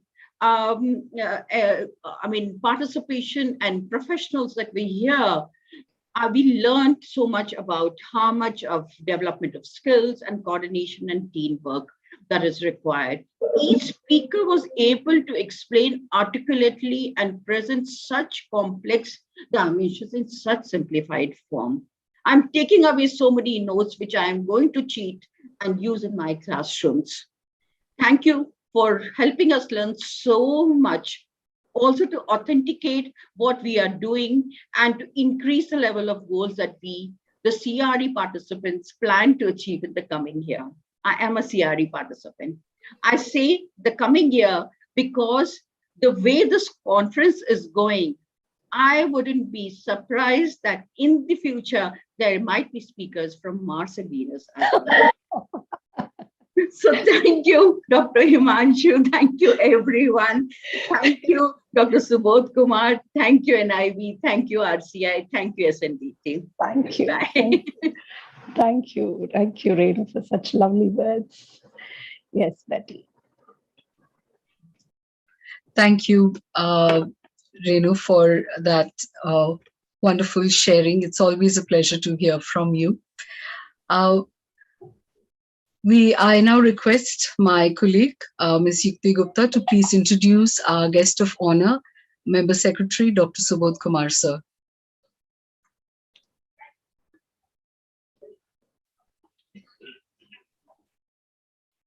Okay. So it's my pleasure and honor to introduce Dr. Subodh Kumar, sir, Member Secretary, RCI, that is Rehabilitation Council of India. Dr. Subodh Kumar joined Rehabilitation Council of India as Assistant Director in the year 1998. After a certain period, he elevated to the post of Deputy Director. At present, he is the Member Secretary, Rehabilitation Council of India and Secretary, National Board of Examination in Rehabilitation, that is MBE. इनके बाद sir बोलेंगे, इनके बाद sir बोलेंगे. He also served State Institution of Rehabilitation, Training and Research, Department of Social Justice, Government of Haryana, as a director on deputation basis. Dr. Subodh Kumar, Member Secretary, is a very senior academician and administrator with deep experience in the disability sector. Being an executive head of the council, he is actively involved in formulating and implementation of policies related to human resource development in the field of special education and disability rehabilitation as per the mandate of the RCI Act 1992. He has received various recognition for his outstanding work in the disability sector and recipient of Bihar Ratna Award for his contribution in the disability sector. We are really honored to have you serve with us. And because of you, we are able to organize such wonderful conferences. And thank you so much, sir. We really need all your support every time when we come up with our conferences and workshops. Thank you so much, sir. Over to you. Thank you, ma'am. Thank you all. First of all, I would like to express my gratitude to all of you, especially Madam Professor Suyata Bhan, and of course, very, very senior academician and Padam Shri ma'am, Dr. Umatuli madam, Aloka madam, our ex-chairperson National Trust, Madam Varsha Gattu, Dr. Nathan Grill also, and I missed to attend this international conference. I have seen right now the number of vice chancellors known to me also. They have also invited as a panelist and a speaker, very senior academicians and international resource persons who has invited by the SNDT University, Mumbai. Of course, this is an opportunity for me to have a the interaction maybe through the virtual mode.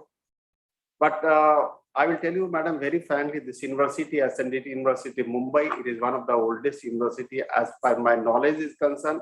For the last 23 years, I know this university. I have been interacting with all the senior academicians, right from Professor Smriti Swarup, Madam Professor Suyata Bhan, Dr. Priti Verma, and all the senior academicians have been working. And especially, I will tell you very frankly, Professor Suyata Bhan, she has been associated with the council the moment I have taken over the charge as a member secretary RCI in 2019, Jan. She has been actively involved in the policy formulation of the RCI and taken a lot of responsibility for the development of the CBID program. That was one kind of, it was a flagship program of the DPWD and the RCI and between the two countries, Australia, Government of Australia, Melbourne University. Apart from this, other experts are there. Professor M.E. Upadhyay, madam, I have been interacting with madam also in the various committee meeting, and a very, very renowned person, very senior academicians. Ma'am, it is an opportunity for me. Today I am here. Actually, I have been engaged. I have been working all the, today my office is totally functional. And there is tomorrow On Monday, there is a parliamentary standing committee meeting. We have to face the standing committee regarding some policy formulation for which we all are here. And of course, we are having the EC. So most of the staff members are there. We have been attending.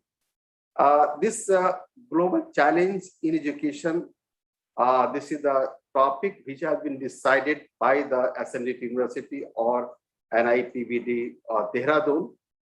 That is really a very relevant topic.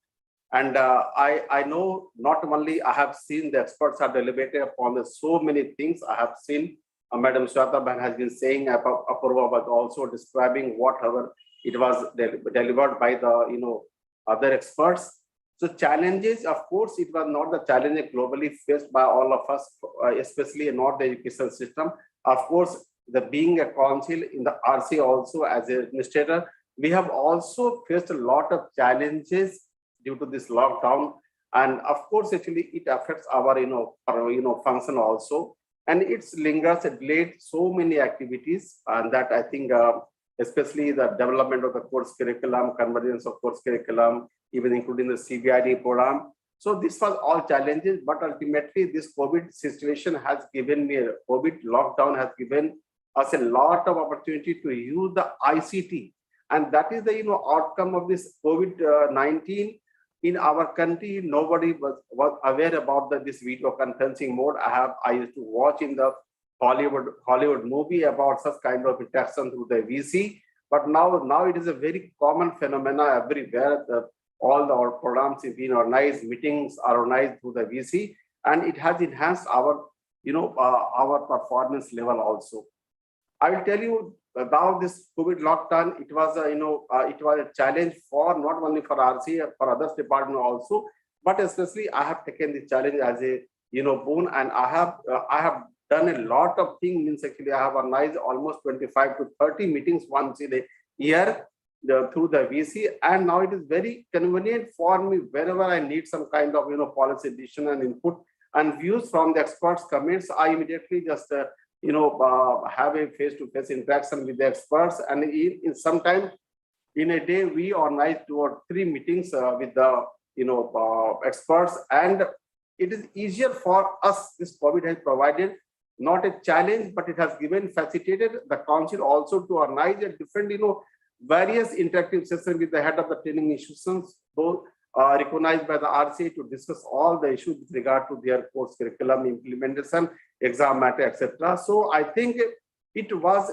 a great challenge. It is a great challenge. Still, actually, we are facing a lot of things, lot of problems. But I will tell you very frankly, what we learned, it has given us, our own competency, use of ICT. We have been doing a lot of things for the VC.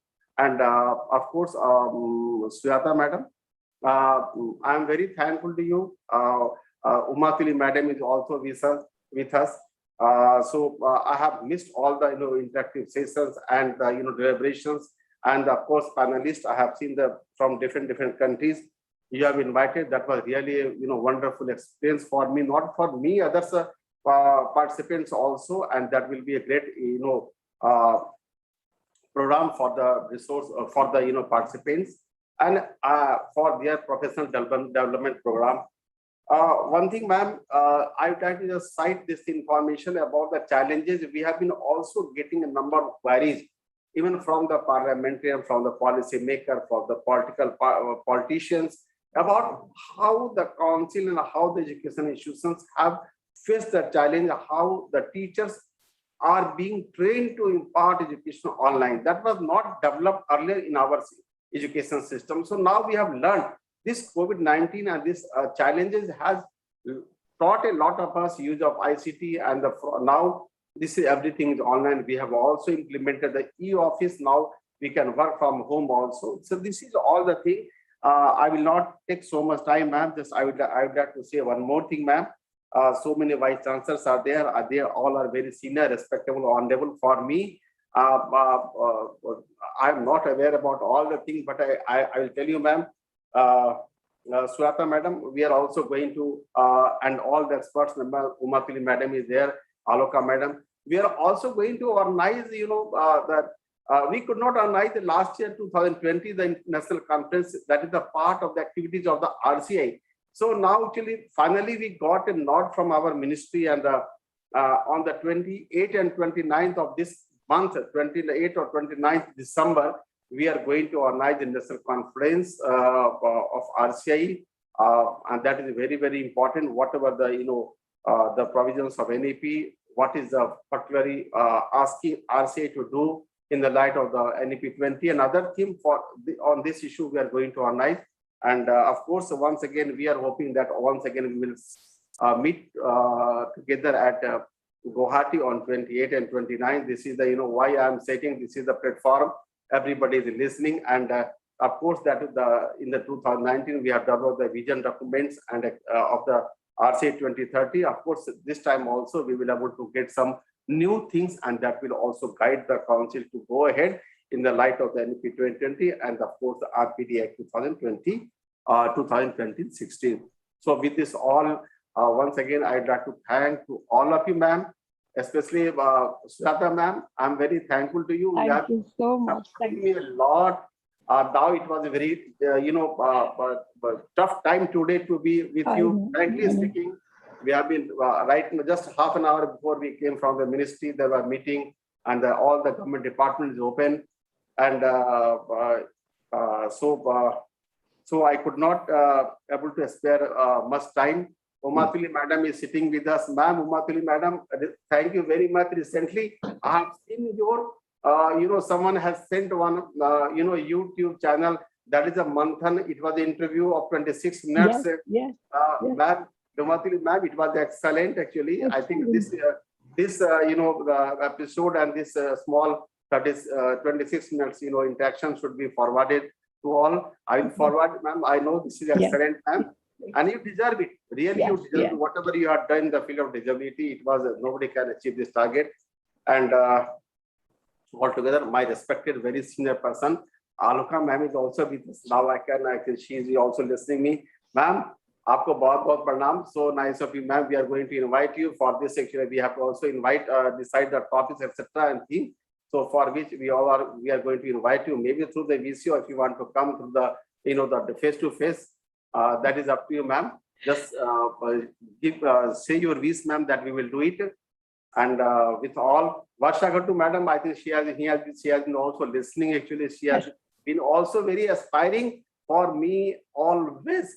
Whenever there is a queries and comments and issues with regard to the NEP 2020 or any issue, because I am not a professional, so really I totally depended upon you, ma'am. So thank you very much. You are with us. And other experts, so many experts are there. So with this, I, on behalf of the RCI and of course on behalf, ma'am, I express my gratitude to the SNDT University Mumbai, the Vice Chancellor of the SNDT University, all the eminent staff members, Vice Chancellor, madam, and all of you. Thank you very much, especially the NIB Dehradun also. So with this, I would like to just sum up my word. Thank you very much, ma'am. Thank you very, very, very much, sir. Thank you so much. Thank you so much for taking time out for us. It really means a lot to us. Thank you. Thank you. Over to Betty. Thank you. Thank you, sir. I now call upon Dr. Himanshu Das, our patron, to make his presidential remarks. Namaskar, everyone. Picture Vega. Very, very overwhelming to be presiding. Sir, unmute yourself, Dr. Das. Unmute yourself. Namaskar, everyone. It's indeed a very, very proud privilege and very, very extremely overwhelming to be part of this extremely special program, and the way it has been conducted, and now it is getting into conclusion, is truly very, very inspiring for all of us. Department of Special Education, SNDT University, National Institute for Empowerment of Persons with Visual Disability, and Rehabilitation Council of India must cherish this one program as one of the most special programs that has been conducted during this COVID time so far. And this has been a comment which has been coming to me over my WhatsApp for last 3 days continuously. I've got messages from so many people, ma'am. And in fact, we are requesting RCI maybe to have some kind of collaboration with this kind of institutions so that such programs could be conducted on a maybe 6 monthly basis, a continuum for maybe 5 years continuously. We must be conducting a series of such programs because resilience and reinvention cannot be done through one platform. It has to continue on a repeated measure, then only it can happen. I'm so proudly privileged to be welcoming today one of my greatest mentor, Padma Shri Uma Tuli ma'am, who is here, our inspiration for all time to come. In fact, I was the in charge for Third World Disability Day national event, and Amarjyoti support was the base support for which this international event by the department became very, very successful. She had been helpful, her whole team had been helpful to such an extent, providing support all the time. My brother and guest of honor, Dr. Subodh Kumar sir, MOS, Member Secretary, Rehabilitation Council of India, thank you so much, sir, for being with us all the time and inspiring all through maybe last 3 decades. You had been an inspiration for all of us. I must appreciate all the support that we got from Research Rose sir from England, Professor Emeritus, and Professor Sujata Van ma'am, who had been, I think, on her toes for over 1 year now to conduct this very special program, traveling everyone, I think, around the whole world. I must thank Pankaj sir for giving us so much of support and all the faculties of SNDT. There's no time to name all of them, but all of you have been so inspiring and everybody has been talking so fondly of all of you. And also NIPED staff, those who have been at the backside supporting the whole program. And the participants also, ma'am, have been very, very wonderful because the way they are responding, the way they are commenting, the way they are filling up the response sheets and feedback forms, that itself shows the motivation level, the grit level that this conference is getting from all the participants. And resource persons, ma'am, it's unparalleled in comparison to any other conferences that I have attended so far in my life. The chairpersons, I think the whole of the country, the best of the best joined us in sharing our different programs. I had been very busy for this World Disability Day 3rd December program, but whatever I got little time, 5 minutes, 10 minutes, even inside the bathroom, I would log in and try to listen to whatever I can. I only wish all these participants, all the faculties and everyone, those who have been part of this, remains part of this whole big family, Parivar, for a long, long time and continue to deliver such programs every 3 months, 6 months. Thank you so much. I'm honored to be today presiding over this function. Namaskar. Namaskar. Thank you, sir, for those encouraging words. And yes, we look forward to doing more conferences and more workshops. But right. Okay. So it's now my honor and privilege to introduce our chief guest for today, Padma Shri Dr. Uma Tuli. Ma'am, I apologize from the onset if we have inadvertently left out something of import in your bio in our pitiful attempt at shortening it. Dr. Uma Tuli is a recipient of the Padma Shri Award from the President of India. She is the founder of Amarjyoti Charitable Trust, rendering rehabilitative services at Delhi and Gwalior with the holistic approach of providing inclusive education, vocational training, medical care, and self-employment within one campus. She has a multifaceted personality of an educationist, a social worker, rehabilitation professional, and a sportswoman. Amarjyoti's affiliation to the University of Delhi and Indira Gandhi National Open University have sensitized these august institutions to the needs of persons with disability. Dr. Tuli ma'am has consistently spearheaded the cause of people with disability. She was the first non-bureaucrat appointed by the Government of India as Chief Commissioner for Persons with Disabilities from April 2001 to 2005. Ma'am has initiated participation of children with disability in the Republic Day Parade in 1995, which was a historic first repeated in the following years to come. Another first includes organizing the 6th International Olympics in India in 2003. Padma Shri Dr. Tuli started human resource development courses in her bachelor's in physiotherapy and master's in physiotherapy, recognized by the University of Delhi, and teacher training in special education in collaboration with RCI at Amar Jyoti, which has catered to the needs of several institutions. Among the numerous awards for her dedicated work, Padma Shri Dr. Umatuli has received the Helen Keller Award in 1999, UN ESCAP Appreciation in 1998, the Hong Kong Foundation Award in 1987, the President's Gold Medal in 1981 for distinctive services in Home Guards. And of course, there is a very, very, very long list of awards, which is really too long to be shared in this brief time.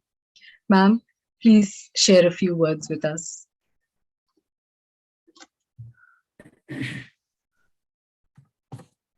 Good evening, everyone. Well, at the outset, I would like to congratulate Sujata ji for this beautiful gathering of distinguished people whom I can say are stalwarts in this field of disability. The inclusive group of the young ones, young old, and old like me. Not at all. People used to call Didi earlier, and now they call me Mataji. I think I've really grown old, but I love to share my experiences whenever I get a chance like this. Sujata ji, thank you for making me a part of this prestigious conference.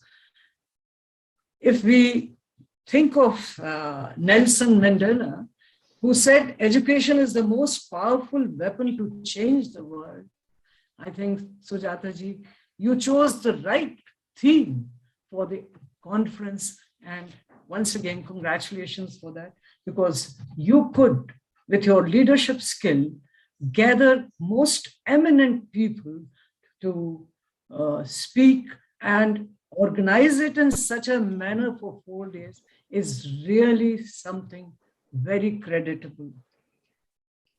As we all are aware, lockdowns due to COVID-19 pandemic affected teaching and learning globally. Several efforts were made to tide over this situation, introducing technology, including ICT. The online system enhanced the teaching and learning skills of both learners and educators. The capacity for reinvention could be seen in the use of personal learning networks, improvement of acts and innovation, the sharing of thoughts on social media, webinars, etc. Somehow I like one quotation which I would like to share, and that is, too often we underestimate the power of a touch, a smile, a kind word, a listening ear, an honest compliment, or the smallest act of caring, all of which have the potential to turn a life around. So looking at the consequence of online and offline, I think this quotation has to be taken into consideration very seriously. We do have some bad effects also of online education, but I'm very happy that we have chosen diverse themes for this conference. And I again would like to say thank you to Sujata ji for so thoughtfully bringing such themes which are very, very significant. There are so many speakers who have been mentioned in the summary, and that summarized thing gives us an idea that this conference definitely is a great one and should be repeated as often as possible, as Dr. Himanshu said. All these speakers have brought out some new vision, new approach, and new inventions. And I'm sure what you all heard was something very positive. We have now time to look at the glass not half empty, but as full, up to the brim. So let us think of one thing. I am at a very advantageous position of being the last speaker, because all what I needed to speak has already been talked about. And I'm sure people will go back with fresh ideas to implement in their own country, state, and cities. When we talk of COVID-19, we also think of many additional challenges, and the problems are more for those belonging to fair sex, less privileged section of society, and first generation learners having few financial resources. Now, these challenges, I'm sure, have been discussed at length in various deliberations. And I personally feel that what, in a nutshell, has to be looked at is inclusive education, which is not bringing people into what already exists, but it is making a new space for everyone. The legislation and policies also emphasize on implementing inclusive education. All our activities have to be looked into with making reasonable accommodation for inclusive education. Peace education is the process of acquiring values, knowledge, attitudes, skills, and behaviors to live in harmony with oneself, others, and natural environment, rightly chosen as one of the sub-themes. So recently, initiatives have been taken in the country to impart such values in children. This will further promote inclusive education, which requires a holistic approach. You know, by holistic approach, I mean providing medical, social, educational, skill training, everything in one campus, so that education really becomes very meaningful. And for this, you will be happy to know, you already know that social acceptance has increased incredibly. In past few years, many positive steps have been taken, and we know how our own ministry has really gone a long way to make all the cities accessible as far as education, travel is concerned. Education, to become inclusive, needs full accessibility, not only in classroom, but also in the environment. We need special educators. We need many more things to make this inclusion an enjoyable journey. There is no destination in this journey, and we have to go on. The Amar Jyoti examples I will not give here because we have very little time. And being the last speaker, I am at an advantage of cutting short everything.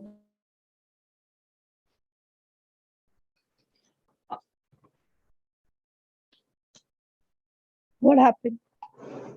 We've lost, have we lost her connection? Probably. Yeah, looks like that. Yeah, she's out of the meet. Mm. We'll just give her a few minutes. Yeah, just wait for a minute minute or so. back. Yeah, otherwise we'll continue. Yeah. I thought Seema Tuli ma'am was here. So just check with her if she's there. She can use her gadget to log in. No, she's also not there. Okay, never mind. Then you just carry on. If she comes back, then you please bring her in.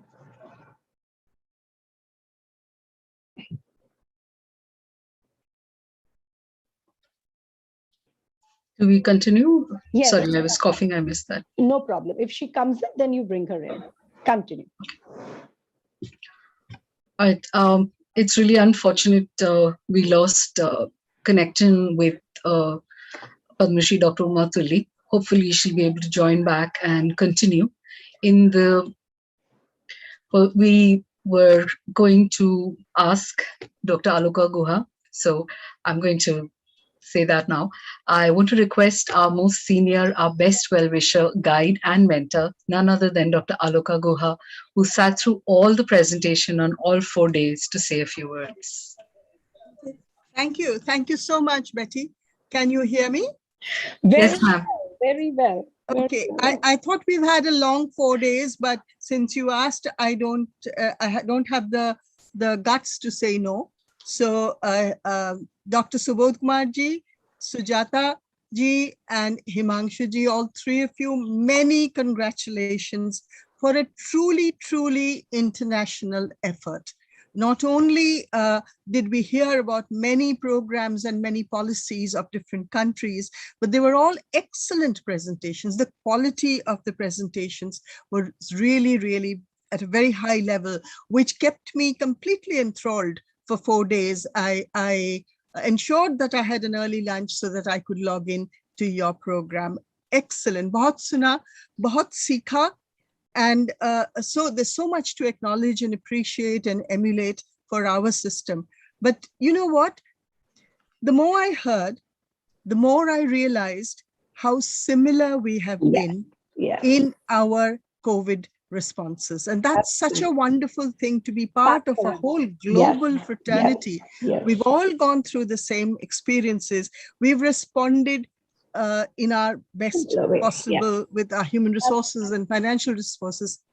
And that tells me that the journey of our COVID response, resilience, and our journey of inclusive education is very much the same. It's a similar route, it's a similar journey. Each one has had a different stop. Each country has had a different milestone, a different stop, but the route and the journey is the same.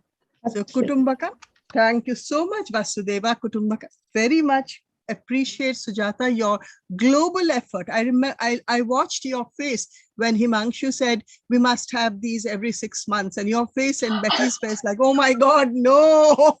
So I think that's what you were both trying to say. I know how much of an effort this must have been. So, but it was worth every second of that effort. So God bless you. And I wish all of you, it's so nice to see Uma again after such a long time. All of you stay well and congratulations. Subodh ji, isko bar bar kijiyega. I want to say, Sujata ji. Yes, ma'am. Sujata ji, I couldn't complete. No, please come back. Here you see the disadvantage. No, Here please you see come back. Please Recommended for join. Yeah, please join. extension of approval. Yes, please continue. the disadvantage of Technology. online. No problem. Ye hota hi hai, virtual ma'am. Please join. Yes, ma'am. Please continue.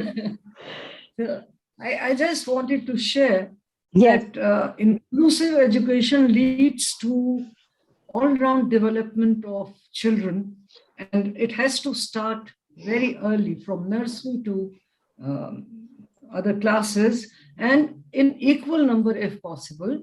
Otherwise, 30, 70, 40, 60, whatever is possible, but it should not be 1 in 50. And I think if you can give me 2 minutes, I'll read out a poem which I wrote on fostering excellence through inclusive education. Social inequality is a serious concern. From exclusion of the disadvantaged, we never seem to learn. While legislations talk of equal opportunities and full participation, we turn a deaf ear to the implementation. People far and wide talk of inclusion. Very few think of required fusion. In class, it should be 50-50 or 60-40, not to have 1 or 2 in 30. Starting early is desirable. Eradicating complexes is formidable.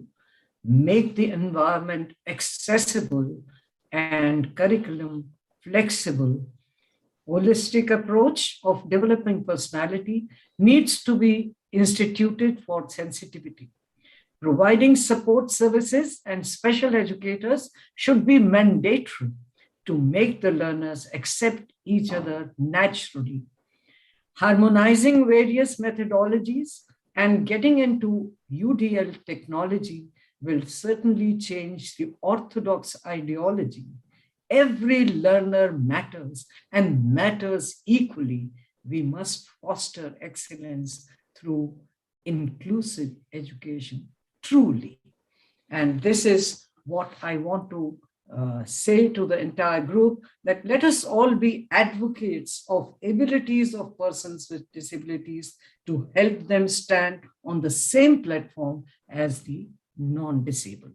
This is the message that I wanted to give in the short time given to me. And in that time also, there was the disadvantage of talking offline, online. So I think, Sujata ji, you have done wonderfully well in organizing this international conference. And I'm sure Subodh ji has got the message, and Himanshu ji, of course, has been facilitating everybody. So with such leaders and doers like Sujata ji, we are bound to get positive results in every workshop and conference that we organize. Wish you all well for future. Thank you very much for having me here. Thank you so much, ma'am. Thank you so very much. Thank you. Thank you, ma'am. Thank you all. Thank you. Thank you so much, Dr. Uma Tuli ma'am, for those encouraging words.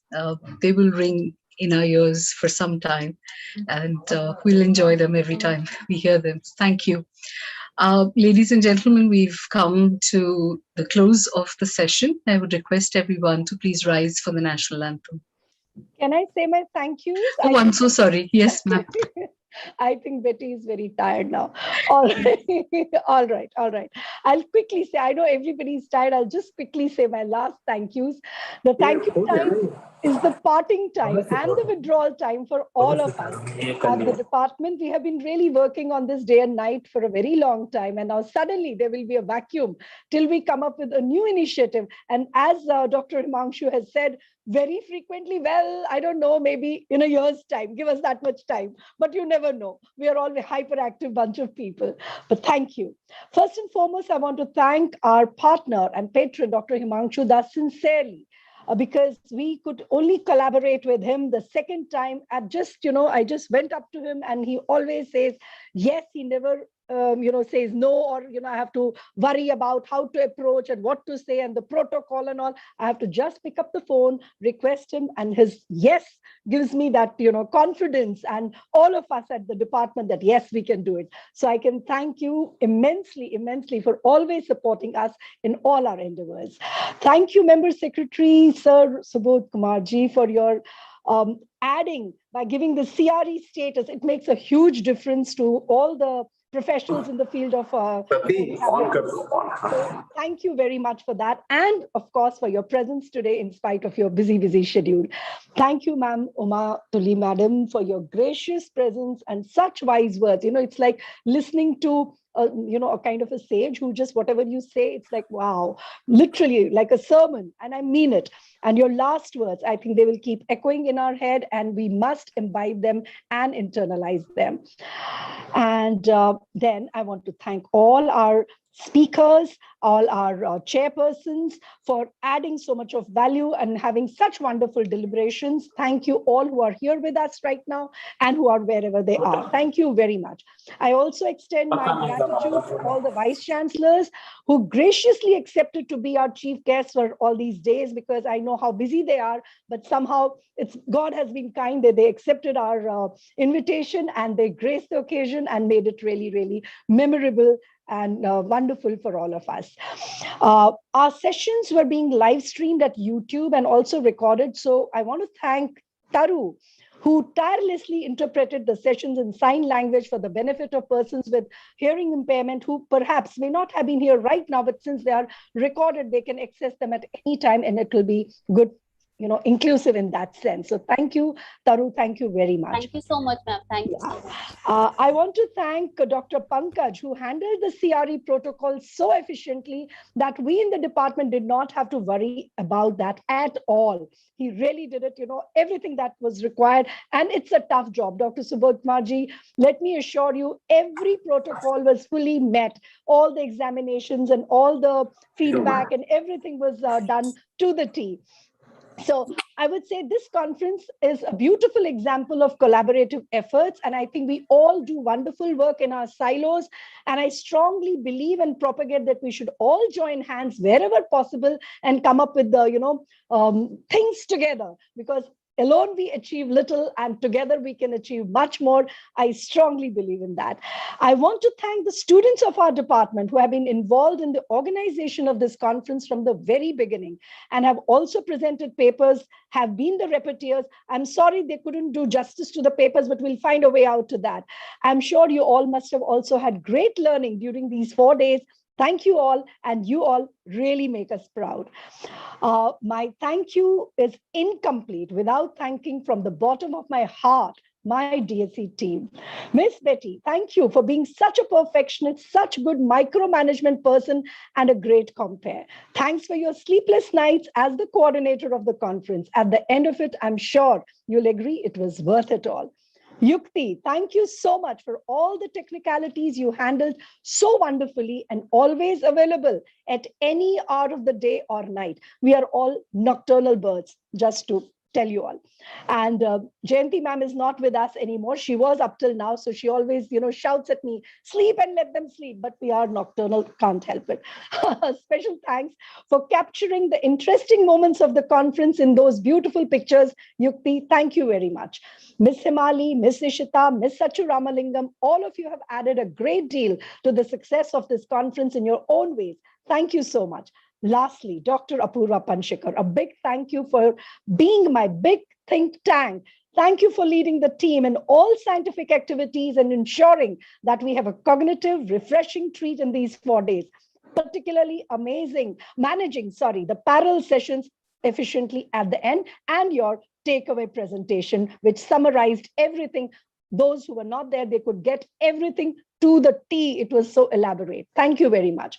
Thank you, my Arushi teachers, for sharing your remarkable work with all of us. I'm so proud of you. My sincere thanks to our University Vice Chancellor, Professor Ujjwala Chakradev, to give us this academic freedom to organize such events and motivate us to continue doing significant work. Without that, it would not be possible. I also thank my non-teaching staff for looking after my department while we are all teaching faculties working from home these 4 days, because at university, we are not sure when the internet will betray us. So we have been working from home. So they have been taking care of the office work. So thank you very much. And finally, I thank the divine force to give us the energy and show us the direction to keep going on and on in the right direction. Thank you very much. And finally, Alokadi, thank you for your wonderful words to summarize it all. Thank you for always being there for us. All you great people in the audience, thank you so much. I also want to take the opportunity to thank my mentors in the department, Dr. Smriti Sarup, my boss, my mentor, my guide, then Dr. Preeti Verma. I have learned a lot from them, and I'm trying to take the legacy of Department of Special Education forward along with my team. So thank you, everybody. Thank you so much. Thank you, ma'am. Thank you. Thank you all. Thank you, ma'am. Before we all leave, one final photograph for the conference, please. Yeah. If everyone could switch on their cameras.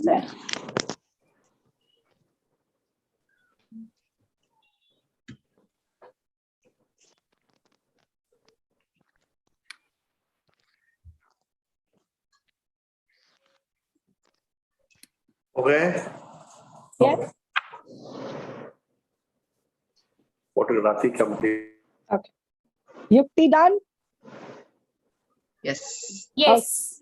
Okay. Thank you. Thank you. Thank you very much. The program Bye-bye. Yes. Before we conclude, could I request everyone to please rise for the national anthem? Yeah.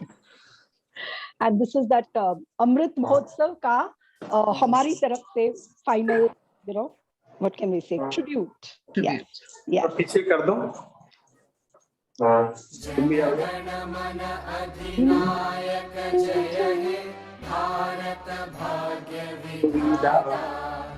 Punjab Sindh Gujarat Maratha Dravid Utkal बंगा विंध्य हिमाचल यमुना गंगा उच्चल जलधि तरंगा तव शुभ नामे जागे तव शुभ आशीष मांगे गाहे तव जय गाथा जन गण मंगल नायक जय हे भारत भाग्य विधाता जय हे जय हे जय हे जय जय जय जय हे. Thank you. So Devanand also joined us in the bachelor. Thank you, Yukti. Yes. Final words of thanks from all of us. That's it. So this is the end of ICE2 2019. We had said goodbye this way with a promise to meet again. 2021, we're saying goodbye again with the promise to meet again. We will be back with ICE3, but we can't say right now when, but we will be back. The International Conference in Education has become a very dear event for us, and we're going to look and see how we can make it bigger and better for the next time. It's been an exciting 4 days of learning, and we leave here with new thoughts, new perspectives, new ideas, new conceptualizations. The DSC and the NIPID family wish you all the best for all your future endeavors. Thank you and Shubh Ratri. Thank you. आपने हम सबको मिला दिया है, ये बहुत बड़ी बात है. आलोक का, nice to छूटने का see दुख you हो रहा है. again. All my friends here, thank you, thank you, thank you. Thank you, ma'am. Thank you all. Thank you, Subodh sir, for staying on. Thank you so much. Thank you. Thank you. Thank you. Thank you, Dr. Verma.